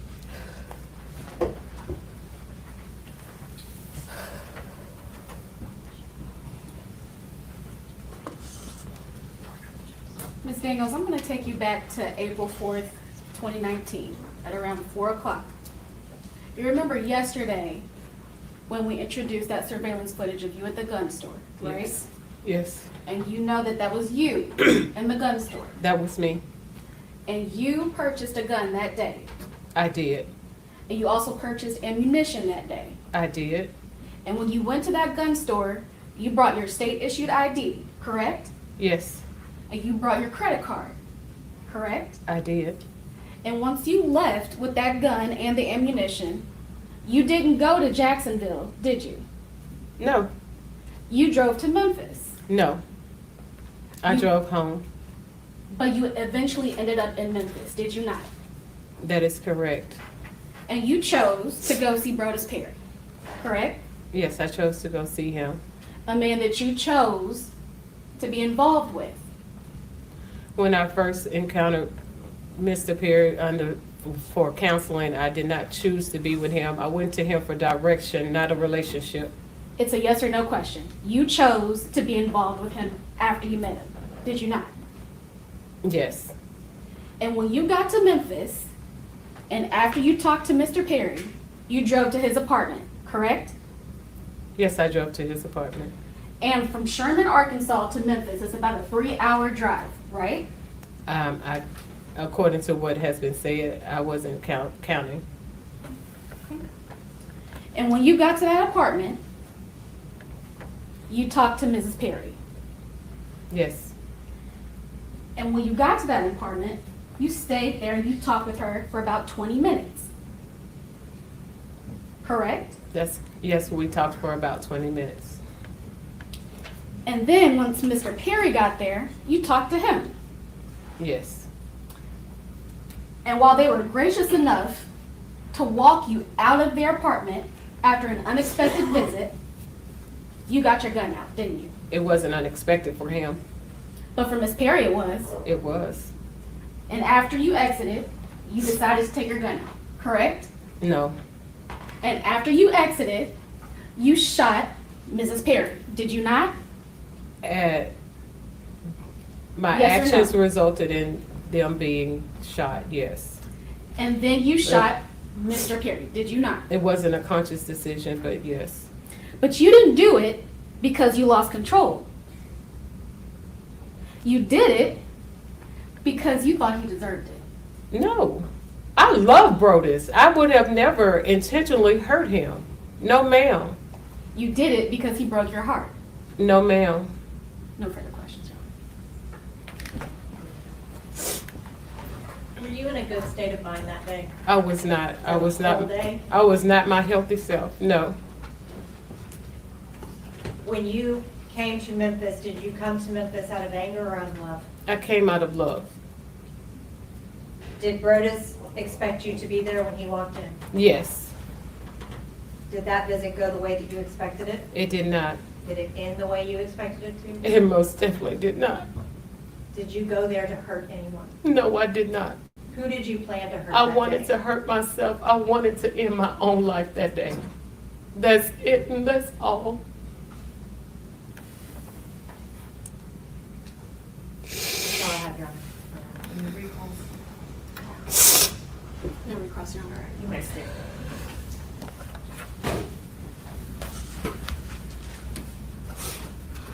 You may call your next witness. Your Honor, may we approach? Yes.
call your next witness. Your Honor, that concludes our proof on behalf of Ms. Daniels. We rest our case. All right, we have heard the proof in this case. I'm going to excuse you for the day. You have to hear my speech. We're still not ready to discuss the case, okay? So I'm gonna excuse you for the day. Go have dinner, get a good night's rest, and we'll be ready to work in the morning. So I'm gonna show you an excuse so that you can leave your notepads and your pens in your chairs.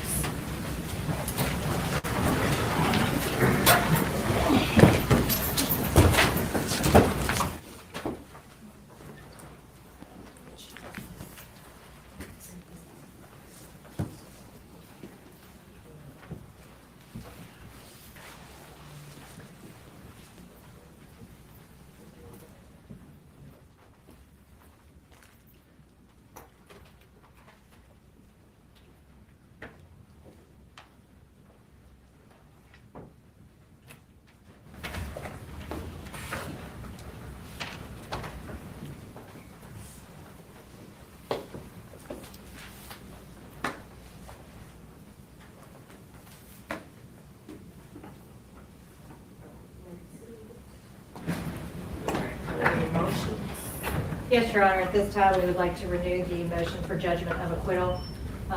As to count one,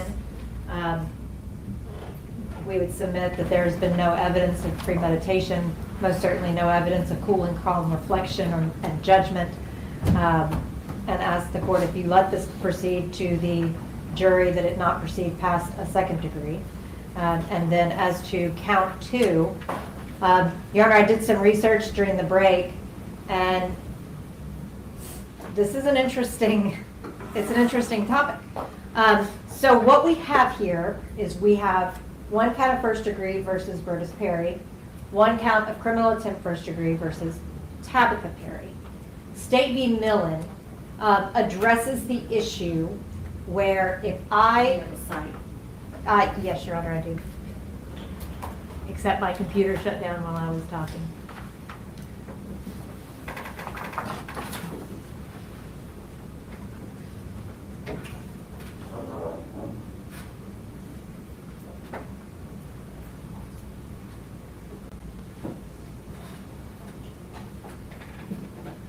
Millen v. State is Supreme Court of Tennessee, 988 Southwest 2nd. Say it again. 988 Southwest 2nd, 164. And what this case is, a person attempting to kill person A and instead killing person B. Person A was fine. What the court said is that in that instance, that should be treated as a felony murder, a murder in the perpetration of an attempted premeditated murder. So, then we move to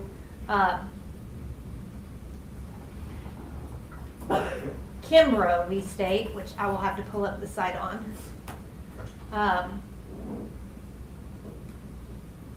Which was decided in the early 90s and said that in Tennessee, criminal attempt felony murder is not an offense.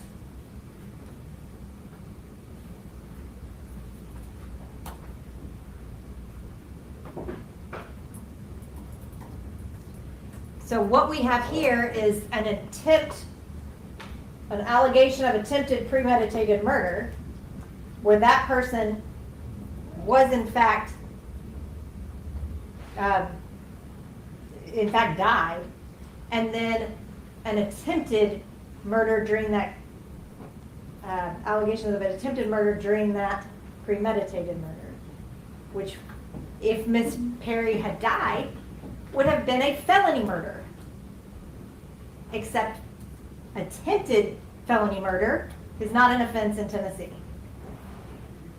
So unless there, I think that those two cases together preclude transferred intent for that criminal attempt first when the person that was intended to be shot was. It is a very unique and interesting interplay of the law, and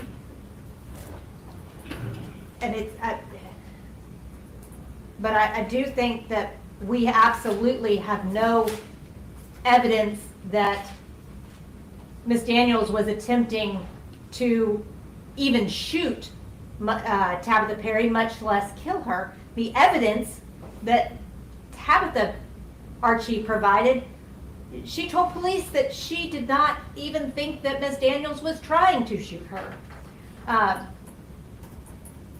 So, Your Honor, I would submit, again, as to Ms. Tabitha Perry, that it is more appropriately a reckless endangerment. And I'm still working on that site for Kimbrough.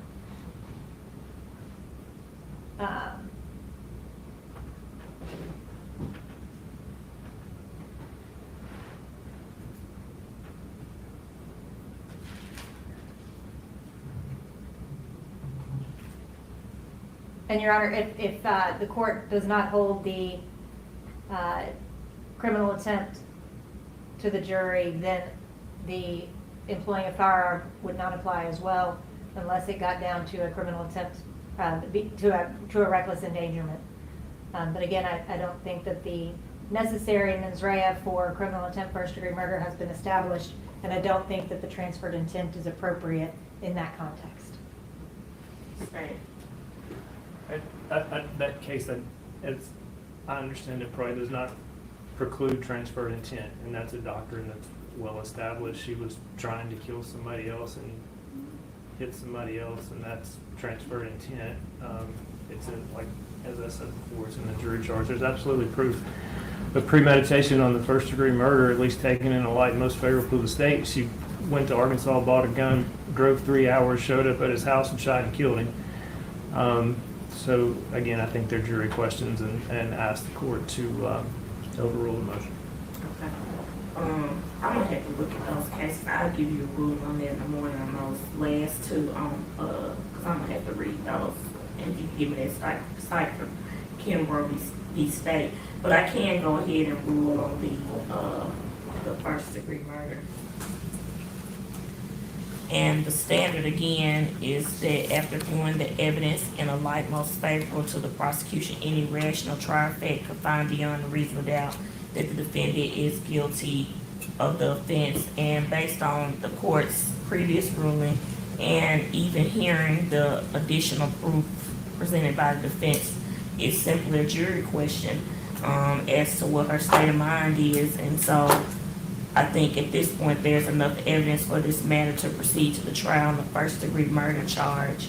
And then as far as the criminal attempt first degree murder and the employing a firearm, I need to look at those cases, and I'll give you a ruling in the morning. That citation on Kimbrough, which is Kinbrough, is 924 Southwest 2nd, 888, Tennessee, 1996. And can you give me that site again on Millen? It's Millen? Yes. And that is 988. 988, okay. Southwest 2nd, 164, Tennessee, 1999. Okay. All right, I'll look at those cases and I'll give you a ruling on that in the morning. So I sent out the instructions. If you could review those and let me know what changes we can have a jury conference in the morning before we charge the jury. But I'm going to show you excuse for the day so we can adjourn for the day. Real quick, before we adjourn, can we approach real fast? Yes.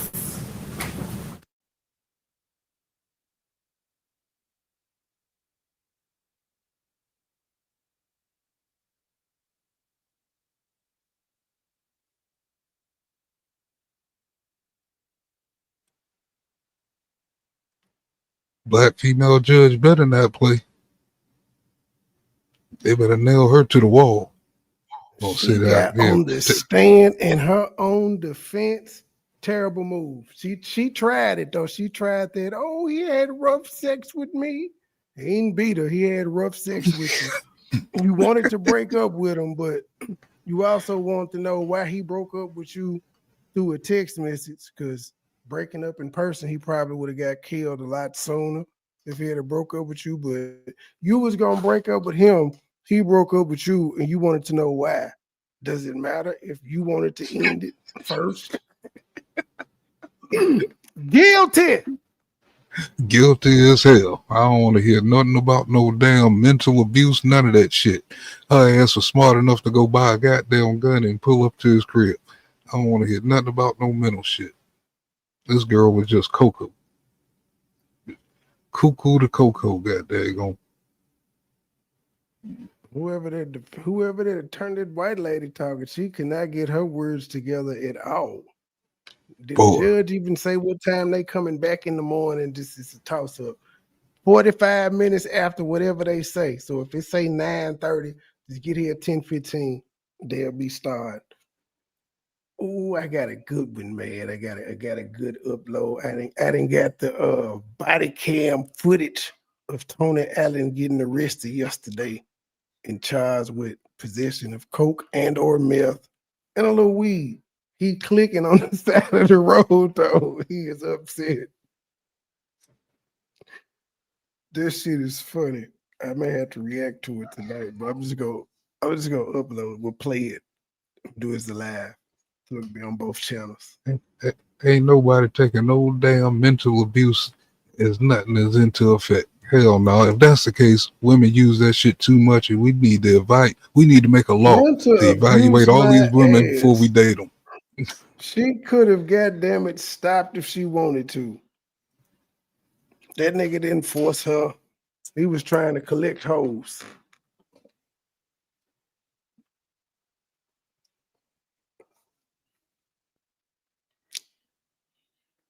Dang, they approached her. They done. We can't hear the private conversation. That's rude.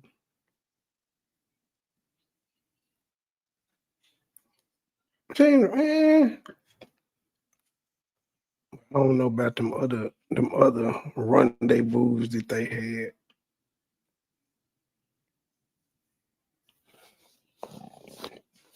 See, Collierville is like an hour from downtown. Oh, I guess that's it. They got their screen up. All right, y'all. We out till tomorrow morning. Peace. Low key niggas hating cause they don't want no beef. State gang, true sippers, bitch, I bet we gon' eat.